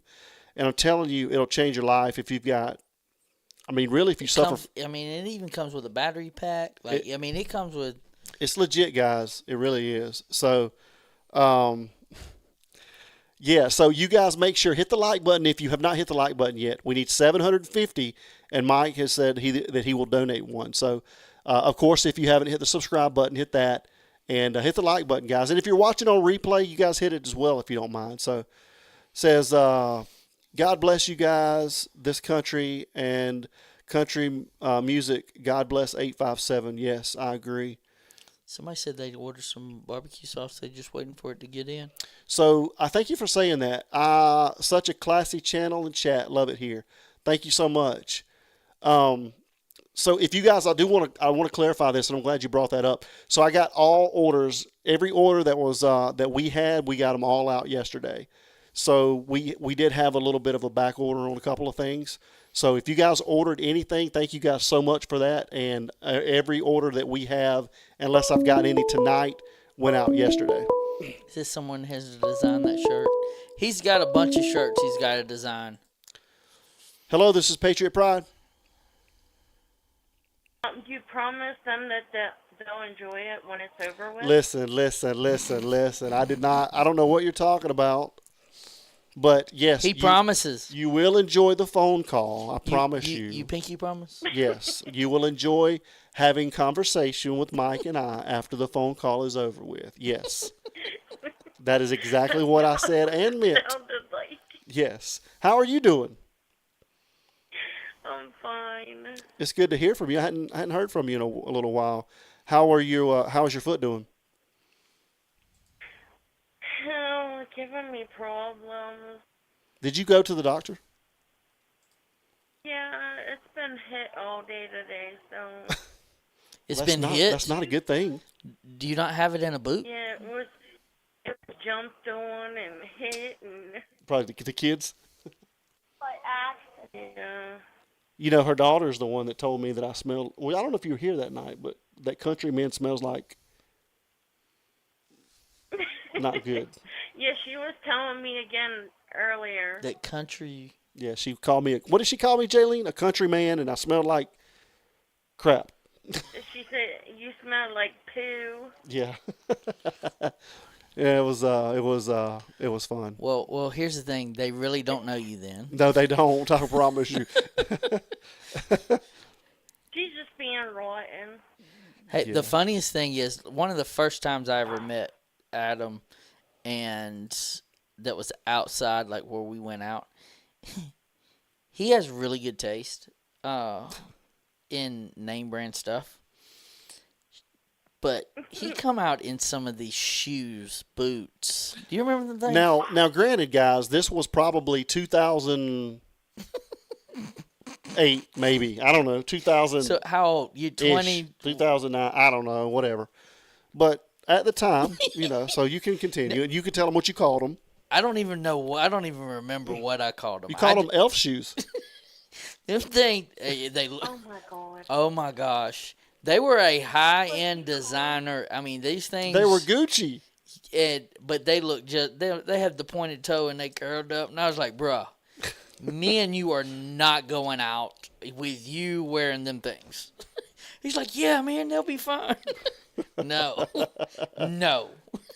If you wearing boots, you wearing cowboy boots. You ain't wearing these. I don't know what they are. Anyway, so It's pretty funny. that was fun. So what else you got going on today, Jaylene? Do elf shoes. Yeah, That's what he he called had some them. elf shoes. They're probably the most expensive elf shoes you ever seen, but Jaylene, are we going to hit the 750 likes tonight? We aren't. You better. Well, we trying. We are trying our best. I did everything in my power to make sure. We need 63 more. It's tough. Guys, we've never missed a goal. We've never haven't. missed a goal, guys.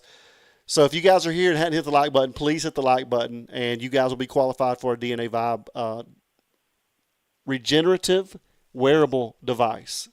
He's a high dollar holla. Jody Lynn, what's up? Anyway, all right, Jaylene, it's good to talk to you. Anything else on your mind? No, that's it. I was just calling to aggravate. Well, I'm glad you did. It's always good to get aggravated by you.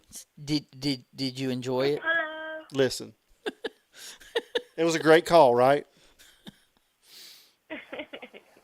Yes. Yeah. Yes. All right. Well, thank you, Jaylene. We appreciate you. Hello. See you guys later. See y'all. Bye. I think all YouTubers need to get window clings for vehicles and bumper stickers. Let's go. Let's go. So anyway, thank you guys. Speaking of that, we're kind of talking about doing something and having like a. You want to tell them? I have no idea what we're talking about right now. You said the little window clinger bumper stickers. It's not a bumper sticker, but we're talking about. I'm lost. Today's been a long day for me. I'm sorry. What are we talking about? What the Traeger? Oh yeah. We don't want to reveal that yet. But, When are we gonna do that? we got a lot of good things coming. We only need 59 more likes, guys. 59 more likes, Mike. You like keeping secrets too long, bruh. We need 50 more likes, 59 more likes, and we're going to give away this device. So I really think we'll get there. Anybody else want to call? 470-499-0902. Anybody else? Love to hear from people that we've never heard from before. Don't be shy. And that's all I'm going to say. Go back to 857, stay up all night until something happens. Okay. Going back to 857. Cool. Well, he's done an amazing job of his coverage today, him and Juice. I don't know if they're still together or not. But I know that storm that was coming in. Well, was gonna blow 'em lightning away, was yeah. popping and Yeah. Yes, look at the flag behind you. Perfect for a window cling. Okay. I don't know that I know what a window cling is. Is it like a Georgia, is that a window cling? I think it's almost like that little baby on board, the little. I'm thinking like it's like a Georgia flag that you roll your window up in. You know what I'm saying? Oh, I don't know. I was thinking like one of them little things that had a little something on board, baby on board. We should do a 12-hour stream one day. I think people would be down to hear a 12-hour stream from us, and maybe we do it going somewhere. We don't do it from the studio. Yeah, we would have to find somebody to drive. Hello, this is Patriot Pride. Hi guys, this is PK. What's up, PK? PK, how are you? I'm good. How are you guys? Great. What's going on? Good. Well, the forest fires have settled down a little bit over here, Praise God. so that's good.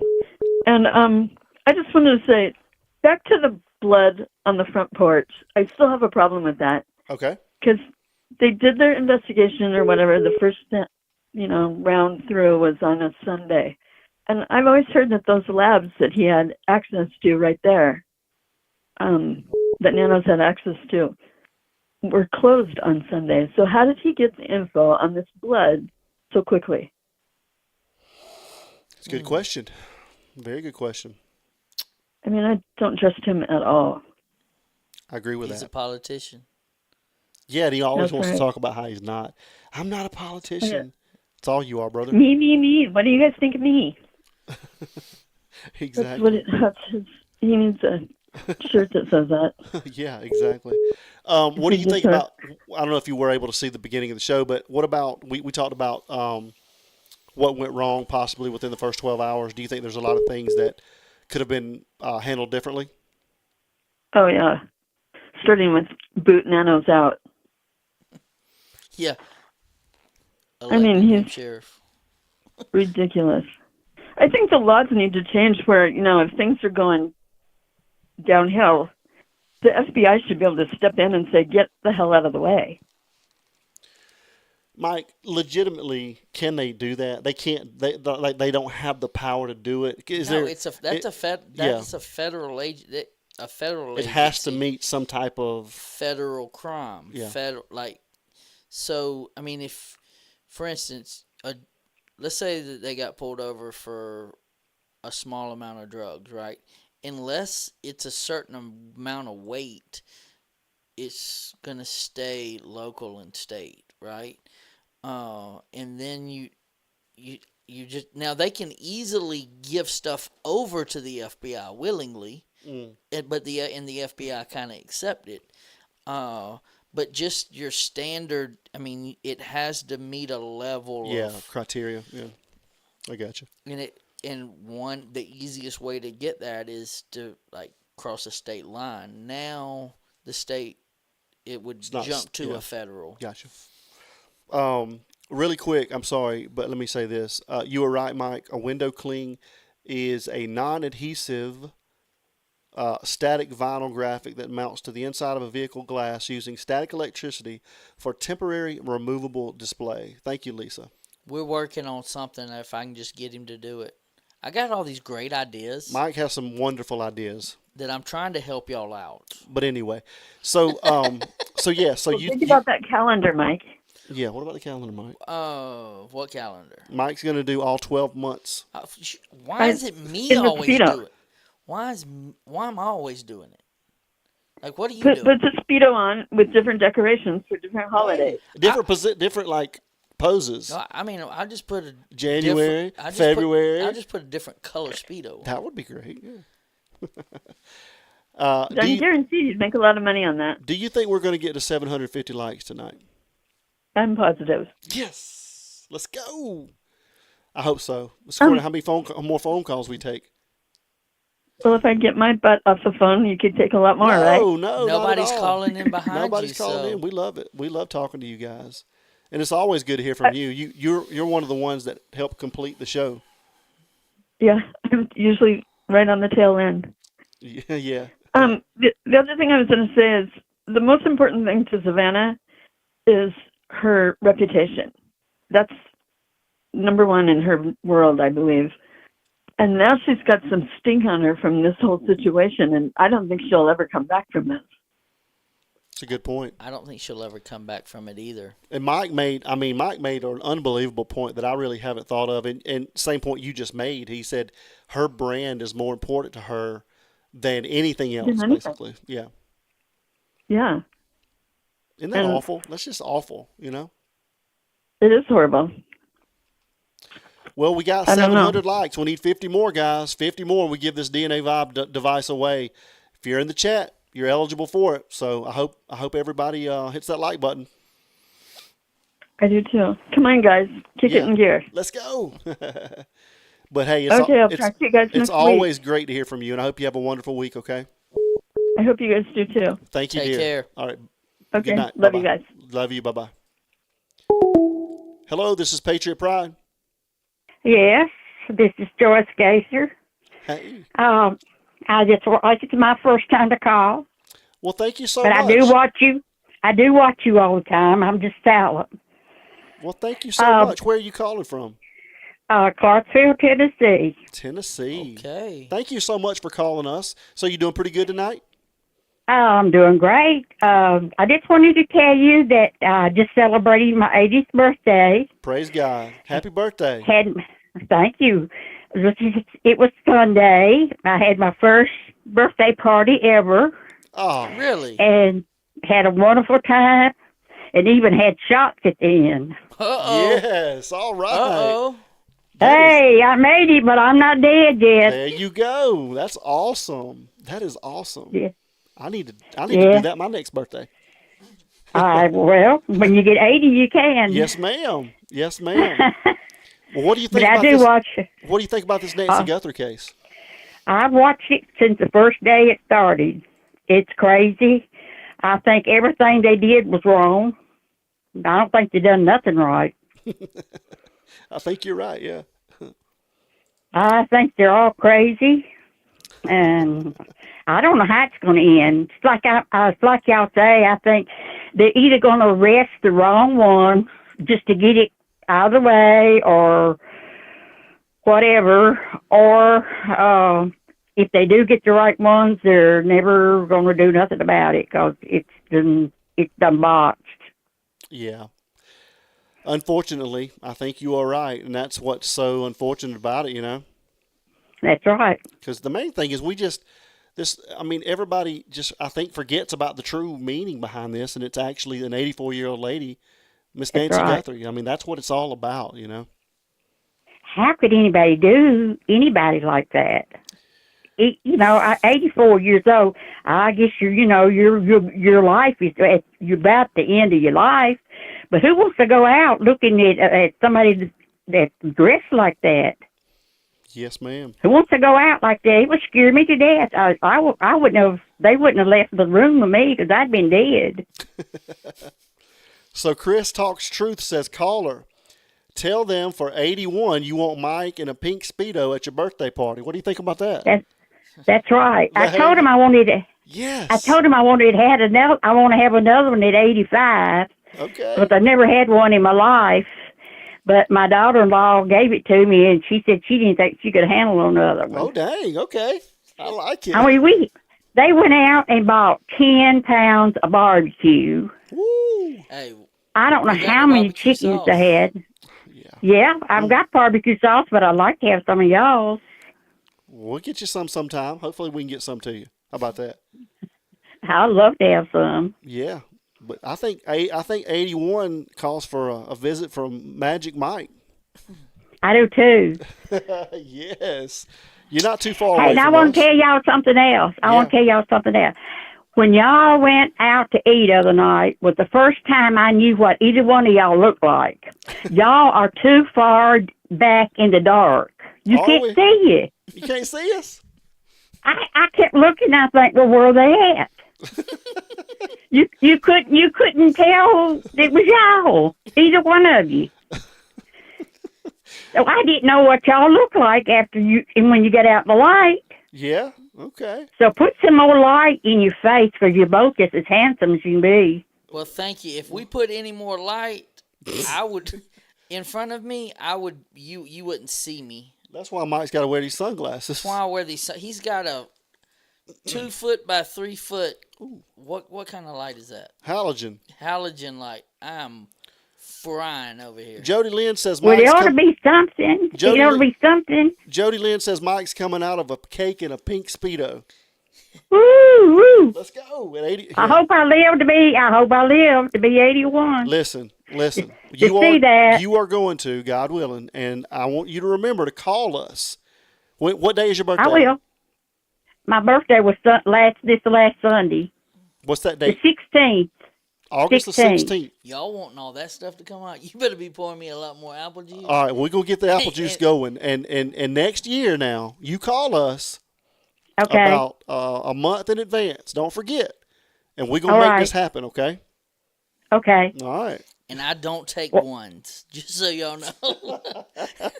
Can we have a shot? Can we have a shot? You can have two. You can have two. Ooh, I don't know if I can take two or not. I get hot and Michael bring one sweaty. and I'll bring one. How about that? All right. Well, you have a nice night. Hey. I enjoyed talking to you. Please call us back sometime, okay? Oh, I will. I've been wanting to call, but I'm a little bit shy, but I won't be no more. Well, now I want to prove the point. After the phone call, you enjoyed this phone call, didn't you? Yes, I did. Well, and we enjoyed you. Thank you so much, okay? Thank y'all. Yes, Love ma'am. y'all. Love you too. Bye-bye. Bye-bye. Bye-bye. Bye. What a great call. That was a great call right there. Yeah. That boy's going to show up, and Adam promises you guys, we're only like 20 away. We're like 20 likes away, Mike. We're going to hit this. I'm just keep reading We're going to hit this, guys. Last time I'm going to say this, probably. If you guys have not hit that subscribe button yet, please hit the subscribe button and hit the like button, guys. We're trying to get to 750 likes tonight, and Mike is going to donate a DNA Vibe. It's the world's only regenerative wearable device. Look at you. It's amazing. I'm telling you guys. We got 2 calls coming in. Hello, this is Patriot Pride. Hey, how you guys doing? Doing great. How are you doing? I'm good. This is Angie. I'm calling from Jackson, Tennessee. Hey, Angie. You doing? What's on your mind tonight? All right. Um. So here's the thing. I feel like I come up with a new theory every night, and I drive myself crazy Okay. thinking about all of this. And um, I'm gonna tell you, I've got a 10-year-old daughter, and she is so disgusted about this case. She gets on to me every day about this Nancy Guthrie case. I don't even talk to her about it. And she's like, Mom, she's 10 now. She's like, there is kids and other people that's out there missing. And I said, baby, it's not about Savannah or this woman. I have pity for them, and concern and sorrow, for it all. But it's just a thing that the case this is not anything that makes any sense. I mean, nothing. And I'm just sitting here thinking, I'm angry. I can't help but every day get angrier and angrier at Savannah. I feel like Nancy, if she is gone, there's not going to be any trace of her. They've done something to her body to where they won't find the body, or Nancy's living her best life ever in another country or something. I know that might sound crazy, but they've got this shooting that happened in Pima County earlier. Yes, ma'am. I'm sitting here thinking now, what's that about? Is that supposed to be taking the attention away from Nancy Guthrie? I don't know. I just think, okay, so, and then last night they played the clip where Nanos, in the beginning of all of this, was saying, let me get my notes here because I'm not good at going by a script. Yeah. Okay. I'm not a fan of Nanos, just like everybody isn't, okay? Mm-hmm. But it's when I heard that last night, it triggered something in my mind. Okay. Sorry, we got storms coming through. Mm-mm. Anyway, so I got to thinking, oh my gosh, what if T, maybe an A, or maybe that GC knows something about Nanos, and I've kind of got him over a barrel. Yeah, possibly. Because he's trying to, and saying so quickly, oh, the family's cleared. Okay, all right, well, okay. Whatever. I feel like he felt like he had to say that. But I feel like he was trying to send a message by saying, I don't know, I'm not, used to going by a script, of course. And Savannah said, talk to her and you'll see, and all this garbage. Well, she said that her and her other two siblings, when they were little, used to play kidnapping games with another relative that was older. Yeah, that's Yeah, a good when I point. heard that, it blew my mind. Yeah. Yeah, okay, so that's another thing that's weird, Right. You loved your mother so much. You loved your mother so much. And I'm going to tell you something. My mother died 6 years ago. I'm going to tell you something. I'm not even a thousandaire, okay? Mm. But I tell you this. If somebody would have called, first off, a subscription would have been paid for, and we would have been, me and my siblings, all of us, would have been able to look in on that app to see, make sure that Mama's okay. Oh yeah, All right. certainly, yeah. Okay. All right. And then so another, these church friends calling. You know, I'm wondering what the phone records look like. I wonder what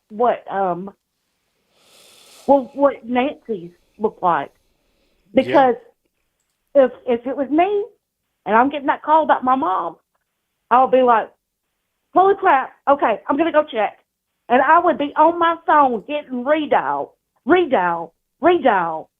calling my mama, hoping that she picks up the phone. Certainly. You know, Yeah. oh, you know, I overslept or whatever. You know, I would steadily be hitting it while I'm driving. You know. Yep. I have a feeling there wasn't a phone call made to Miss Nancy. Mhm. You know, like why are you not looking at that? The Uber driver thing. Okay, like why didn't they go get her and take her? You know, Yeah. it's just there's too many things. This whole hush hush thing with Kathy Lee Gifford. Now I'm gonna tell you something. She said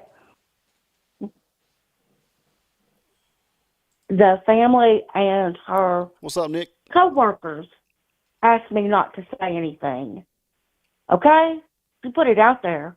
And also put it out there that I have my own feelings of what I think happened, and I pray I'm wrong.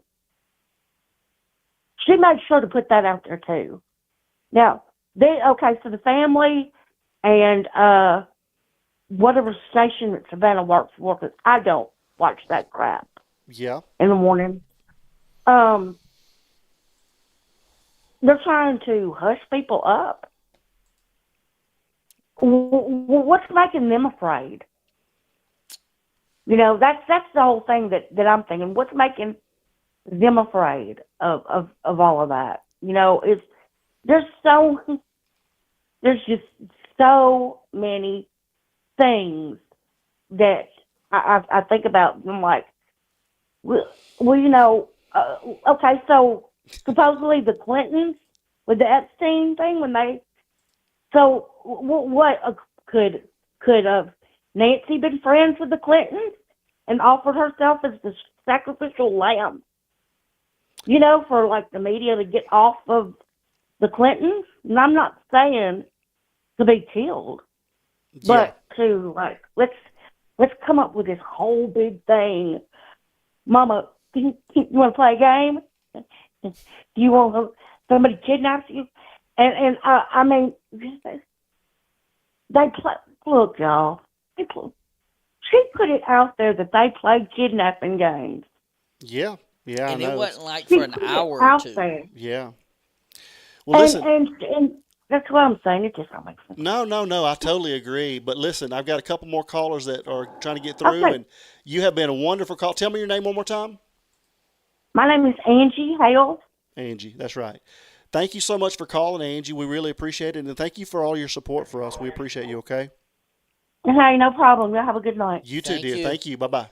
10 more, y'all. 10 more. Guys, I cannot tell you guys how really humbled I am by this. I never thought we'd get to 750 tonight. I mean, like I said, we've had so many of our friends that have huge YouTube channels that have been on, and you guys have been with us, and thank you guys. And Nick's in here. What's up, Nick? What's up, brother? But I do got to say this. What I am learning is that we can go recruit and get a lot more people. But you guys are all our friends that are coming in here, but you haven't hit the notification button, so they're not getting notifications. So, guys, please, all of our friends, hit those notification buttons so that you'll get the notification when we're going live, please. Hello, this is Patriot Pride. Hi, Patriot Pride. How are you? Doing great. Doing good. Just trying to check these likes out over here. How are you doing? I'm doing great, and I have to tell you, I'm 75 years old, and I've never called in before, ever. Anyone. Well, I'm so proud of you. Thank you so much. We are glad that we are your first. And I'm telling you, every time I make a comment in the chat and I get a comment back that's positive and gets shown on the screen. I screenshot it and I show my kids, and they're getting the biggest kick. So wait till I tell them about this tomorrow. Oh my gosh, I'm really excited. That's awesome. That's pretty cool. Yeah, yeah. Thank you so much.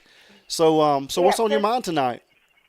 Well, just one thing that I heard from the interview room that just kind of made a little sense, knowing Nano says, I think we all do. And they said, why wouldn't Nanos want this solved? Why is he doing all this?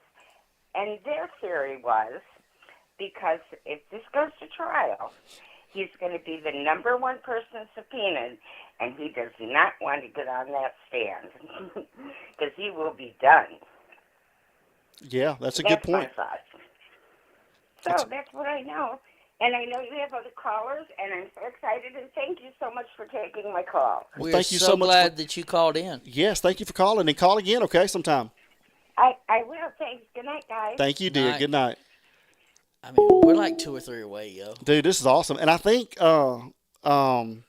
they announced it on like 857 he must have said something over there. Thanks, brother. We appreciate that. And again, thank everybody. Thank you guys so much. We love you guys. I can't tell you how much we look forward to being here with you guys twice a week. So thank you guys so much.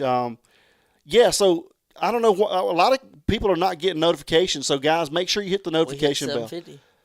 750. Let's go. Let's go. Lisa, thank you so much for letting me know that. 750 likes. Let's go. 751. Thank you guys so much. Hello, this is Patriot Pride. Hey, Adam. Hey, Mike. Hey, how you are guys you? doing? We just over here cheering that we hit 751. So honored and so humble. We just hit 751 likes for tonight. So somebody's going to get a DNA device. That's awesome. This is Angel from North Carolina. Hey there, Miss Angel. Hey, my main reason for getting on the phone with y'all this morning is because I have 7 different lab blankets that I have made outside of the Afghans that I made, one for Adam and one for Mike. Oh, thank you that is so much. awesome. Thank you so much for that. No problem. I just need somewhere to send them. Okay. Well, our email is in this little red ticker at the bottom here. So why don't you send me an email, okay? And then I'll reach out to you, and we'll get together on where we can send them to, okay? Sounds good. You are And amazing. thank you so much. You are amazing, yes. Thank you so much for that. No problem. It's. I feel like that's my ministry, just reaching out to people, bringing them closer to God.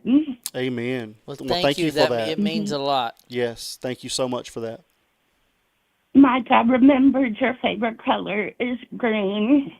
That's the Afghan I made for you. Okay. Adam, I made yours with a different color thread with red, white, and blue in it. Nice. That's pretty cool. Nice. I'm so honored. Thank you so much for that. I can't wait to see it. Yeah, I know. I'm excited. Okay,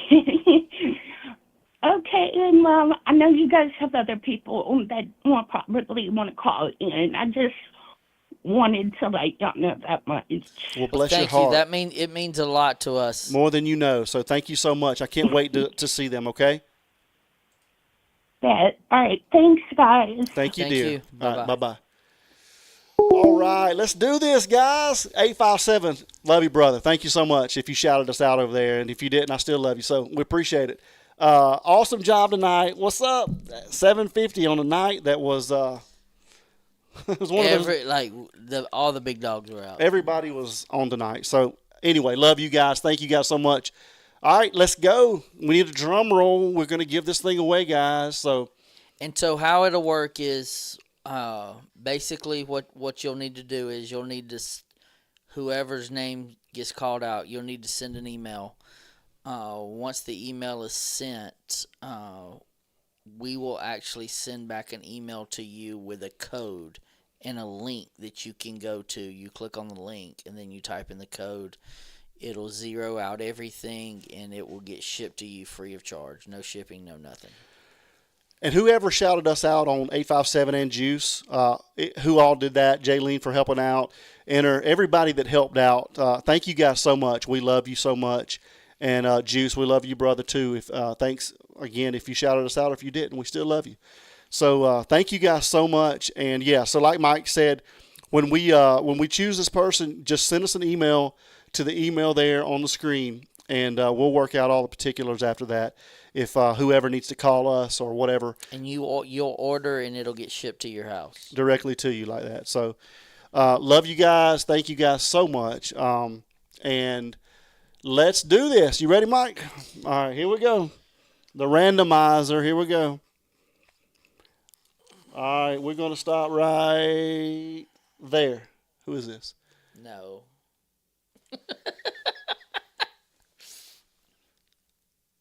All right, so we have a winner. It is... you won't believe it.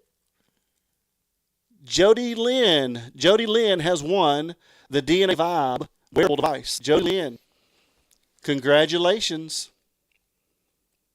So, Jody Lynn, give us an email and let us know if you're still in here. Yeah, you got to be in here. Yeah, so Jody Lynn, if you're still in here, thank you, Bear Pantry. Appreciate that. Jody Lynn, I'll give you like 2 minutes to give me an email because I got to make sure you're in here. Because if not, we'll go to somebody else. It would suck to have stayed in. Thank you, Jaylene. We love you. Then all of a sudden, click out and then your name called. It says you're buffering. We're good. All right, Jody Lynn, shoot me an email real quick. Make sure you're still in here.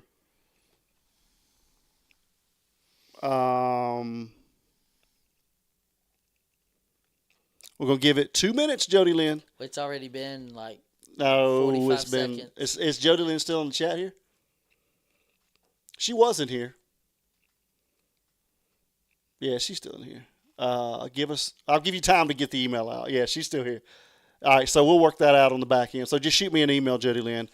Thank you guys so much. What an awesome night. She said, I'm here. Tonight's been one of my favorites. I mean, and it seems like I say that like every night, but I mean, it gets better and better just hanging out with you guys. And so anyway, let's play this, and then we'll come back together really quick here.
All right, everybody. Thank you guys so much. Again, we love you guys.